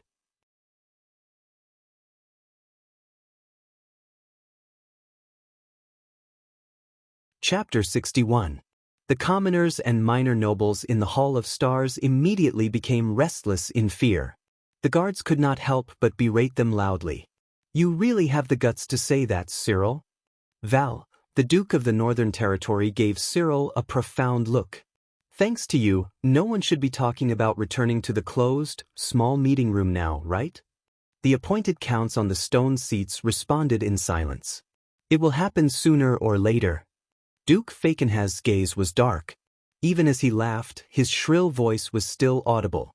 Hee, I merely removed your hopes and fears. Duke Cullen sighed. The unwelcome guest at the banquet really lives up to his name. Zayn, like most of the counts from the 13 distinguished families, wore a gloomy expression and did not say a word. More than 10 seconds later, from Star Plaza to the Hall of Stars, the crowd's panicked buzzing noises became louder and louder. The news of the impending conflict between Extet and Constellation was made public. Count Sorrel's gaze was hostile as he stared straight at the king.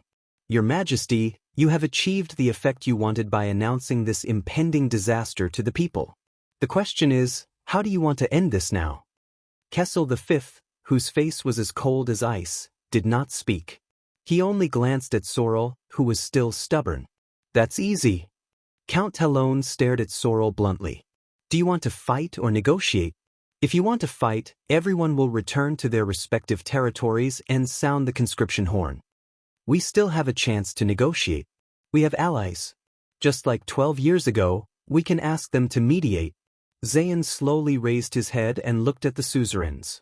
War may not necessarily break out as long as we pay a certain price. The one who died in the diplomat group was the prince, King Nuven's only son, the only heir of the Walton family. Falkenhays interrupted the young duke and said in a strange tone, pay a price? That's right. Give that northern territory to Extet, and it will probably be done. We will not give up an inch of the northern territory, Count Samunto said coldly. That is the land our family has guarded for generations. But that prince did die in your territory, didn't he? Daoist sneered. This is your responsibility. Of course you have to pay the price. If you're not joking, Daoist. Count Fries raised his head, his gaze fierce. Then we can duel on the stage of eradication right now. All right. How about we give them 20% of the eternal oil supply in the East Sea? Duke Falkenhays pretended to be deep in thought. He first looked at Duke Cullen, then at Zayn, and smiled nonchalantly. Or how about the crystal drop mines in the south? There's a limit to joking, Cyril. Duke Cullen was unusually serious. Zayn gave him a friendly smile and shook his head slightly. At this moment, Kessel V tapped his scepter lightly. All the nobles quietened down and looked at him. Under the king's gaze, Gilbert nodded and took a step forward.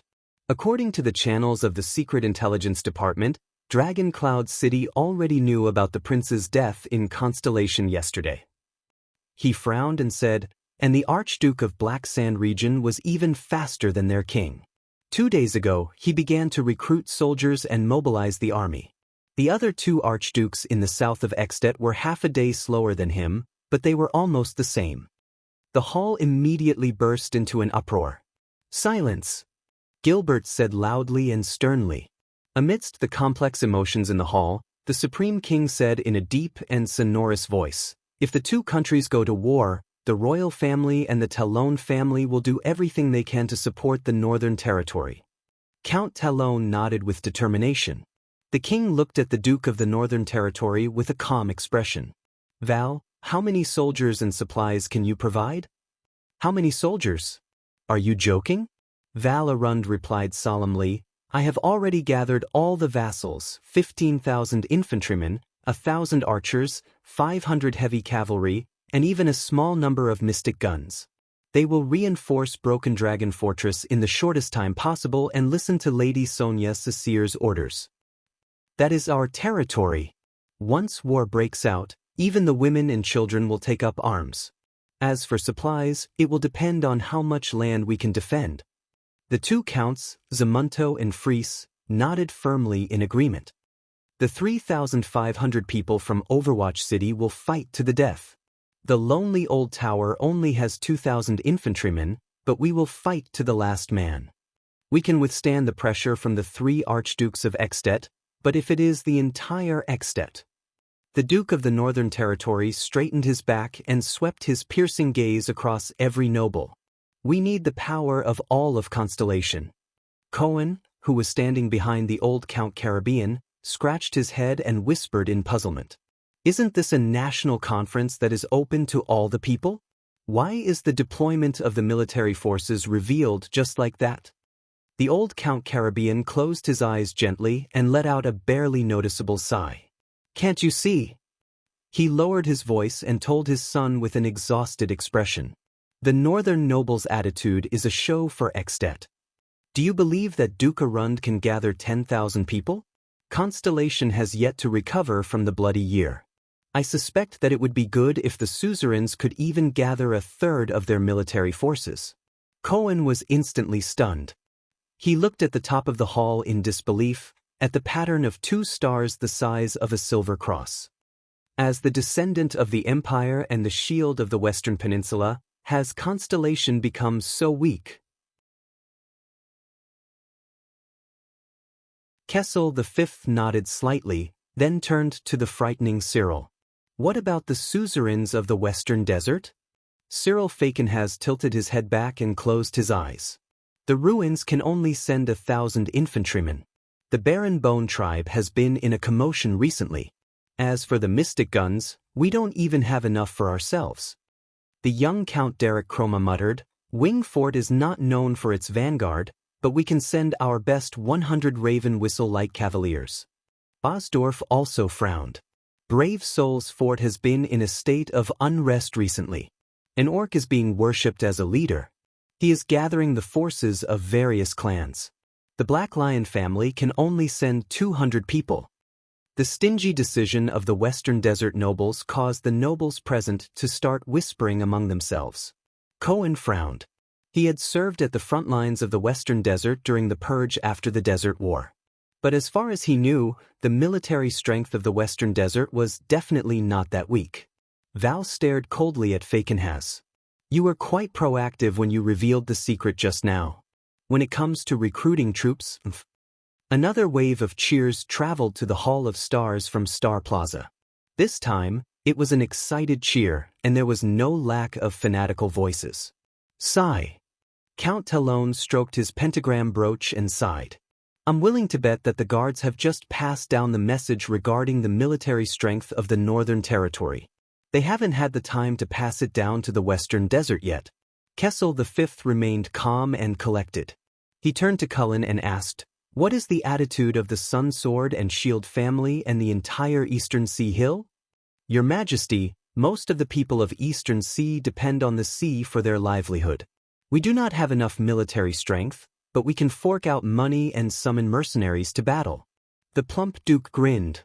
If a full-scale war breaks out, as long as it is not winter and the coastal waters are not frozen, our fleet can still harass Extet's east coast.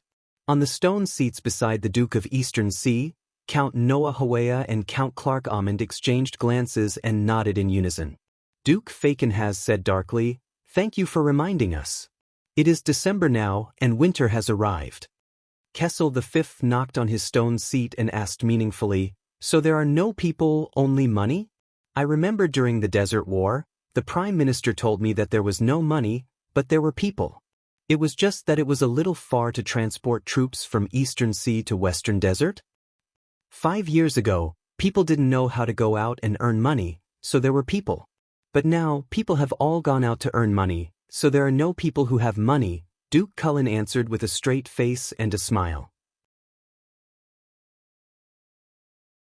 The king snorted softly, while the Duke of the Northern Territories' expression was extremely unpleasant. There are no usable cavalry in the entire South Coast Hill. The Covendier family can gather 2,000 infantrymen from around Jade City, and they also have some mystic guns, Zayn answered worriedly before His Majesty could ask him. But the long march to the north will be a problem, and my vassals will definitely not be happy. There is no way to guarantee the quality of the soldiers. The old Count Caribbean's expression was also solemn, and he spoke in a timely manner. It is the same for Walla Hill.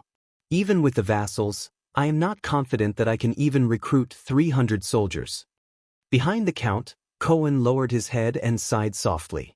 He still remembered that the last time his two sisters went out to visit friends, his father directly sent 500 soldiers to escort them. Count Lasha was even more straightforward. The soldiers from the swamp are not suitable for fighting in the north at all. Kessel V did not speak again. He only exhaled softly. The Guardian Duke of the Land of Cliffs and the Guardian Duke of Blade Edge Hill have not arrived yet, but I reckon that they, as well as the remaining 4 families, probably have the same attitude. As nobles of the Land of Cliffs Hill, Count Sorrel and Count Dagistan both turned their heads and did not speak. Instead, the chiefs and merchants who were listening by the side started whispering to each other. They were more worried about the impending war. "Is this how you report to Constellation?" The Duke of the Northern Territories' face was ashen. He stood up abruptly, pointed at the double-cross star above his head, and said angrily, "This is the country you swore allegiance to, and it was once the greatest country in the history of mankind. Even though the Northern Territory is not your territory, the double-cross star flag is still flying above it. It is the same as your land." "Your Grace, I also fought for Constellation 5 years ago," Count Dagistan said coldly. "In the end, I lost my eldest son forever in the Western Desert. I guess you, who do not have a son, will not understand. Bullsh *T. Val's eyes widened in anger, and he turned his head abruptly. "My only daughter, the heir of the White Eagle, is now at the Broken Dragon Fortress at the border between the 2 countries. She is under the command of the Fortress Flower, Lady Sonia Sasir. Her life depends on the outcome of the war between the Great Dragon and Constellation." Upon hearing this, Cohen could not help but lower his head and sigh. He looked at Raphael, who was behind the Black Prophet. Duke Cullen shook his head and sighed. "Perhaps there is no need for war. We can choose to negotiate. Even if Extet sends out troops, it is only for benefits. And then force the Northern Territory to give up its territory?" Val was like a predatory eagle, his sharp eyes staring intently at everyone who replied. "Now, we all know the bargaining chips and the number of troops in our hands." At this moment, Zayn raised his head with a resolute gaze and looked at the king. To fight or to make peace, it will depend on His Majesty's will. Everyone's gaze instantly shot towards Kessel. Val's gaze was eager and intense, Cullen's gaze contained a complicated smile, Cyril's gaze was playful, and Zayn's gaze was as calm as still water. "So, this is my country?" Kessel slowly raised his head. His gaze was as sharp as a knife, cutting through every suzerain. The king can only bring his own regular army and direct vassals to face the entire army of another country? Or else, I have to represent Constellation and accept their possible conditions in humiliation? Cyril Fakenhas laughed sinisterly. Hehe, without military strength, we can't fight, but the dignity of the royal family, we can't even talk about it. Kessel V sighed. It seems like it is indeed as Mane of Night said. Kings are all lonely people. At this moment, a loud and furious voice came from the main door of the Hall of Stars. Your Majesty, please take back what you said. With us around, you will never be lonely.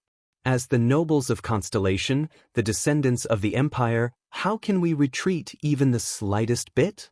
Amidst the commotion in the hall, a nobleman in his prime, whose left eye was covered by a terrifying scar, and dressed in a yellow-black cloak with a rearing deer, walked up to the 6 stone seats with a cold and arrogant expression. Some of the nobles in the hall, including the commoners, began to applaud enthusiastically, while others either snorted or shook their heads and sighed. Duke Cullen, on the other hand, smiled helplessly. Val and Zayn looked at him solemnly. Cyril Fakenhas laughed and said, One-eyed dragon of Nanchester, I thought you would only arrive at night. The Castellan of Steep Forest City, the guardian duke of the land of cliffs, Coaster Nanchester said with a stern expression, Compared to this, look at what you have done. He kissed Kessel's ring, but did not sit on the stone seat. Instead, he turned to Val and said, Sir Arund, please do not worry. The entire army of Steep Forest City will be mobilized north to Broken Dragon Fortress. But under Val's surprised and complicated gaze, he immediately changed the topic and looked at Kessel V. In the face of this war of the entire nation, as long as your Majesty can make your followers feel at ease, I can't think of any reason to retreat. Almost all the nobles in the hall frowned. Make his followers feel at ease? Coaster, Kessel V said slowly, What do you mean by this? Your Majesty, do you still not understand? Coaster said sternly, An all-out war is imminent, but the nobles are panicking and making excuses. In this situation, only you, as our king, are enduring the torment of whether to fight or to make peace. This is not fair to you. But why do you think this is? Coaster shut his single eye tightly, took a deep breath, and then said firmly, The Iron Hand King, your Majesty Kessel. The suzerains and nobles do not dare to follow you. The whole of Constellation is panicking and uneasy. 12 years have passed since that tragedy, and the late king's remains have been buried. But we still do not know what you are thinking. We do not know what kind of king we are following. In an instant, the nobles were silent. Gilbert and Gines furrowed their brows at the same time. Kessel, on the other hand, gently tightened his grip on his scepter and looked at Coaster with a complicated expression. But Coaster still did not back down and said, We are all afraid of you. No one knows what a king who lives alone in the world without any scruples, the last person of the Jadestar family, will do. Moreover, this is war. Coaster turned around. His single sharp eye swept across every suzerain, and he enunciated each word clearly. Your Majesty. The color of blood has faded, but Constellation still exists. But why do you have to bear the suspicions of the nobles even for an obvious choice of war?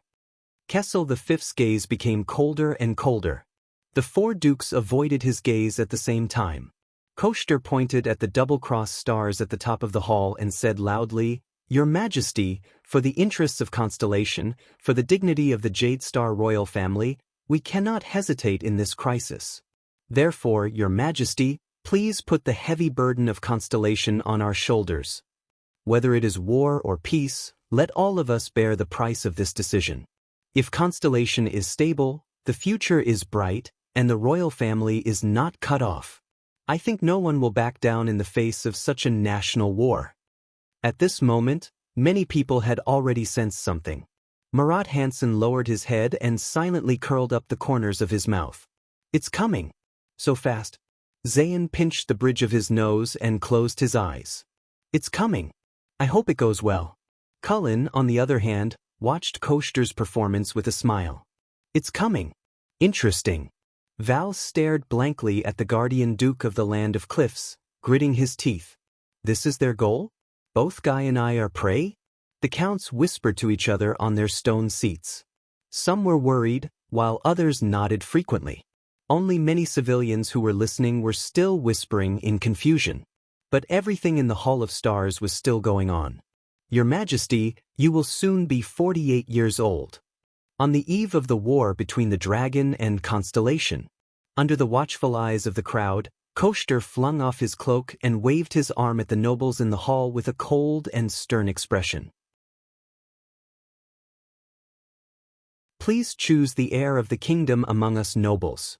Use your actions to tell the nobles that you still care about the stability and survival of this kingdom, and that you still trust these suzerains who are your arms. At that time, we will fight for the dignity of Constellation, for the glory of the Jade Star royal family. Absolutely no complaints. Absolutely no retreat. Dead silence. Absolute dead silence. Suffocating silence.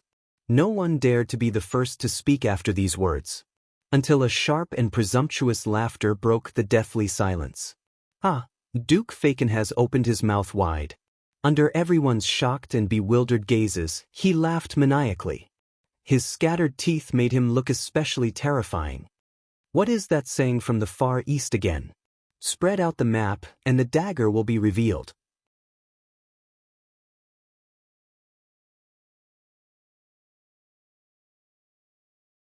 Chapter 62.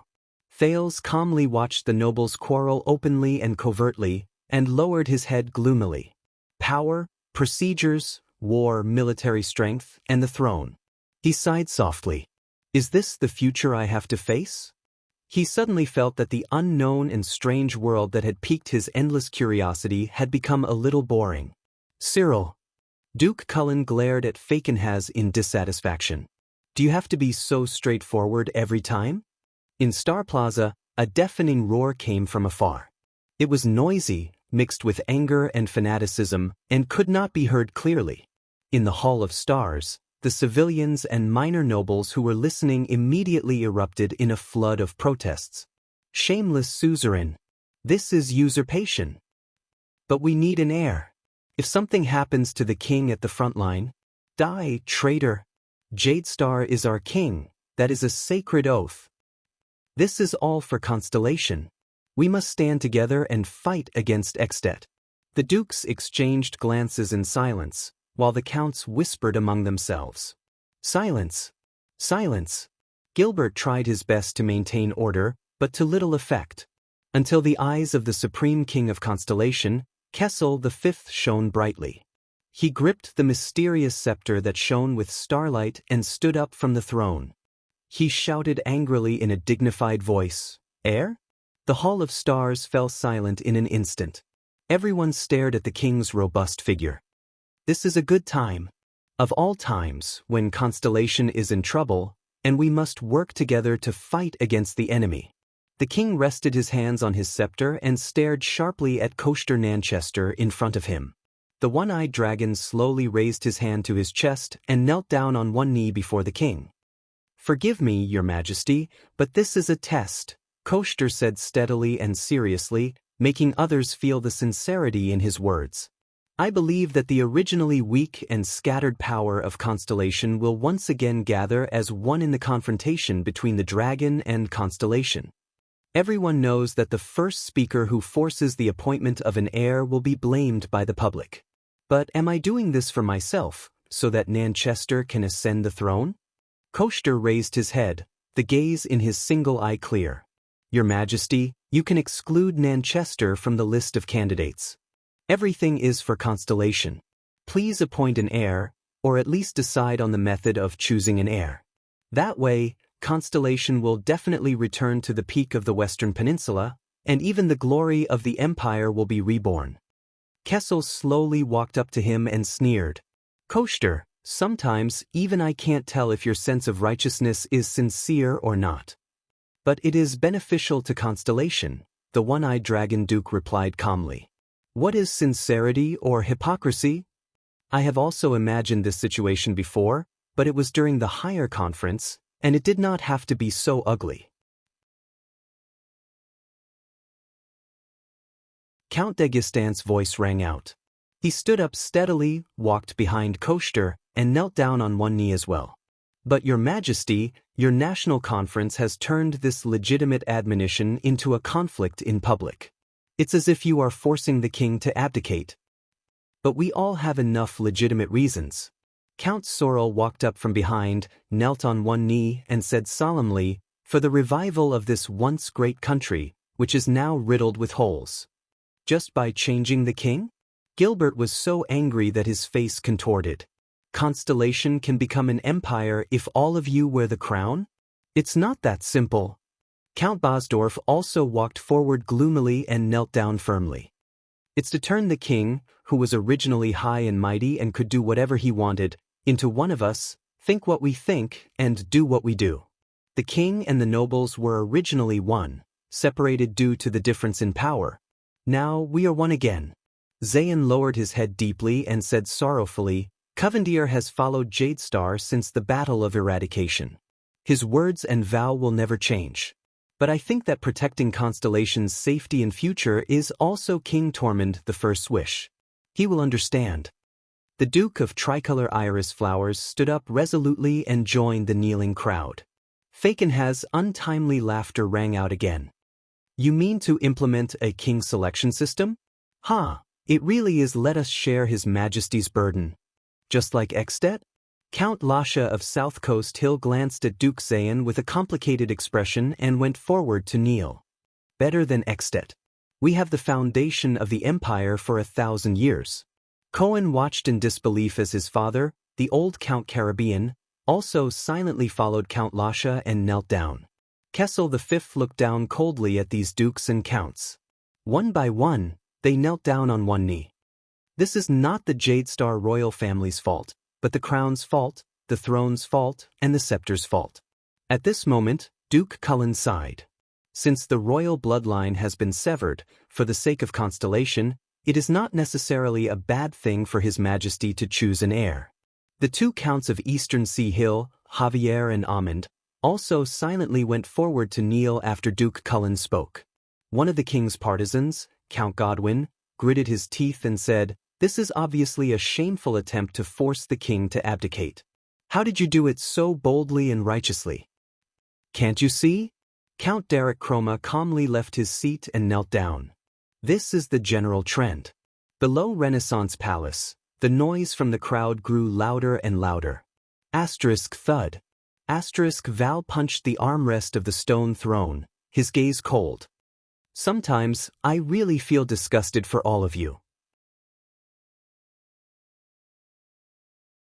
He clenched his fists tightly, lowered his head and said, "An unbelievably coincidental war, an unbelievably coincidental admonition, and the Northern Territory that was sacrificed." Kessel V stared straight at him. His gaze was unique and difficult to understand. Under the king's unreadable gaze, the Duke of the Northern Territory shut his eyes tightly and inhaled. His brows furrowed, as though he was in a fierce struggle.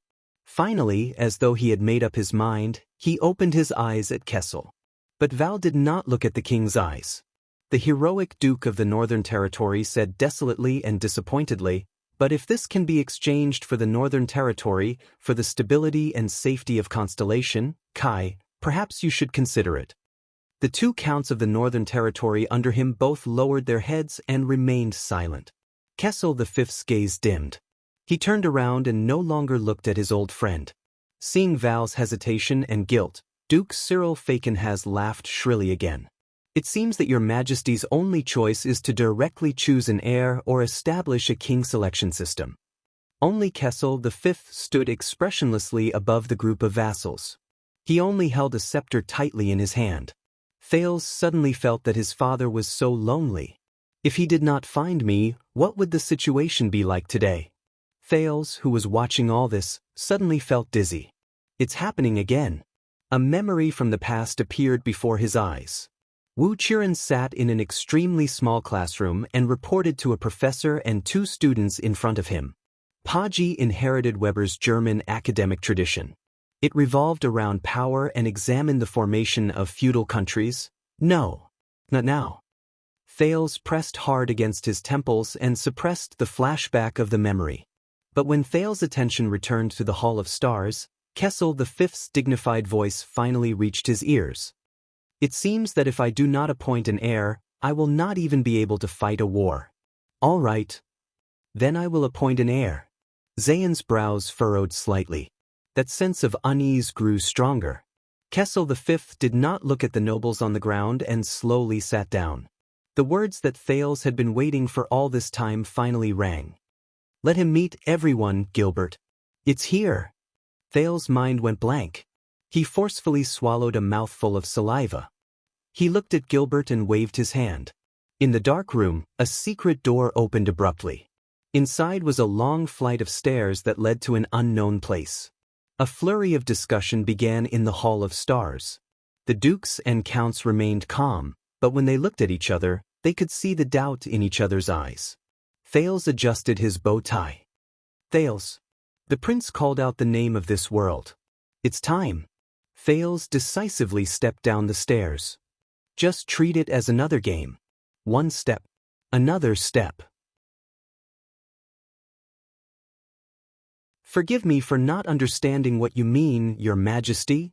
On the ground, Count de Gistan raised his head and looked straight at Kessel. The heir you chose is not among the nobles in this hall? The Supreme King only looked at him coldly and said nothing. In the narrow passageway, Thales clutched his forehead tightly.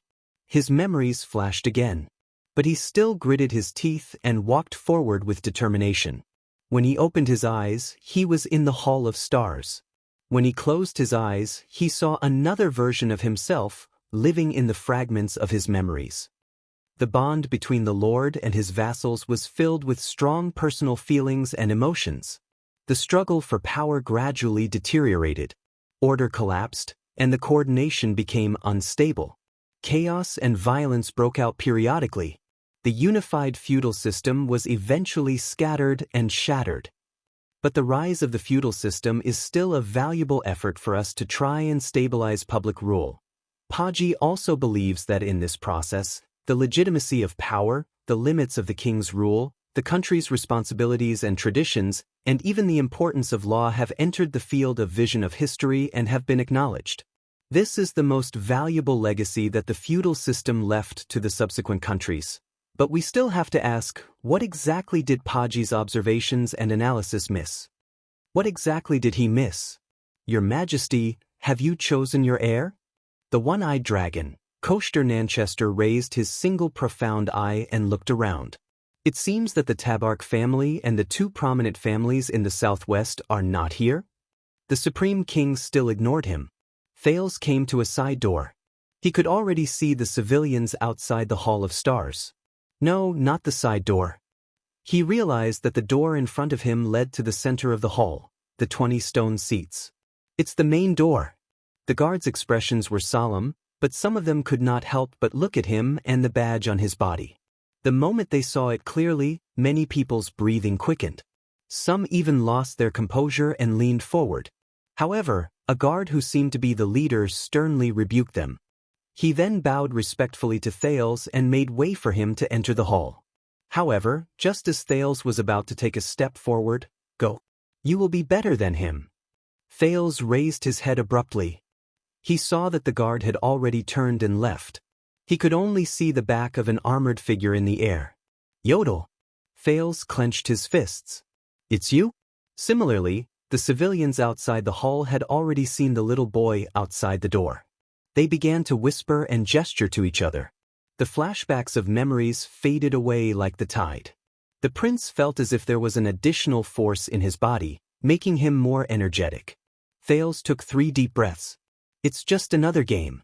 It's just another thesis defense.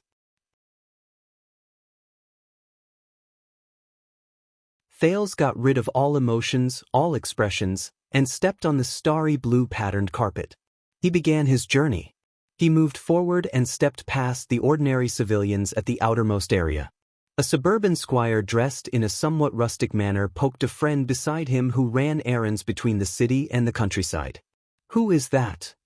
A child can come in too? Maybe a noble? So young? Hey, did you see that? That child is dressed so beautifully. He's almost as good as the young lady of the baron's family. Thales did not look sideways. He moved forward and stepped past the seats formed by merchants, craftsmen, farmers, and the leaders of the line. A fat carriage merchant was a little surprised. He pulled the arms of two people in the same trade. Look at that child. Is he a noble who is late? His attire is not as simple as that of a minor noble. Do you recognize the badge on his body? It's a little familiar. I had a group of customers before, and the scrolls they were holding had that mark. Why did he come at this time? Thales did not stop walking.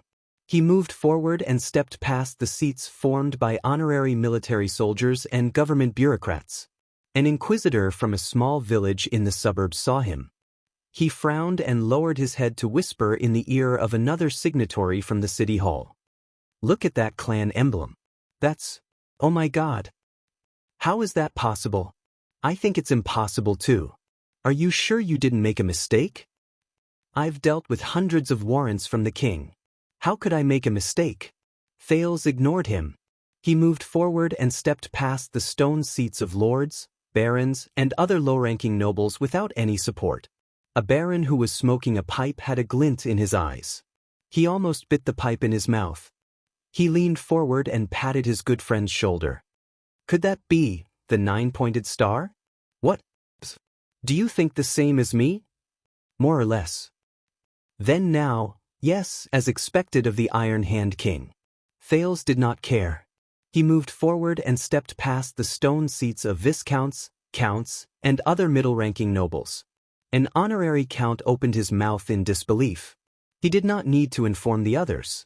Many nobles had already seen Thales. That is, by the king. How is this going to end? No, there hasn't been any news for so many years. Could it be an illegitimate child who was wandering outside? Then the suzerains sigh, the waters are too deep, let's wait for a good show. The discussions, noises from the crowd became louder and louder. In the end, it turned into a commotion and an uproar. People stood up one after another and leaned forward to look at the mysterious boy with the gold and silver nine-pointed star. In the center of the stone seat, Cohen turned his head to look at the source of the commotion.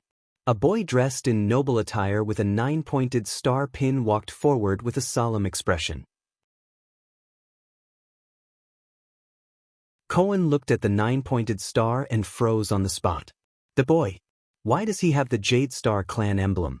The prince stepped onto the 13 stone seats without changing his expression. Gilbert winked at him. The three dukes who were seated saw the boy walking towards them. They could no longer remain calm. Val stared at the boy in shock and clenched his fists. Are you joking? Cullen frowned and leaned forward with his plump body. That boy, the emblem on him. Cyril ground his terrifying teeth. His eyebrows twitched as he spat out a few words. This is really unexpected. The Supreme King raised his head slightly. His gaze was cold and amused. He chuckled. Everyone come and meet Thales. The suzerains who were kneeling on one knee turned around. The moment they saw the boy's face clearly, the Guardian Duke of South Coast, Zayn Covendier's pupils immediately contracted. Kessel started to stroke his scepter again. Once again, he spoke words that were filled with authority and dignity. He's my son, the only blood descendant of the Jade Star royal family.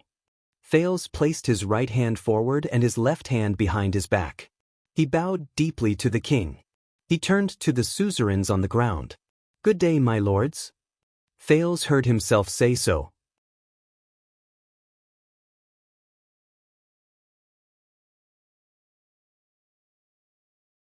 Chapter 63.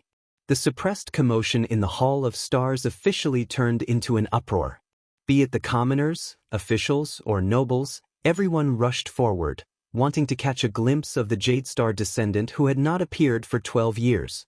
Under Gilbert's command, teams of guards, who had been prepared since a long time ago, hurriedly entered the scene. They formed a human wall and raised the anti-charge shields and electric batons that were borrowed from the police station in an emergency. They tried their best to block the crowd and maintain order. Step back. Otherwise, You will be punished for disrespecting the royal family. Many guards shouted with all their might. Even though these guards frequently turned back to look at the boy of only 6 or 7 years of age with a special identity, Thales stood calmly. Thales stood calmly in the face of all the gazes in the hall. This is what I have to face, everything I cannot choose. He could not muster up any energy. Even though he was under countless gazes, he was extremely calm. Especially the gazes of the dukes and counts. Doubt, surprise, anger, indignation, contemplation, and obscurity coexisted. Then, they turned into scrutiny and vigilance in unison, cutting at him like a sword. And the complicated gaze from Xianxia. Xian felt as if all the blood in his body was flowing against the flow and pounding against his brain. Trembling slightly, he slowly stood up and looked at Thales in disbelief. It's that boy. How? That so-called illegitimate son of Lord Mon. What's more ironic is that I just saved his life from the assassin yesterday. If I had insisted yesterday, or simply not intervened and let him die under the assassin's sword, he clenched his fists tightly and gritted his teeth. No, they haven't lost yet. There's still a chance. However, louder, noisier, and more deafening cheers came from Star Plaza. The news of the Jade Star descendant was finally announced to the entire kingdom. Return to your seats, my lords, Gilbert said coldly. I believe His Majesty will humbly accept your advice and accept your suggestion to appoint an heir. Why does this boy have the 9-pointed star? It's been 12 years. Your Majesty. Count Sorrel could not hide his astonished expression and sat back on his stone seat in a daze. We have never heard of Queen Kia having a third child. Who is this unknown child? Count Dagestan muttered. He sat back on his stone seat and frowned in deep thought. Your Majesty, we still need an explanation. The one-eyed dragon Duke of Nanchester, Koester lowered his head so that no one could see his expression under the shadows. However, his tightly clenched fists never loosened. He suddenly raised his head and glared at Kessel V with his single eye that was filled with rage. At this moment, a boy wearing the 9-pointed star emblem appeared. Are you making a fool out of us? Kessel V did not even spare him a glance. He only stared in another direction. Kia, I understand. That's why you're here. Val furrowed his brows and exhaled softly. He said in a low voice, just like this group of disgusting people, you've also planned this a long time ago. Today's national conference was not held to deal with Extet, but for this child. The Duke of the Northern Territory leaned back and looked at the expressionless Thales, then at the silent king. He said dejectedly, all of you take me for an idiot, don't you? After all this time, no one cares about Extet and the war except for the Northern Territory itself. He laughed sarcastically. Look, this is the glory of Constellation, the afterglow of the Empire. Kessel V ignored him. The suzerains also avoided his gaze. The plump Duke Cullen furrowed his brows, which was a rare sight. He pondered seriously and solemnly without saying a word. Don't be surprised. This is the Jade Star royal family and the 19 nobles. Duke Fakenhas laughed dryly. He did not care if he was also scolding himself. He mocked. The pillars of Constellation. Xianxia, who had calmed down, exchanged a glance with Koester. They tried to communicate with Duke Cullen, who was sitting on another stone seat. However, the latter only lowered his head and pondered, as if everything in the outside world had nothing to do with him. Damn old man. The young Duke of South Coast and the one-eyed Duke of Land of Cliffs cursed in their hearts at the same time. He was the initiator of New Star, and the one who approved the plan, but he was always the fastest to retreat when an accident happened. Gilbert watched the counts and dukes return to their seats and replied coldly, everyone has heard His Majesty's words.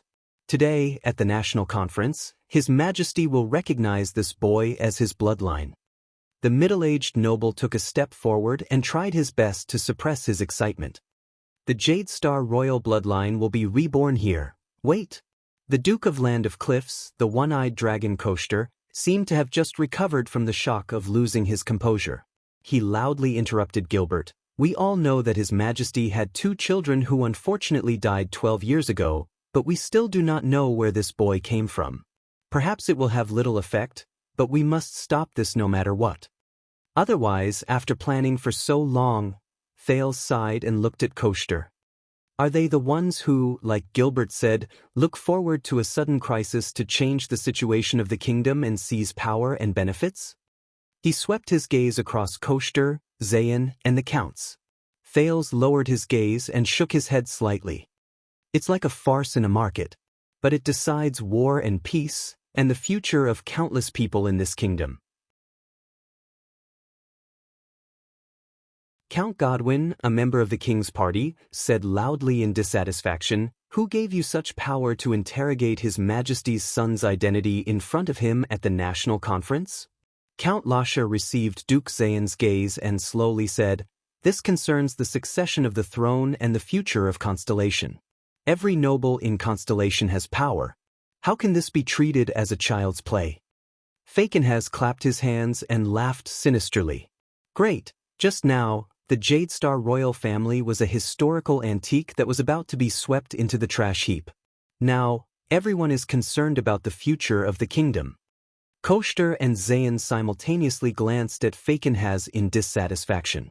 "Let this damned farce end quickly."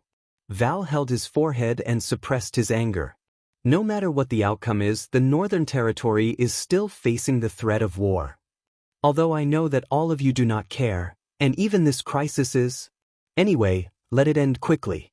At the end of his sentence, the Duke of the Northern Territory, whose eyes were burning with anger, shook his head slightly and said mockingly, "Whether it's the king or the suzerains, the Northern Territory should never have counted on you." The suzerains looked at each other and were silent for a while. The voices in Star Plaza grew louder again, spreading all the way to the Hall of Stars. But this time, the reason was unknown. Kessel V tapped his scepter lightly, attracting everyone's attention. The Iron Hand King's expression was calm and indifferent. "Thales, let everyone see who you are." The king's tone was calm, but his words shocked everyone. "Sooner or later, they will all kneel before you, swear allegiance, and become your arms and the pillars of the kingdom." A few counts turned their heads without batting an eyelid, completely giving up on the idea of speaking. If this boy really becomes the supreme king of Constellation in the future, Zayan clasped his hands together without batting an eyelid, quickly calculating the day's situation. If the higher parliament, formed by 19 nobles, does not recognize this child's identity, then, even if it will damage our popularity, this damned national conference. The sound of footsteps rang. Everyone on the stone seats turned their heads and watched the boy walk to King Kessel's side. The boy who looked thin and pitiful under the gaze of everyone present, but his expression remained calm, even a little absent-minded. He sighed. "I am Thales." In the noisy background, the prince said softly. So, the people in the hall quickly quietened down to hear his words. This was also a technique he learned from giving speeches in his previous life. When speaking in a noisy place, to make others quiet down, not louder than them. Instead, it was to make others have no choice but to shut up so that they could hear him clearly. "I am a bloodline descendant of Jade Star. My father is the supreme king of this country, King Kessel Jadestar. My grandfather is the former king of this country, the king of eternal rule, King Adi Jadestar." He swept his gaze across every suzerain in front of him. He saw the Duke of the Northern Territory sitting alone with a gloomy expression and his head hung low. Valorund. And the 2 counts of the Northern Territory sitting behind him. He also saw the aggressive one-eyed Nanchester, Zayan, who was staring at him and shaking his head slightly, Fakenhas, who had a contemplative look in his eyes, and Duke Cullen, who was smiling with his head lowered. All the counts had different expressions, but they all had ulterior motives in their hearts. Even Kessel V, who was holding his scepter with an indifferent expression. Thales suddenly came to a realization. His identity, the succession of the royal family, and even the upcoming war and the safety of Constellation. These were probably never in the consideration of this group of people. As for the casualties in the war, the sense of powerlessness and boredom in the prince's heart grew heavier. Logically speaking, he should follow the instructions and finish talking about his life experience in Mon manner, then wait for the king and the king's party to finish the rest. But Thales only felt that he was a little dispirited. He did not want to follow the routine anymore. He had had enough of all this. The prince's brain began to spin.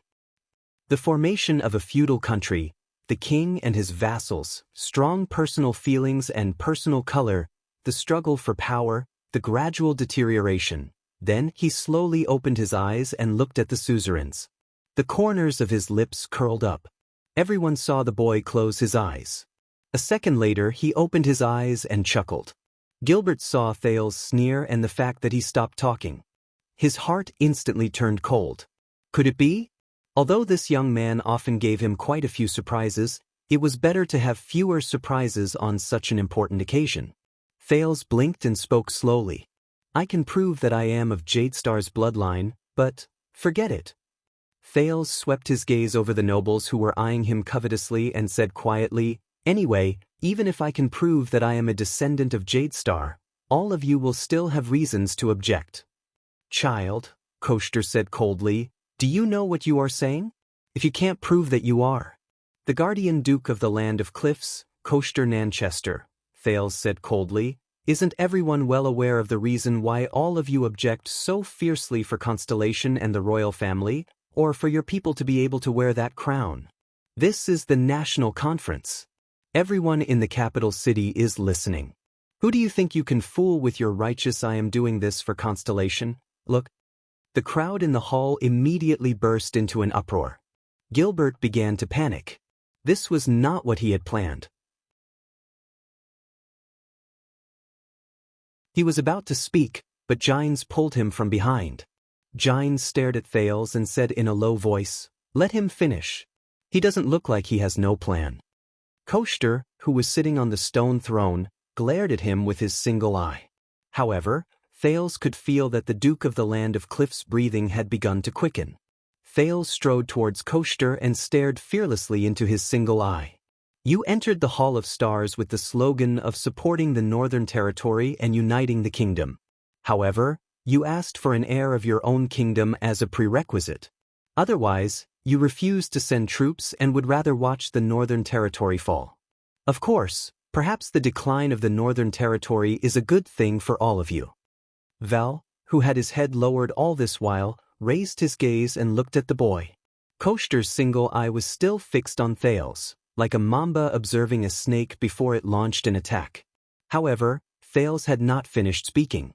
His eyes were ablaze, as though they contained the deepest anger within. But everyone knows that this is not about righteousness, but about a deal. What you care about is not Constellation, the royal family, or the people, but yourself.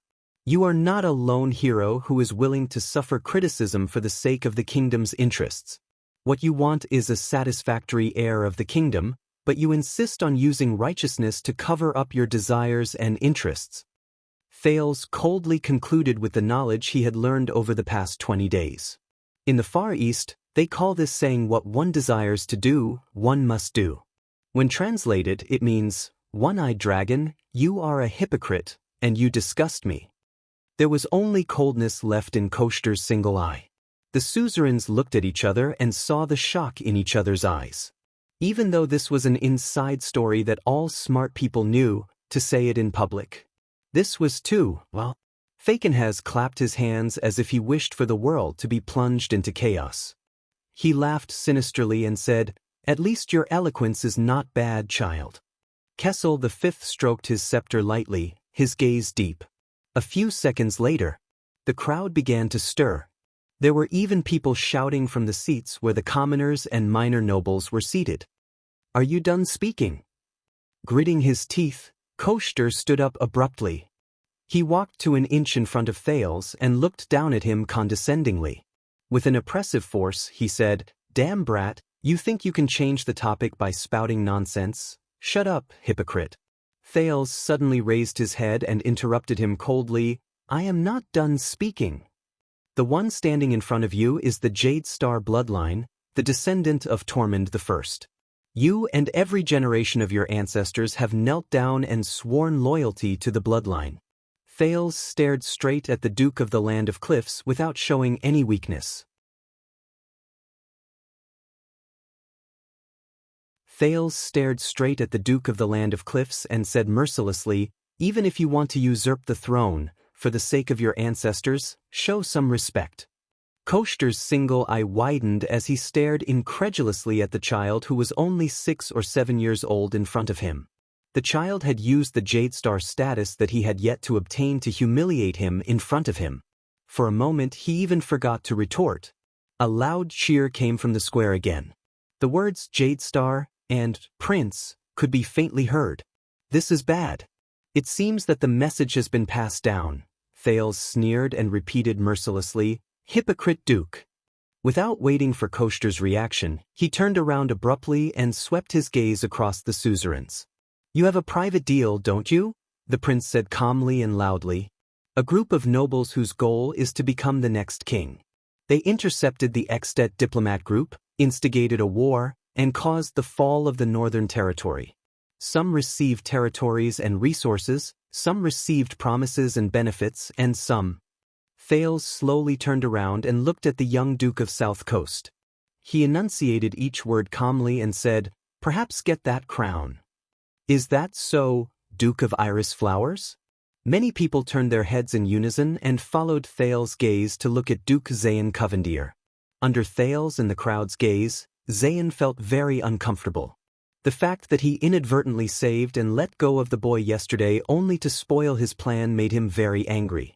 But his long-term strict upbringing and aristocratic manners allowed him to maintain his best demeanor without showing his emotions. "Child, random guesses will not help confirm your identity," Zayn flashed a friendly smile and said calmly, "If you do not intend to explain your background and provide proof, then we need to send an investigation team to spend some time to thoroughly investigate your past, and then—" Thales abruptly changed the topic and interrupted him. "When I was on my way to Renaissance Palace yesterday, I encountered an assassin." Thales looked at the suzerains seated in the hall and saw the changes in their gazes. He said calmly, "Thanks to you, Guardian Duke of South Coast Hill, Zayn Covendier, who intervened midway, I managed to escape." Gilbert and Gines looked at each other and saw the worry in each other's eyes. Hearing the news of the assassin, the crowd started whispering again. Thales nodded at him with a serene expression. A life was saved, but someone lacked a word of thanks. Zayn suppressed the anger in his heart. "This guy knows that I let a big fish like you escape, so, is that why he purposely came to anger me? You're welcome." On the surface, Zayn smiled and nodded gracefully. "Every passing noble is obliged to lend a hand. Besides, you already thanked me yesterday. But even if you were assassinated, it does not prove that you—" But Thales did not let him continue. "No, Sir Covendier." Thales raised his head coldly. "You misunderstood me." Thales walked towards Zayn step by step and spoke slowly. Words spoken this way could give people the greatest sense of oppression and persuasiveness. "I remember very clearly that the moment those assassins saw me, their leader was very surprised. He even shouted, 'No.'" Thales walked to Covendier's stone seat and said slowly, "Gilbert might have always been wondering why I would encounter assassins. Gilbert might have always found it strange. My whereabouts were not leaked, so why would I run into an assassin?" Zayn looked at Thales in front of him, puzzled. What is he trying to do? As their assassination target, I was also very puzzled.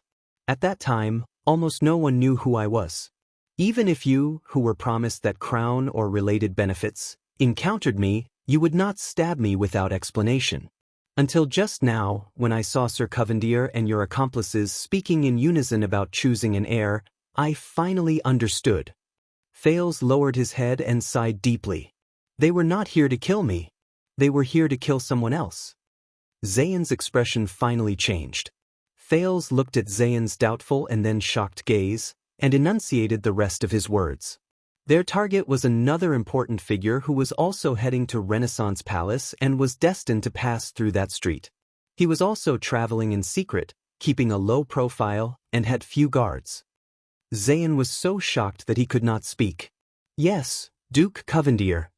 Thales' gaze was steady and his words were cold. He looked at Zayn, who was already stunned in his seat, and grinned. Yesterday, it was my passing that alerted them to the assassination attempt. In a corner where no one was paying attention, Gines lowered her head and closed her eyes tightly. Your Grace, it's me. It's me. It's me. It's a group of 10 or so professional assassins. They're well-trained, well-coordinated, and well-hidden.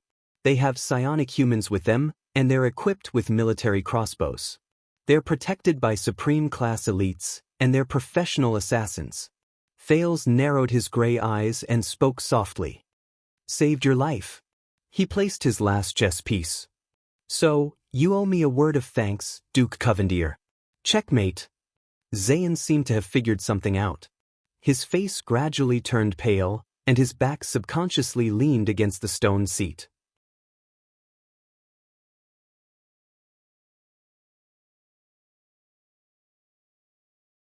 Chapter 64. But Thales had yet to finish his sentence. Since the assassin's target was you, then who would want your life?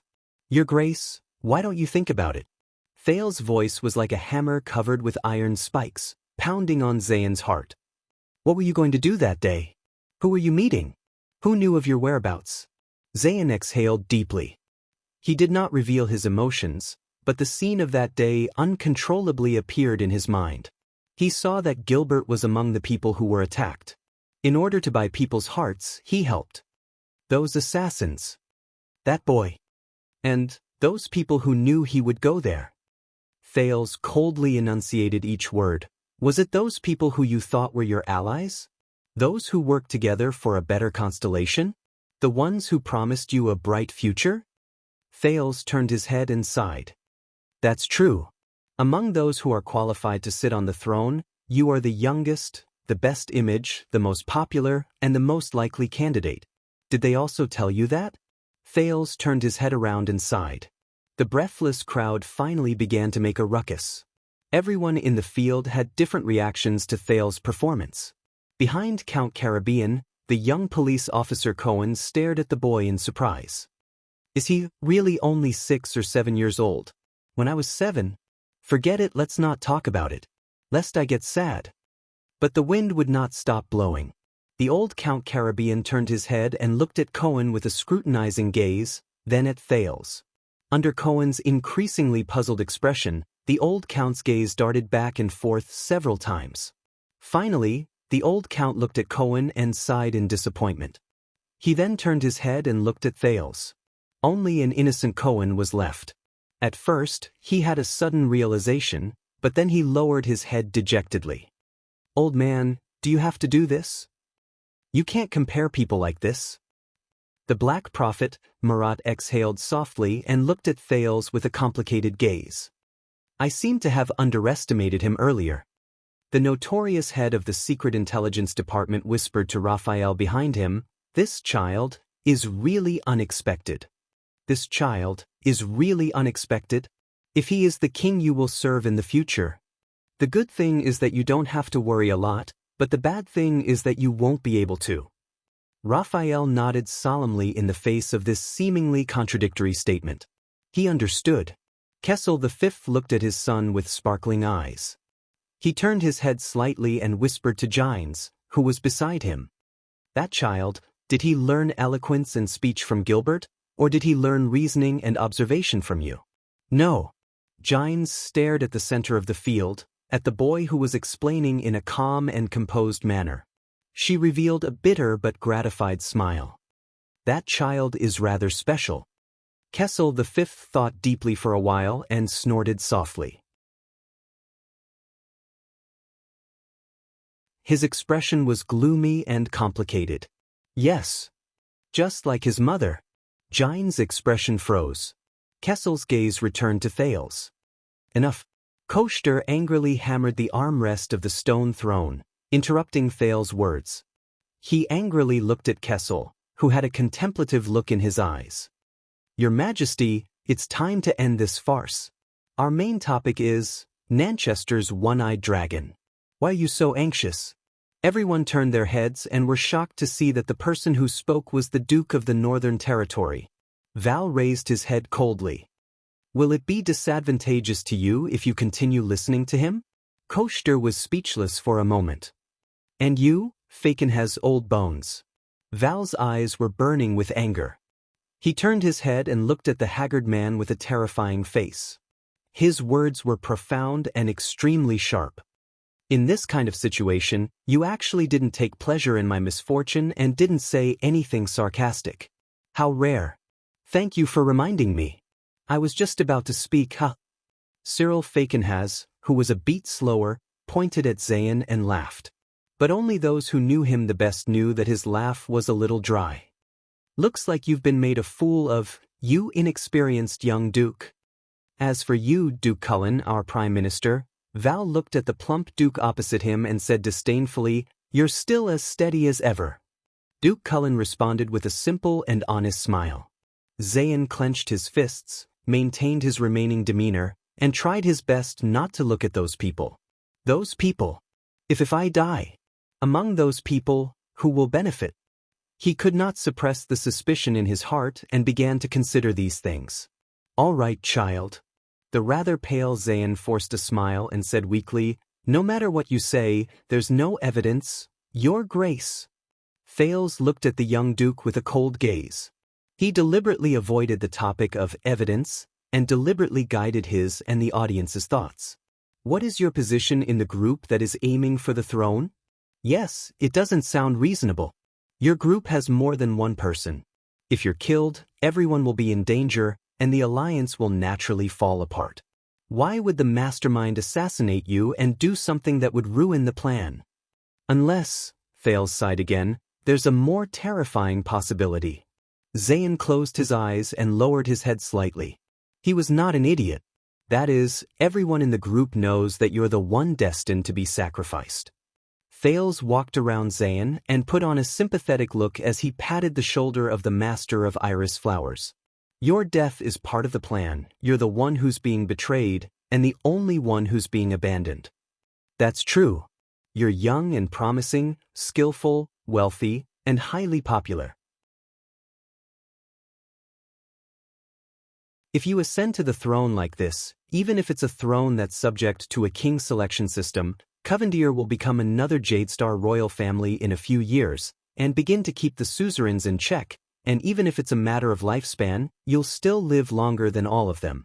Then what's the difference if they change the royal family or not? If the master of tricolor iris flowers is assassinated in the capital city, the nobles will only be more terrified, the pressure of war will only be heavier, and the blame on His Majesty will only be greater. The plot to force the appointment of an heir may be smoother.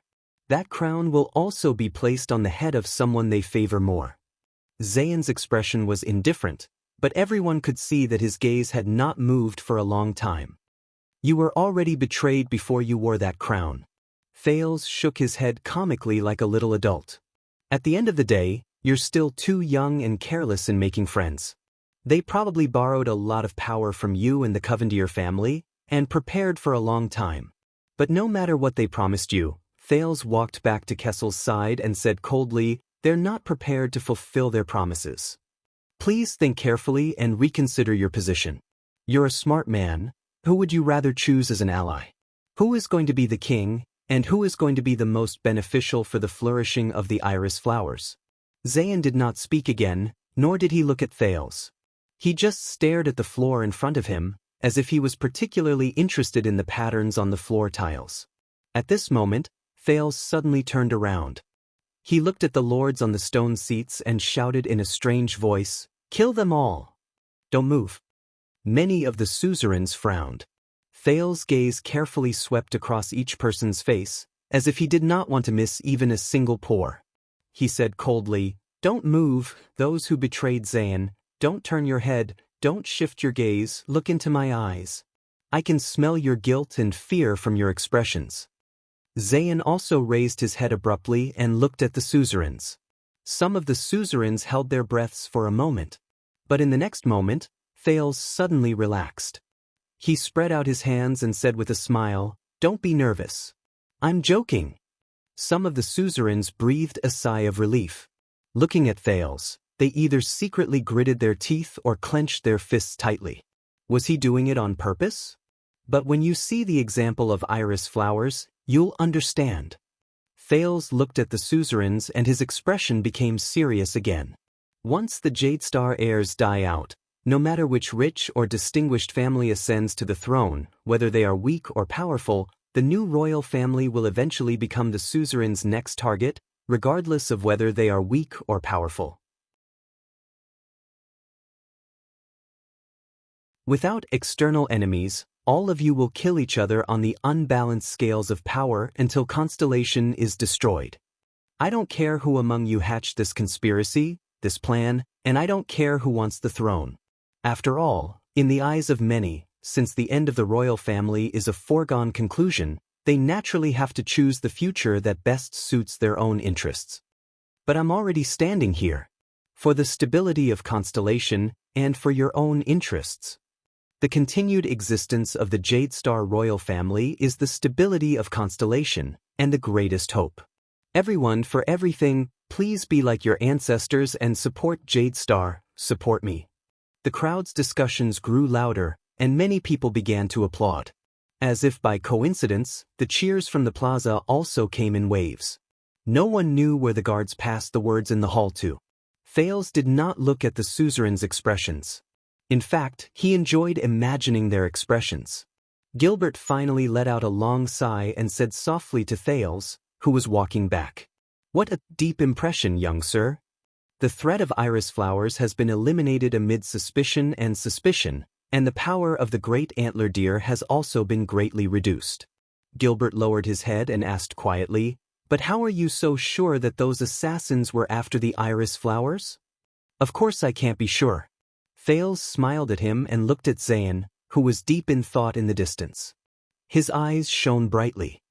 But he doesn't know either, does he? Everything has to be focused on the main point.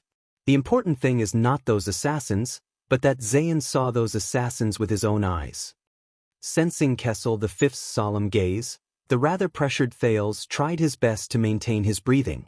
He said briskly, just like just now, the important thing is not whether my identity can be recognized, but who is not willing to recognize my identity. Under Thales' puzzled gaze, Gilbert could only heave a long sigh and whisper, I still have to say something. Even though it was satisfying, what you did just now was not a wise way of governing. You will understand in the future. Stop spouting nonsense here. This is meaningless. The furious one-eyed dragon, Duke Nanchester, slammed his stone seat hard and swept his gaze across the crowd in an oppressive manner. Have all of you forgotten? Up until now, he has yet to prove his identity. His Majesty has not had an heir for 12 years, and a 6 or 7-year-old child suddenly jumped out and said that he is a descendant of the royal family. He even spouted nonsense during the national conference. Duke Coaster Nanchester, why are you still bothered about my identity? Thales sighed and interrupted him loudly, do you still not understand? My father has prepared everything a long time ago. Thales lifted his head slightly and flashed an innocent smile.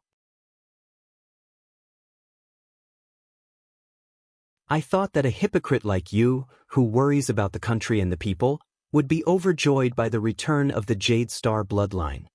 An ominous feeling assaulted the one-eyed dragon's heart. At this moment, the crowd began to clamor again. A new person stepped into the Hall of Stars. Thales turned his head and his eyes immediately lit up. A graceful, gentle, and alluring lady draped in a dark-colored priest robe with half a red sun draped over her shoulders. Accompanied by a nervous little female priestess, she slowly walked out of the passage that the guards had forcefully blocked off. Many commoners knelt down devoutly and lowered their heads to pray to the lady. The moment the nobles saw the half-red sun, many of them understood something. Very good. Faken has narrowed his eyes. The king, the nobles, and the gods. The 3 pillars of Constellation are all here. The moment the Duke of the Northern Territory saw the newcomer, his pupils shrank abruptly and he could not help but lean forward. Count Caribbean solemnly stuck his head out and whispered to his wife and nephew, Count Derek Chroma, who was equally shocked at the moment, from now on, be careful with your words and actions. Things have already gotten out of the suzerain's control. I'm afraid that the gods are also involved. Under the watchful eyes of the crowd, the spokesperson of the sunset goddess on earth, the head ritual master of Sunset Temple, Wuxia Arund gracefully stepped onto the stone seat area. Wuxia. Valorund was stunned. His originally desolate expression gradually became complicated after he saw his sister. It's been so many years, but the head ritual master did not look at her own brother. She only walked forward slowly. Koshter's expression was unpleasant. He wanted to exchange a glance with Zayn as usual, but he realized that Zayn's gaze was cold and did not even look at him. The one-eyed dragon felt bitter in his heart. Head Ritual Master Wuxia, Kessel V stood up solemnly, Sunset Temple, spokesperson of the goddess. The authority of the king, the vow of the nobles, and the witness of the gods. These are the three most important pieces of proof when Constellation was founded. Today, after more than 600 years, please allow the Sunset Goddess to witness the continuation of the royal bloodline of Constellation. The entire hall was in an uproar again. The expressionless Wuxia bowed and nodded slightly. But she did not reply immediately. Instead, she knelt on her back and closed her eyes. Thales looked curiously at the head ritual master who did not seem to like him very much. Is she communicating with the gods? But suddenly, an indescribable feeling assaulted Thales' heart, making him feel very uncomfortable. A sound that sounded like ringing in his ears suddenly rang. Beep. He was horrified. Resisting the desire to cover his ears with his hands, he looked around. But the people in the hall, whether nobles or commoners, did not make a sound, nor did they show any signs of impatience. Could it be, until the ringing in his ears disappeared? The people around him were all normal. It seemed like he was the only one who heard the ringing in his ears. The transmigrator had never known what kind of existence the gods of this world were. But now, Thales had one more doubt in his heart. After a while, Wuxia opened her eyes gently, stood up and said, "The goddess has agreed, Your Majesty." Duke Cullen sighed. He already knew the outcome of the matter. Koshter clenched his fist tightly, a cold glint flashed in his single eye. Fakenhaz laughed dryly. Zayn, on the other hand, looked thoughtfully at Thales, who was the center of attention. Kessel V nodded lightly. Suddenly he grabbed Thales' hand. The transmigrator was shocked. "Come with me," Kessel said in an unquestionable tone. "Your bloodline should be seen by all the people of Constellation." Thales was dumbfounded as he allowed Kessel V to pull him down from the round platform formed by the stone seats, and towards the balcony overlooking Star Plaza. To be honest, he was really not used to it. Perhaps it was because, from the bottom of his heart, he had not yet regarded this strong man as his father. The other 19 nobles and suzerains on the stone seats stood up one after another and followed the king and his son to the wide balcony. Many of the surrounding nobles wanted to follow, but were mercilessly forced back by the defense shields and electric batons of the guards. Thales walked to the edge of the balcony and looked down. It was afternoon, the sky was just right. He immediately held his breath. People. So many people. Densely packed people. The entire Star Plaza was filled with people. At least tens of thousands. Like ants, they covered the entire ground in his field of vision. It was not that Thales had never been to Star Plaza before. He had also stood in the plaza and looked up at the magnificent Renaissance Palace. But he had never stood on the balcony of the Hall of Stars in Renaissance Palace and looked down at the entire Star Plaza. Even the transmigrator, who had lived 2 lives, could not help but open his mouth wide when he saw this scene. Soon, the people in the plaza noticed that there were 2 more people on the balcony. After confirming that they were the king and his bloodline, unprecedented cheers sounded from the crowd in the square, covering the sky and covering the earth. "King, king, long live Jade Star, Constellation, Constellation, do you see it?" Kessel continued to hold Thales' hand and said slowly, "This is our subjects, our burden, and our responsibility." The Supreme King asked meaningfully, "Are you ready to live for Constellation?" Without waiting for Thales to answer, Wuxia walked up with a cold expression. The young priestess seemed very nervous. Under Licia's signal, she trembled as she brought over a plate with an expensive dagger on it. Bloodline ceremony? Supported by 2 attendants, Duke Cullen walked to the balcony and shook his head. I have not used this ceremony for almost 200 years. When was the last time? Prince Kira's bloodline recognition ceremony? No one answered him. The Duke of the Northern Territory stared blankly at his sister, whom he had not seen for many years. But Licia did not even look at him. The charming high priestess slowly walked between the king and Thales. Under the gaze of the entire plaza, Kessel gently picked up the dagger, cut his left index finger, and put the dagger back. The priestess placed the plate in front of Thales. She was only 11 or 12 years old, but it seemed to be her first time in such a situation. She was so nervous that she trembled. Don't be nervous, it's okay. Thales smiled at her, picked up the dagger with the red sun symbol, and cut the palm of his left hand. Licia expressionlessly reached out with both hands and grabbed the king and Thales. Then she raised her head. It was completely different from the long prayer ceremony that Thales had expected.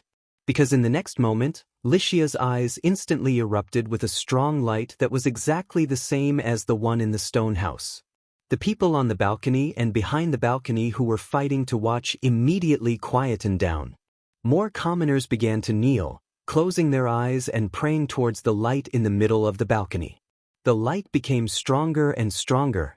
Even the people in the plaza could see it clearly in broad daylight. Almost all the commoners in the plaza had no right to enter the Hall of Stars. Almost all the people in the plaza knelt devoutly and began to pray in the direction of Renaissance Palace above their heads.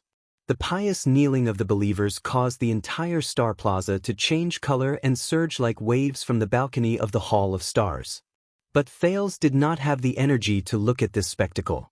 The prince was shocked to see that the blood on his and Kessel's hands were floating under the light in the eyes of the high priestess. Then they connected to form a red light. This is? Thales looked at the light in confusion.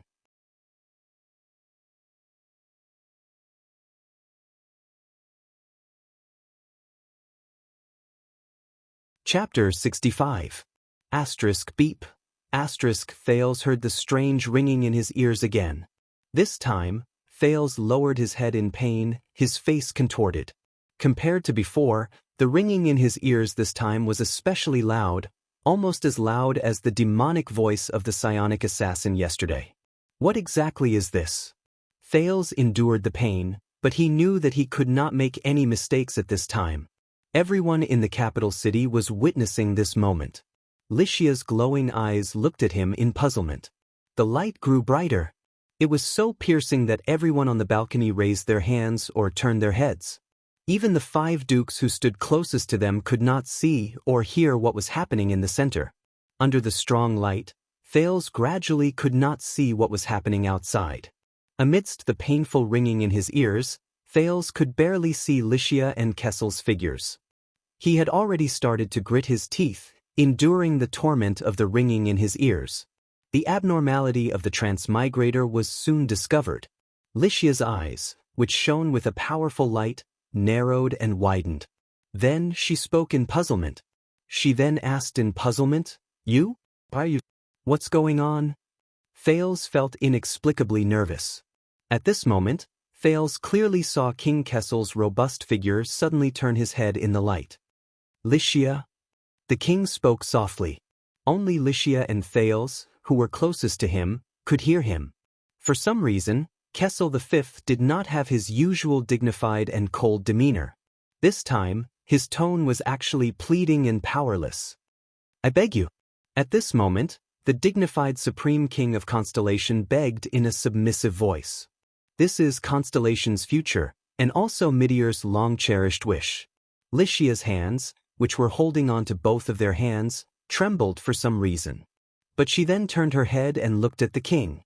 Licia asked in disbelief, It's her?" But the king did not answer her. In the next second, the light disappeared. The ringing in his ears also disappeared. Thales breathed a sigh of relief when his ears were freed. He took deep breaths. What exactly is going on?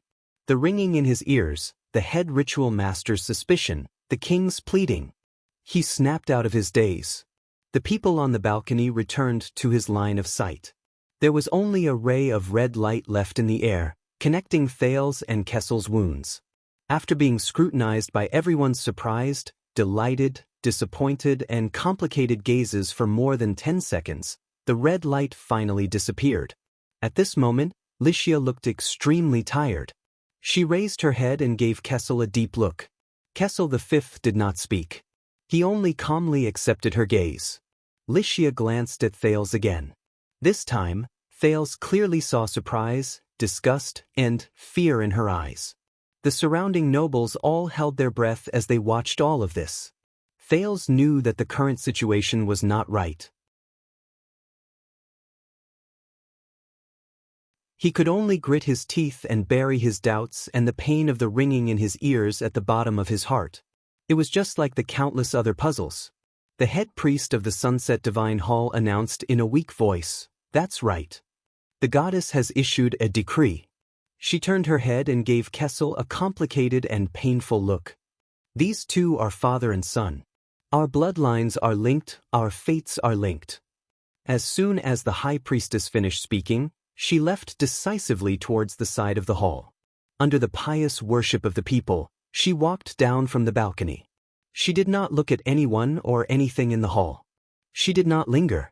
Only the silent Kessel and the shocked Thales were left. The little priestess glanced at the two of them nervously and hurriedly followed with the plate.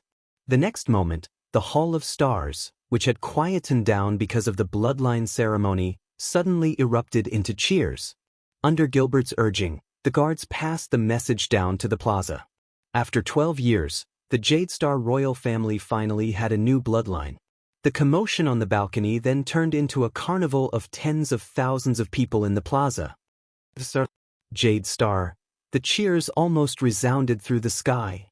Koster and the few counts' faces turned ashen. Gilbert and the king's supporters exchanged glances excitedly. Gines was the only one who looked at Xianxia's back. Other than joy, there was an even more obscure and complicated emotion in her eyes. "All right." The fat duke exhaled. His face was full of joy. "Since the Sunset Divine Hall has acknowledged this child's bloodline, I believe that he is indeed His Majesty's blood descendant." Beside him, Koster looked at him coldly. What a cunning fellow. What a quick turnaround. According to the Sacred Constellation Covenant, after the royal family and Sunset Temple have acknowledged his identity, the next step is for Constellation's higher parliament, which is an organization formed by us 19 nobles, to acknowledge his identity and that this child is a prince of Constellation, Duke Cullen said with a smile on the balcony, amidst the cheers in the square. "Wait." Koster gritted his teeth and said his next sentence, "I remember that no matter who this child's mother is, it is not Queen Kia?" The expressions of many of the nobles in the plaza changed immediately. Gilbert's expression also turned unpleasant in an instant. Kessel V turned his head and looked at Koster. The Lord of Steep Forest City, the Duke of the Land of Cliffs, Koster Nanchester exhaled. "This child is His Majesty's illegitimate child." Thales clenched his fists tightly. "As expected, my identity, yes." Count Daoist was the first to react. According to the Constellation Convention, illegitimate children cannot enjoy the right to inherit.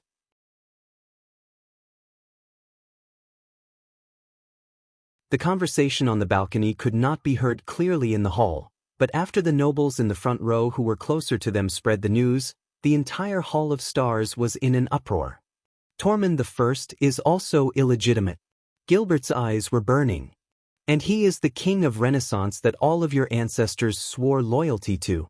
Tormund I's greatness was not inherited from the final empire's imperial bloodline. His constellation was built through his personal struggles, countless conquests, and blood.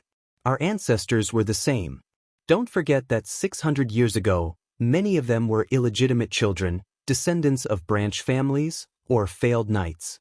They fought for their status with their own hands. Count Sorrel, whose territory was in the Land of Cliffs, said in agreement with the Duke of the Land of Cliffs. "Is this illegitimate child 5 or 6 years old?" What did he do to not be bound by his status as an illegitimate child and have the right to inherit this great kingdom left behind by Tormund the First like a legitimate child? Your Majesty, of course we should recognize him as your son, a Jade Star descendant. This is God's will. The one-eyed dragon's gaze was cold. But if you want to confirm that he is a prince with the right to inherit, an illegitimate child will become our next king? At the very least, I will never bend my knees and swear an oath to him. You just refuse to give up, don't you, Koshter? The Duke of the Northern Territory stared at the one-eyed dragon with sorrow and sighing in his eyes. Even if it's for Constellation and the upcoming war? Koshter deliberately avoided Val's gaze and only stared at Kessel V. Of course he won't give up. The gloomy Duke Fakenhas laughed dryly. He has already become mortal enemies with this child, hasn't he? Thal's heart skipped a beat. He suddenly understood what Gilbert had told him earlier. It was not a brilliant political tactic. He had just angrily rebuked Nanchester and lured out the secret organization. Then he turned to Covendier. Even though this move removed iris flowers from the list of enemies and planted seeds of doubt, it also completely turned the Nanchester family of the Land of Cliffs and the Great Deer Antler into his mortal enemies. If Koshter Nanchester's initial goal was to fight for the greatest interests of the noble group against the royal family that was destined to have no heir, then now, the Great Deer Antler's goal had changed to not letting Thales inherit the kingdom.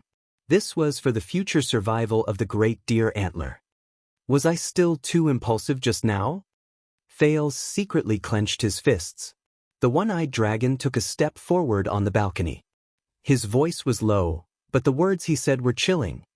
All of you have seen that this child has a dark heart and is narrow-minded. He is still brooding over the assassination and has become suspicious of all of us.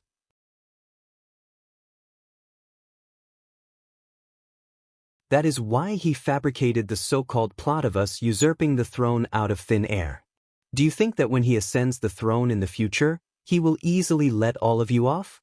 Let all of you, the group of people he once suspected to be the mastermind behind the scenes? The dozen or so nobles frowned at the same time.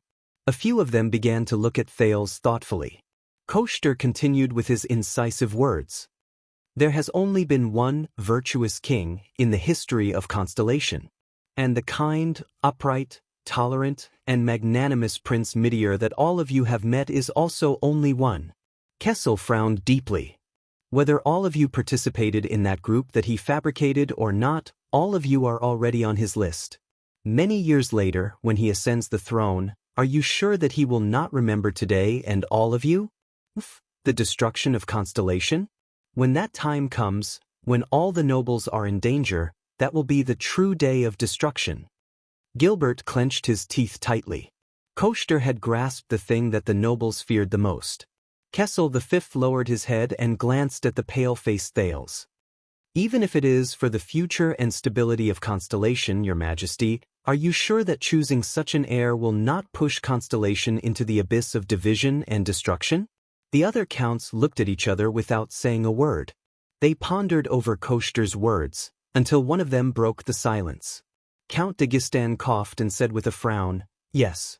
Returning to the main topic, I also feel that it is not appropriate for an illegitimate son of a lowly status to become the supreme king of Constellation. Even if the royal family and the temple have already made their decision, the higher parliament still needs to be more cautious.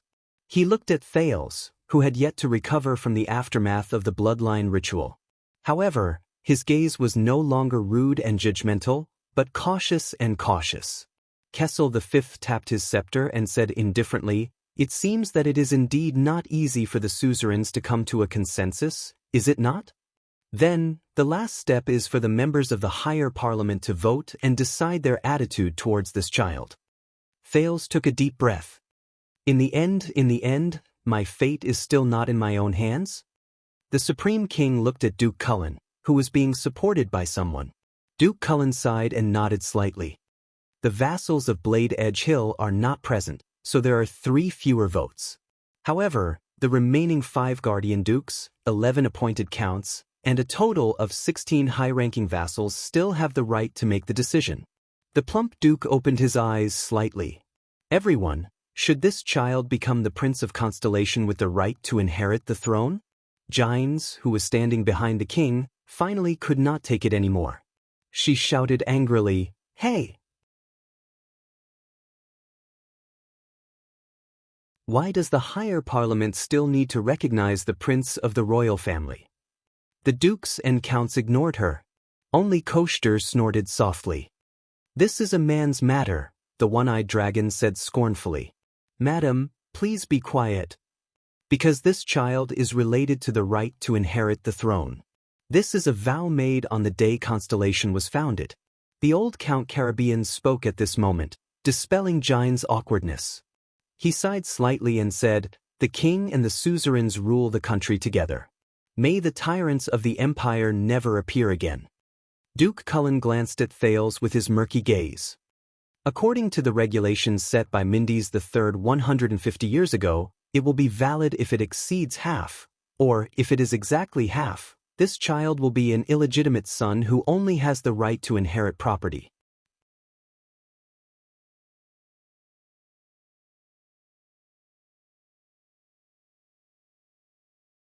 Chapter 66.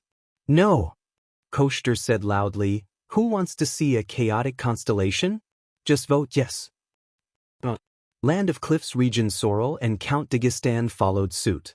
Val Arund frowned and said, "I don't know what this means for the war ahead, Sir Val," Koshter said calmly. "The promise of the Land of Cliffs to send out all its troops to support the Northern Territory is still valid. The Land of Cliffs and the Northern Territory are bordering each other, and we will never watch our friends fall into the flames of war. You know, we are the closest, and sending troops to support is more effective than the royal family. But I am very worried that the future of Constellation will be destroyed in the hands of an illegitimate child whom the new vassals fear." Koshter's single eye was fixed on Val, his expression solemn. Val was silent for a long time before he finally sighed. This warrior suzerain who seemed to be made of iron said desolately, "This is for the Northern Territory, for Arund." In a place where no one could see, Kessel V tightened his grip on his scepter. "No," the Duke of the Northern Territory said desolately. Count Zamunto and Count Fries also sighed deeply. "No. No. 6 people object." Duke Cullen said expressionlessly. Gines looked at the Duke of the Northern Territory in disbelief. Thales closed his eyes weakly. "Count Talon, I know that your territory is near Central Territory, and you have a good relationship with the royal family."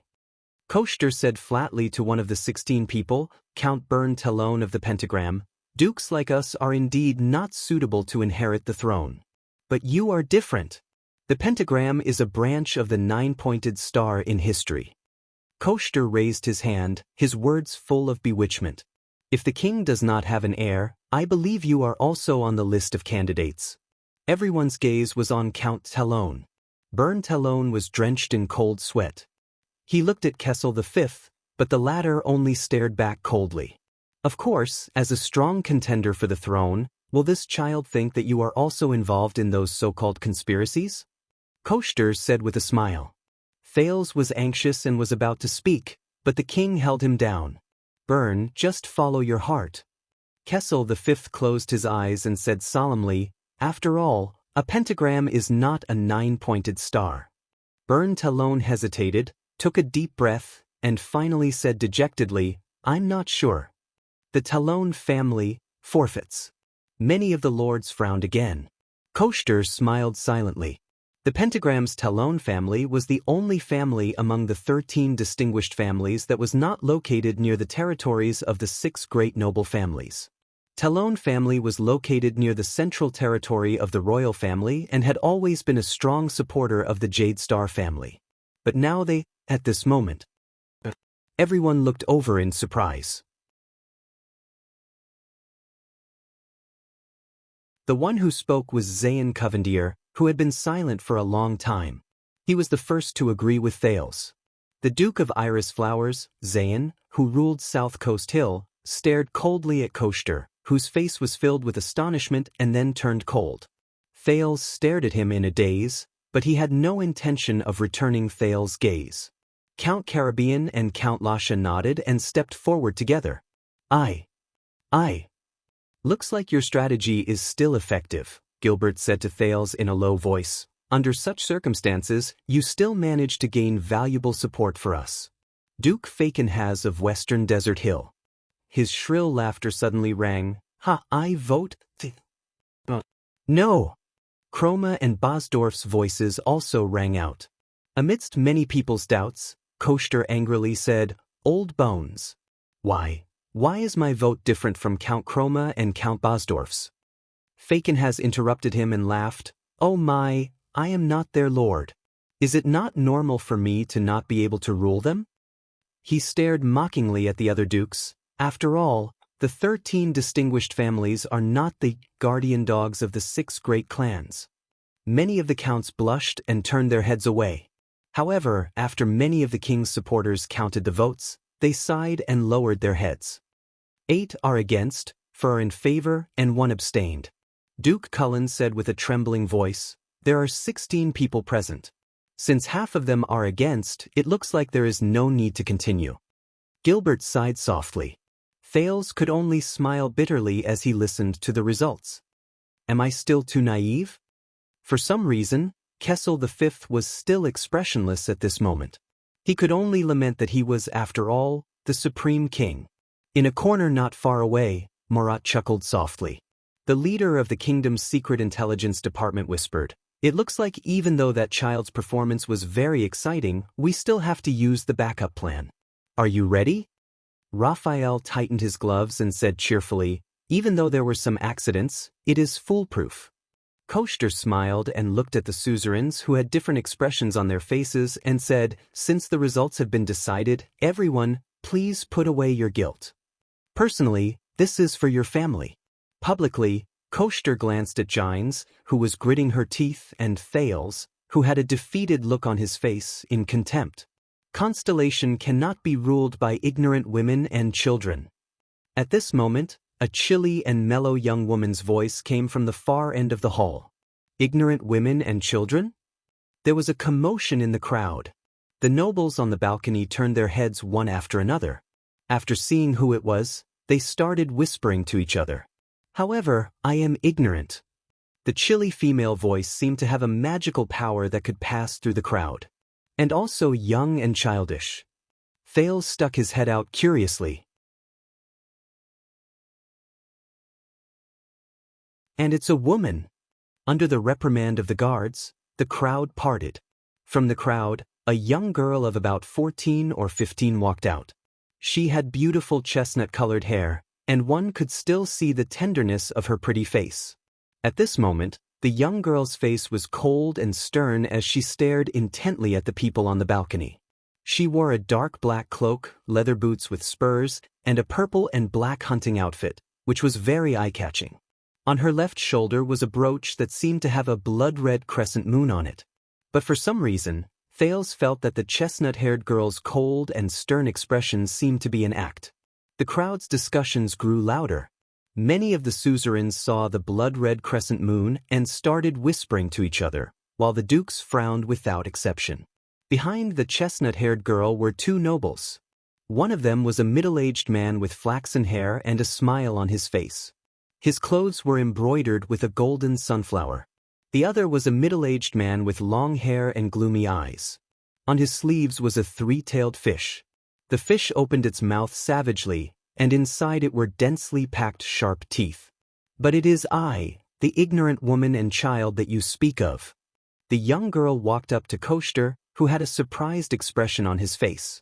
She raised her head arrogantly and looked at the one-eyed man who was a head taller than her in an overbearing manner. The ruler of Constellation, Blade Edge Hill. The chestnut-haired girl's voice turned cold. Do you have any objections, Duke Nanchester, whom we are meeting for the first time? Blood Moon, Tabark family. Koster stared at her in disbelief. His only eye flickered with uncertainty. The Duchess of Blade Edge Hill? The chestnut-haired girl no longer paid attention to him. Instead, she walked straight up to the king and knelt down on one knee. Liona Tabark. Kessel sighed. With a nostalgic expression, he extended his right hand. The last time I saw you was about 12 years ago. You were only 3 years old then. I remember Sonia bringing John's body back to Eternal Star. She held you in her arms and tearfully told me that you were the next Duchess of Tabark. Duchess Lionel Tabark, the unsmiling young girl, kissed the king's ring gently and solemnly said, "Your Majesty, I will never dare to forget your kindness to the Fortress Flower and the late Duke of Star Lake." Is this the orphan of the Tabark family whom the Duke of Star Lake rescued from the hands of the rebel army during the Bloody Year? Duke Val looked at the determined young girl who was even younger than his own daughter and sighed.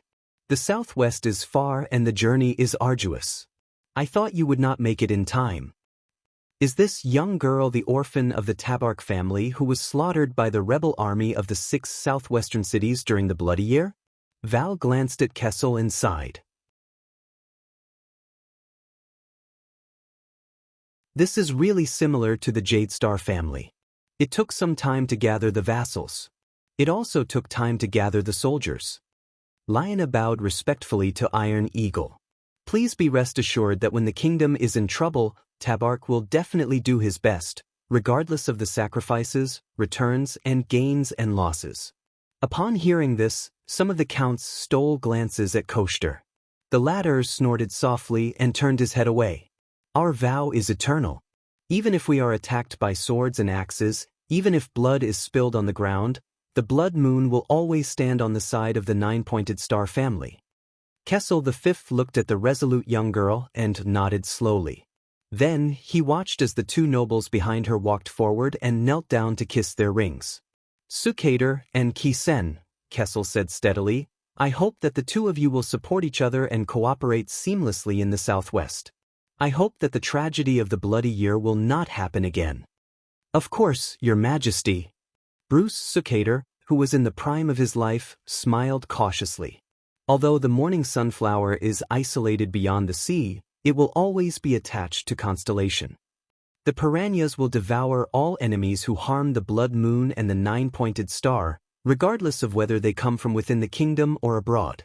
Gunther Kisen's gaze was cold as he looked around. Oh my, as expected of the Constellation's general edict. Fakenhaz's mocking and unpleasant laughter rang out again along with his applause. The 6 great clans and the 13 distinguished families have gathered in the capital. This is a sight that has not been seen in 12 years. Cyril's shrill laughter continued. It would be even better if there was no war with Extet. Of course, if there was no war, we would not be here. No one paid attention to him. Everyone was calculating the impact that the sudden appearance of the 3 great clans in southwest Blade Edge Hill and their stance would have on the situation. Koshter's expression changed drastically. He looked at Duke Cullen, his eyes full of urgency. But the old guardian Duke of the Eastern Sea did not even look at him.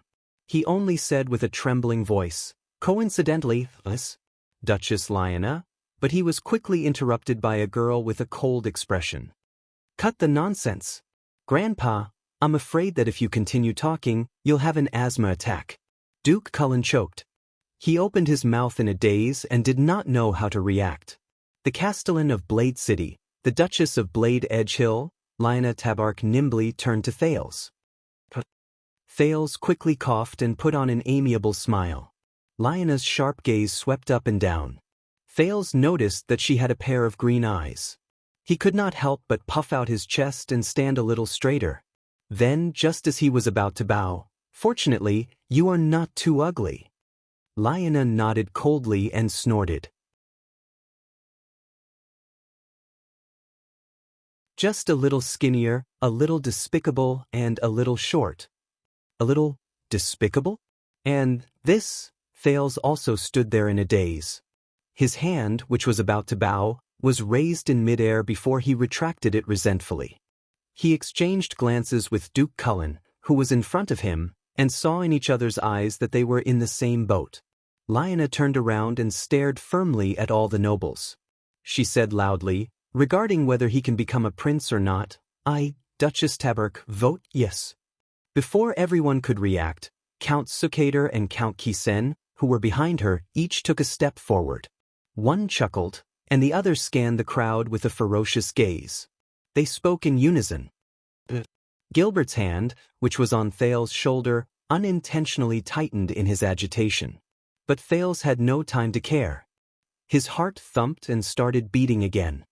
She agrees? There was another uproar in the hall.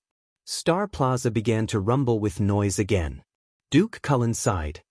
Then 8 people are against, 7 are in favor, and 1 abstained. And because of the presence of Tabark, Sukater, and the Kisen family, the 19 members of the higher parliament have gathered together. So, up until now, less than half of the people in favor and against are in favor. Only Javier of the Eastern Sea, Count Amand, and an old fatty like me are left. Koster clenched his fists and his heart sank. Damn it. That little bitch who rules Tabark, the upstart Sukater, and the rabid Kisen. Are they the spies that the king has prepared? Impossible in such a short time. Fortunately, Cullen and the 2 Eastern Sea families under his influence are still on our new star side. If they vote against, that boy will not have the right to inherit, and we can take our time to think about it.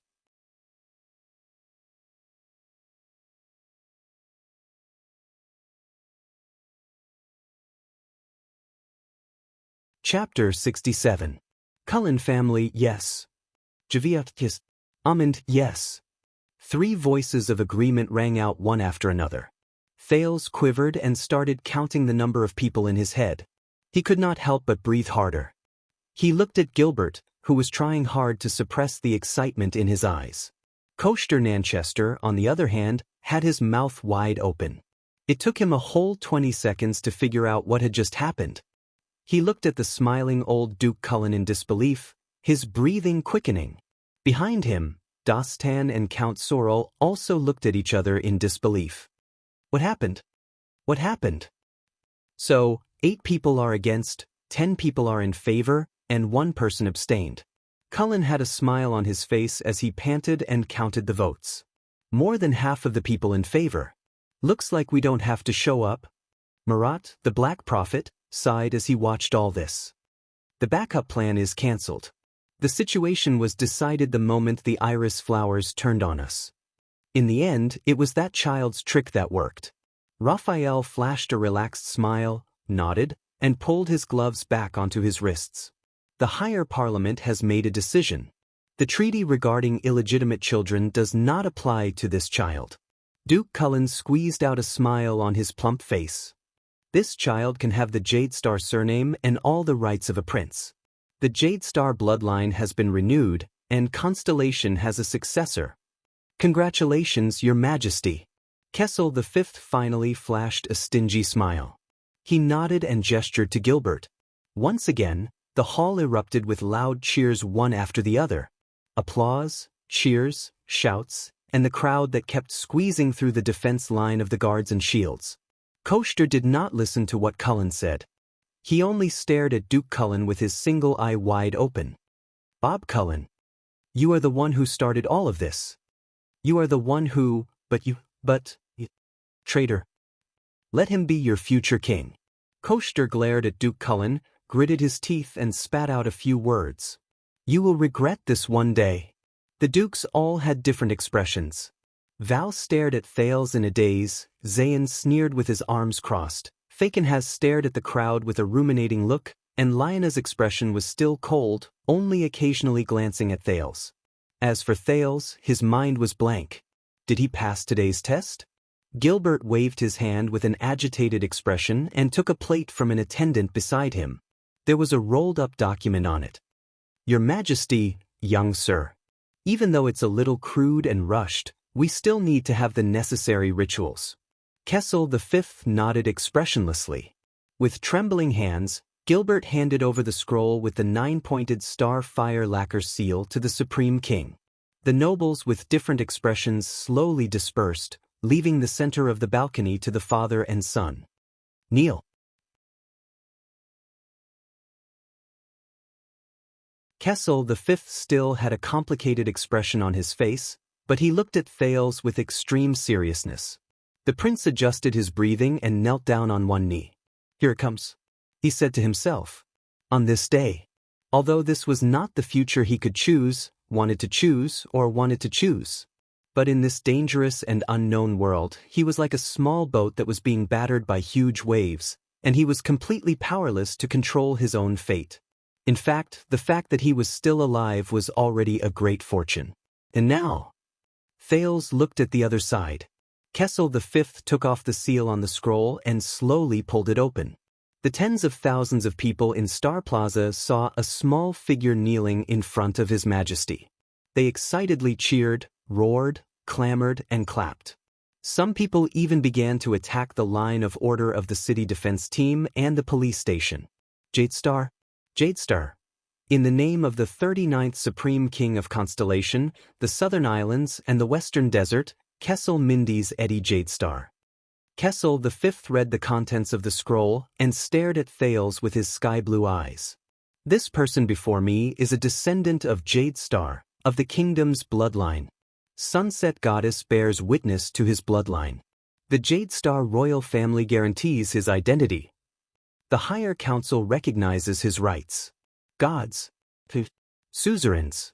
The three pillars of constellation. Thales squeezed his knees even harder. He could not help but think of the national conference with its ups and downs.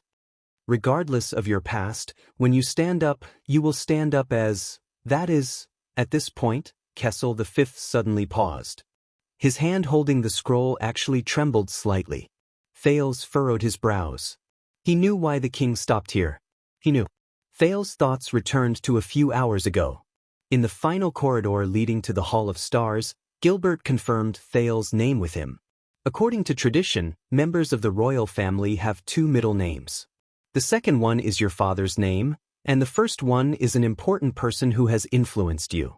Usually, they are famous members in the history of the royal family, such as the three kings of constellation you met, the supreme class enemy of the wolves Kira Jadestar, or the great musician Sumer Jadestar. Are you sure you want to do this? You know, this name is even rarer than Thales. Gilbert followed behind Thales, feeling troubled. Mr. Gilbert, I have already decided. This is like the brand and memory on my body. Thales' gaze was firm as he walked forward step by step. No matter what the price, I do not want to give up. I am about to become a Jadestar. He panted slightly as he recalled what he saw in the royal family's cemetery. But if I cannot control my future, at least, please let me control my name. Thales raised his head and walked forward with determination. He had no intention of turning back. Gilbert exchanged glances with Gines, who had a complicated expression on her face, and nodded helplessly. His Majesty will probably not be happy. Time returned to the present. Just as the nobles began to frown and discuss the king's abnormality, Kessel V took a deep breath, as though he was gathering his courage and perseverance.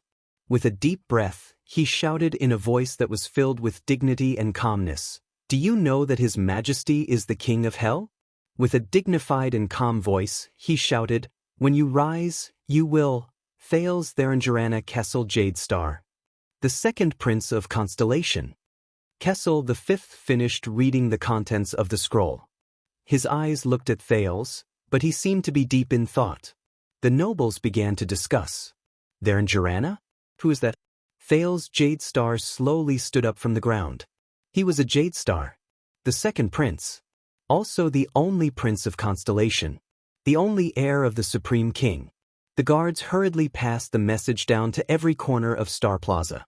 Deafening shouts rose and fell, like waves rolling backwards and rose again. But this time, the chaotic and grand shouts of the crowd soon became clear and distinct because they had a target to refer to. Thales Therangerana Kessel Jadestar, second prince, second prince. Thales Therangerana Kessel Jadestar, second prince, second prince. Amidst the deafening cheers, Thales glanced at the sky in a daze. The setting sun was hanging in the west, emitting endless red light. It illuminated the outer walls of the magnificent Renaissance palace in a bright red light. It was like the color of blood. Dusk had arrived. "You have worked hard today." Gilbert walked forward excitedly and bowed slightly. "Please follow me." "Your Highness." Somewhere in the Eastern Peninsula, in a dark and dilapidated building, two men sat around a fire. They wore white robes with golden suns embroidered on them. Master Affairs Officer, have you heard? One of the younger men raised his head and asked curiously, Night Kingdom has been in a commotion recently. I heard that many vampires have left and fled to the Western Peninsula. The older affairs officer nodded with a cold expression. The temple has sent people to investigate. But if it's the Western Peninsula, Sunset Temple's power should be stronger than ours, right? The young man saw that the affairs officer did not reveal anything, so he asked tentatively, I heard that the people of the Western Peninsula coexist peacefully with the vampires and werewolves. Sunset Temple no longer hunts dark creatures. Can our people pass through Sunset Temple's power? The affairs officer raised his head and looked at him coldly. Why do you think our world is called Errol? Huh? I saw it when I was learning the language. The young Sunrise Temple priest scratched his head. Errol is the god of the holy sun. He controls the rising and setting of the sun and determines the origin of all things. That's why our world is called Errol, isn't it? The Sunrise Affairs officer snorted and smiled mysteriously. You were sent to guard the seal, but you are not qualified to read those historical records. That's all you know. The young priest's face was filled with desire and curiosity. Our world was not originally called Errol. It was only after the Battle of Eradication that it changed its name. The affairs officer said quietly. At the end of the war that almost destroyed the world, the god of the holy sun, Errol, sacrificed himself. Otherwise, the world would not have been as simple as being split into two continents. From then on, the world was named Errol to commemorate the god of the holy sun and his heroic act of sacrificing himself to save the world. The young priest widened his eyes in shock.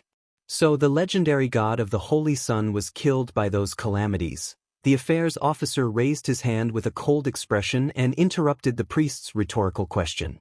He continued, in the embers of the holy sun, the two gods inherited his light and rose again.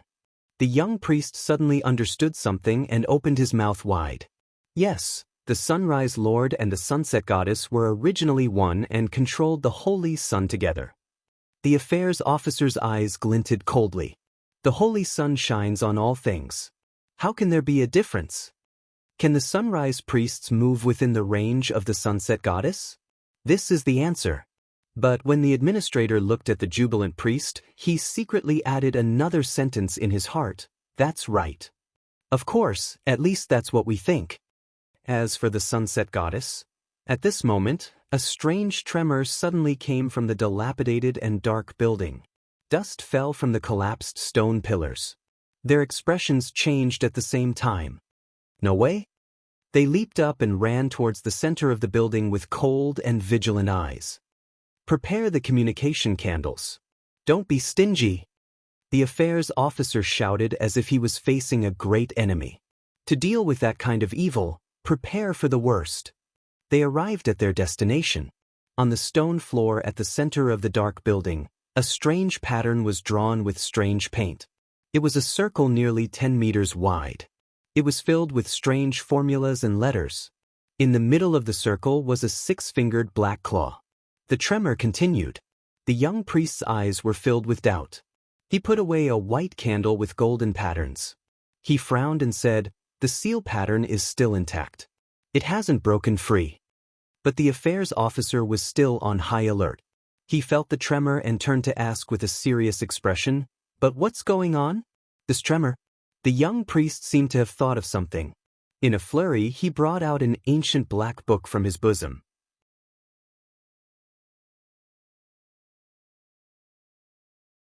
He flipped to one of the pages hastily and read it with great difficulty. Strange tremor. Strange tremor. I got it. It's here. But the priest looked at it for a while before raising his head and looking at the affairs officer with a troubled expression.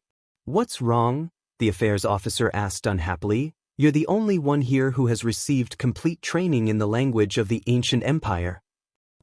This notebook says that the occasional agitation of the seal is very normal. The young priest frowned.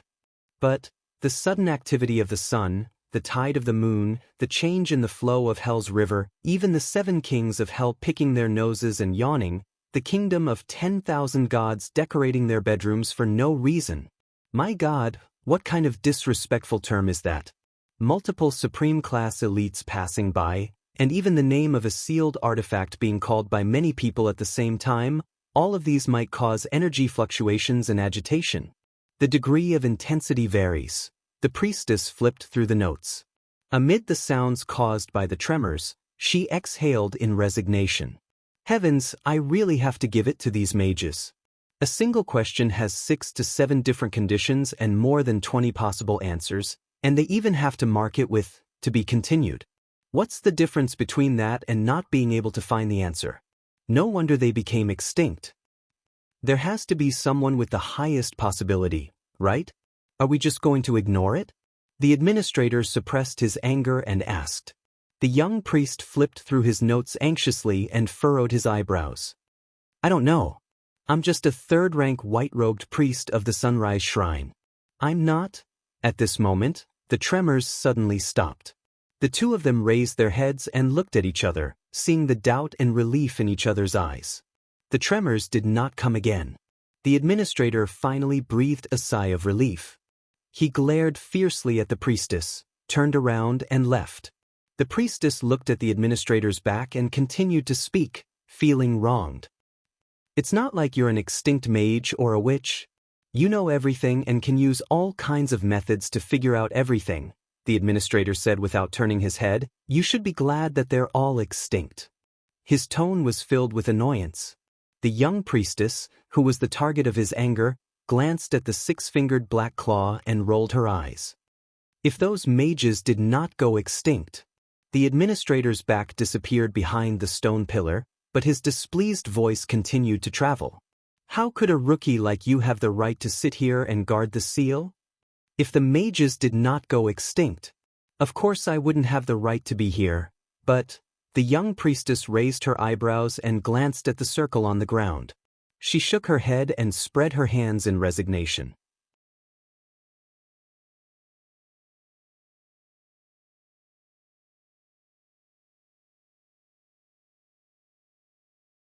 Chapter 68. Zadie, my dear friend and teacher, it's been half a year since we last communicated. I can't wait to share with you what I've seen and heard in Eternal Star City over the past 3 months. According to your advice and methods, I have already passed the battlefield withdrawal that you mentioned. I can now sleep on a bed, and I no longer subconsciously pull out my sword when I hear footsteps behind me. The sound of the blacksmith's hammering also no longer makes me nervous. My father arranged for me to enter the police station and work under his old classmate in the military academy. Have you heard of the name Horse Slayer, Lord Lorbeck Dara? With the superb sword skills you taught me, don't misunderstand, I'm praising you, not myself, and the rare power of eradication, this is me praising myself. I became a level 2 police officer and the captain of the City Defense Patrol when I first entered the police station. Although I understand that I got this position because of the Caribbean family name. You won't believe what I've experienced in just 3 months. There were too many accidents, and I had to sort them out one by one. As I mentioned before, Constellation is an old and decaying country. As a descendant of the Empire, the past is no longer glory, but more like a burden. You can't imagine how many administrative disputes and shady dealings there are in the police station alone in a place like the capital. Its efficiency and effectiveness are so low that it's unbearable, let alone the common people. So much so that the street order and living functions of a few districts in the capital are actually maintained by the gangs. Because to them, the channels of the gangs are faster, better, more reliable, and more convenient than the government. Coincidentally, I obtained an informant in the Black Street Brotherhood. It was under such circumstances that I got involved in the life and death battle between the two major gangs in the capital. Once again, my understanding of the gangs and these non-government figures was refreshed. Regardless of the innumerable ordinary class and superclass elites, there were also quite a few psionic warriors, and each of them had the right to occupy a place in the legendary Wing Stardust unit. There was only one thing that I was very concerned about. Do you still remember what you told me about the swordsman who abandoned the original heart of the sword and the mission of the Tower of Eradication's existence? You mentioned before that their swords have turned into pure killing weapons, and their power of eradication has also changed into the purest power of death. They are no different from the calamities that our ancestors swore to fight against. Even though it has been almost 100 years, I am certain that I met a swordsman of eradication from outside the tower. He is what you call a disaster swordsman.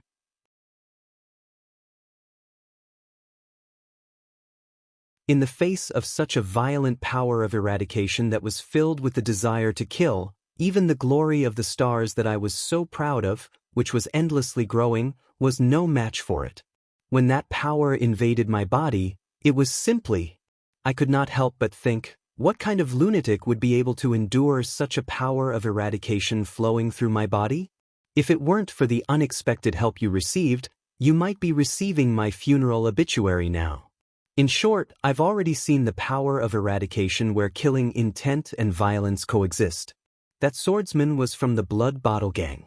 That's right, it was the gang that the two calamities founded 100 years ago at the end of Mindy's III's reign. It was said that one of them had already disappeared from the capital. I suspect that the kingdom's wrath had personally taken action. Other than him and that Bao, who else in the capital could get close to those calamities? My curiosity made me look through many books while I was recuperating. I also borrowed my father's reputation to read many forbidden books and police station records. I was shocked to discover the following fact. Ever since the Blood Bottle Gang was founded 100 years ago, mysterious superclass swordsmen of all kinds had appeared 17 times. The lethality and destructive power they displayed were not something that an ordinary superclass swordsman of eradication could compare to. They were similar to the swordsman I met. It seems that the disaster swordsman I met was not the only one who appeared out of nowhere. Another inference was that the two calamities secretly founded the Blood Bottle Gang 100 years ago. The disaster swords also betrayed the Tower of Eradication 100 years ago and established the Swordsman of Eradication's legacy outside the tower. Are these two really unrelated?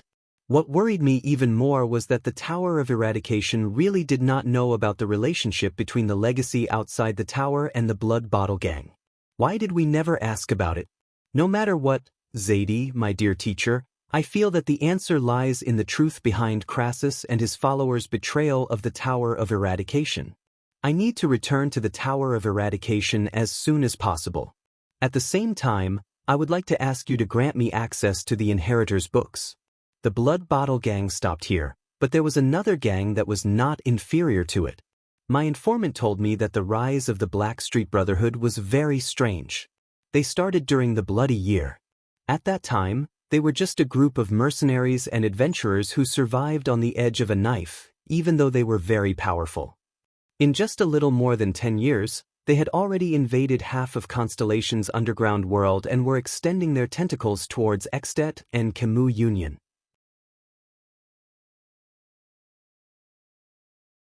The Blood Bottle Gang had the reputation of being a mystic, but it was also the product of the nobles and bureaucrats' evil deeds. What did the Blackstreet Brotherhood rely on to rise? The information from my informant was that they had a very secretive but abundant financial and human support. Speaking of which, I would like to ask, have you heard of the name Black Sword? It was rumored that he was the leader of the Blackstreet Brotherhood and had profound swordsmanship and realm. Some people said that he was the most dangerous king of assassins who was good at hiding. There was even a police report that said that his sword was some kind of cursed antique that possessed unfathomable power. However, there was one thing that was unmistakable. He was a supreme class elite. In the past 10 years, a supreme class knight of eradication and a supreme class psionic warrior were suspected to have died in his hands. They were both present at the time of the incident. Even though the difference in power between supreme class elites was huge and it was difficult to predict who would win, I could not help but wonder, to be able to kill two supreme class elites at the same time, outside the Tower of Eradication's field of vision, is there really such a powerful swordsman? I also suspected that he was the heir of the Disaster Sword, but he was also a member of the Blackstreet Brotherhood, the enemy of the Blood Bottle Gang. This puzzled me no matter how much I thought about it. An even bigger thing happened yesterday during the Constellation Conference. Teacher, you might have already received the message from the messenger crow. Constellation has a legitimate heir. He is not a noble, nor is he a branch of the royal family. Instead, he is a living prince named Thales Jadestar. I know that you were classmates with the Sword of Reversing Light, Prince Horus. What do you think of Jadestar? I witnessed the new second prince's elegance with my own eyes from behind my father. Even though he was only 7 years old, I can only say that Jadestar is worthy of being part of the royal family. However, he did not appear at a good time. The Jadestar royal family was facing a rare pressure. The Extet diplomat group was assassinated in Constellation. Yes, Zadie, my dear friend and teacher, I once again smelled the stench of war. In my father's opinion, no matter how he mediated, the conflict between the dragon and Constellation was inevitable. I'm sorry, teacher. The Tower of Eradication had worked hard to preserve the light of swordsmen and knights for mankind. These warriors, who once used their supernatural powers to open up the future of mankind and fought against the calamities with their power of eradication, will once again rise with their swords and fight to the death on the battlefield for their respective countries. If war breaks out, I can only pray to the sunset goddess that I will not meet Croche and Missadun. When I thought of the days in the Tower of Eradication and the thought of stabbing each other's hearts, I could not help but tremble. Also, Miranda has already arrived at Broken Dragon Fortress and is serving under the fortress flower with honor. However, this also means that if war breaks out, she will be the first to face blood. Also, I met Raphael at the National Conference. He is working in the kingdom's secret intelligence department and is also contributing his strength to this country. But please believe me, teacher, your worries will not come true. From serving in the military to being on duty, I have seen a lot, but reality will not change me. The ideals of me and the other two will never change. Especially me, after experiencing the cruelest battlefield, only then did I realize the value of life. After seeing the ugliness of the kingdom, only then did I desire the arrival of change even more. One day, we will use our own strength to rebuild this aging country. I wish you all the best. Chase after Teacher Chartier as soon as possible. This Constellation has already entered winter. It will soon snow in Eternal Star City. How is the weather over there? Your loyal friend and student, Cohen Caribbean Calendar of Eradication, Year 672, 18th of December, morning, at home. In front of the everlasting lamp, Cohen stopped writing. He looked at it for a long time and sighed. The blonde police officer hesitated for a while, but in the end, he still erased the sentence. He is working for the kingdom's secret intelligence department and is also contributing his strength to this country, and wrote, I will write to you after further confirmation of his current situation, instead. He stood up from his desk and glanced outside the window of his manor. It was 6 o'clock in the Eastern City District. Early in the morning, the visibility on the streets was quite high. Even at this early hour, there were still many nobles' servants running back and forth, especially with the recent occurrence of major events in and out of the country. Thinking of this, Cohen shook his head. The kingdom had an heir, but it also caused the confrontation between the royal family and the noble suzerains at the national conference yesterday. How were they going to resolve the conflict with Extet? He did not think that the Duke of Nanchester, who had experienced such humiliation, would still answer the king's call without hesitation. The petty suzerains of Western Desert did not look like noble gentlemen who would go through a national crisis together. The fat Duke of the Eastern Sea was even more famous for being stingy. Only the unexpected young Duchess of Blade Edge Hill and the rebellious Iris Flower of South Coast Hill remained. At least, the first battle would be carried out by the Northern Territory and the royal family. Constellation is really like a multi-headed snake, Cohen thought.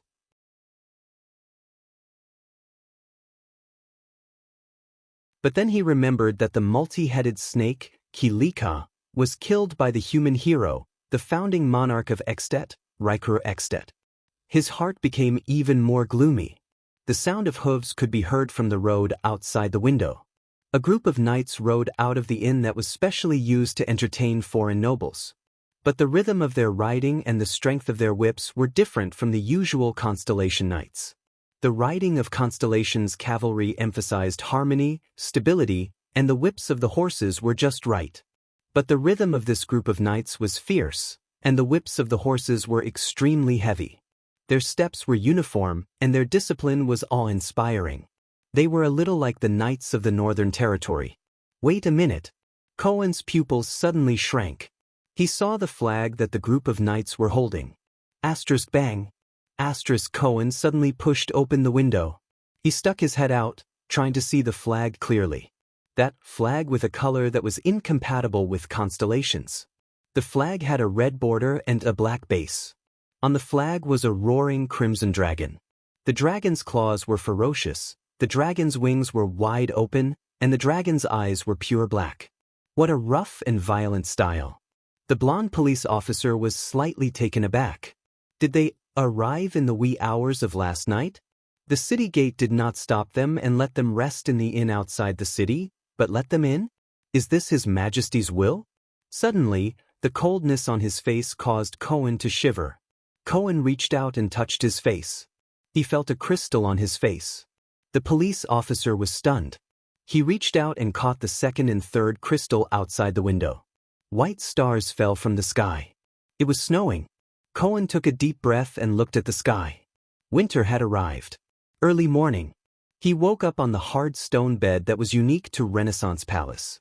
He slid down the bed and stepped on the same cold stone floor as yesterday. It seemed even colder than yesterday.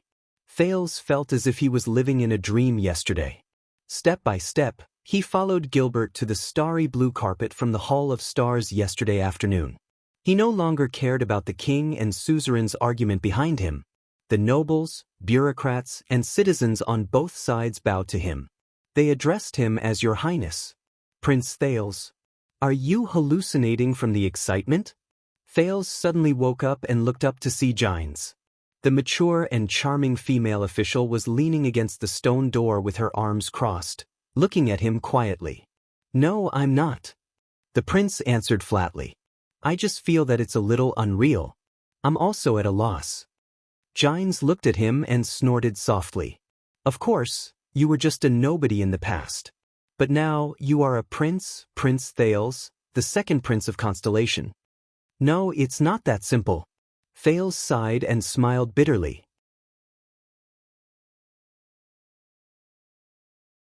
He buttoned his shirt and grabbed his coat. In the past, I only needed to think about how to survive. From today onwards, what I need to think about is how to survive, Thales answered quietly. He buttoned the last button on his belt. Gines frowned, then raised her eyebrows. Another jade star, she thought to herself. Pitiful jade star. Thales fastened his leather boots, but that sentence appeared in his mind again. Fight for Constellation, die for Constellation, and live for Constellation. Am I really ready? He paused for a moment and fastened the sheathed JC dagger to the belt at the back of his waist. Are you ready, Your Highness? A familiar voice came from outside the door. Gilbert's figure appeared at the door. There was an unusually solemn expression on his face. Gines sighed and made way for the former Foreign Affairs Minister. Gilbert took off his hat and bowed to Gines as he said to Thales, Please forgive me for disturbing your rest the next day, Your Highness, but please hasten your grooming. Thales revealed a puzzled expression. Gilbert took a deep breath. They are here, Your Highness. His Majesty hopes that you will stand by his side and receive those people with him. Those people? Thales asked, puzzled. But he immediately reacted. The prince also looked back at Gilbert with the same solemn expression. Yes, those people. Gilbert tilted his head and pursed his lips. He hesitated, but in the end he firmly spat out a word. You're tuning in to the Wang Lin's Journey YouTube channel. Don't forget to subscribe and join us on this journey to catch the most captivating stories.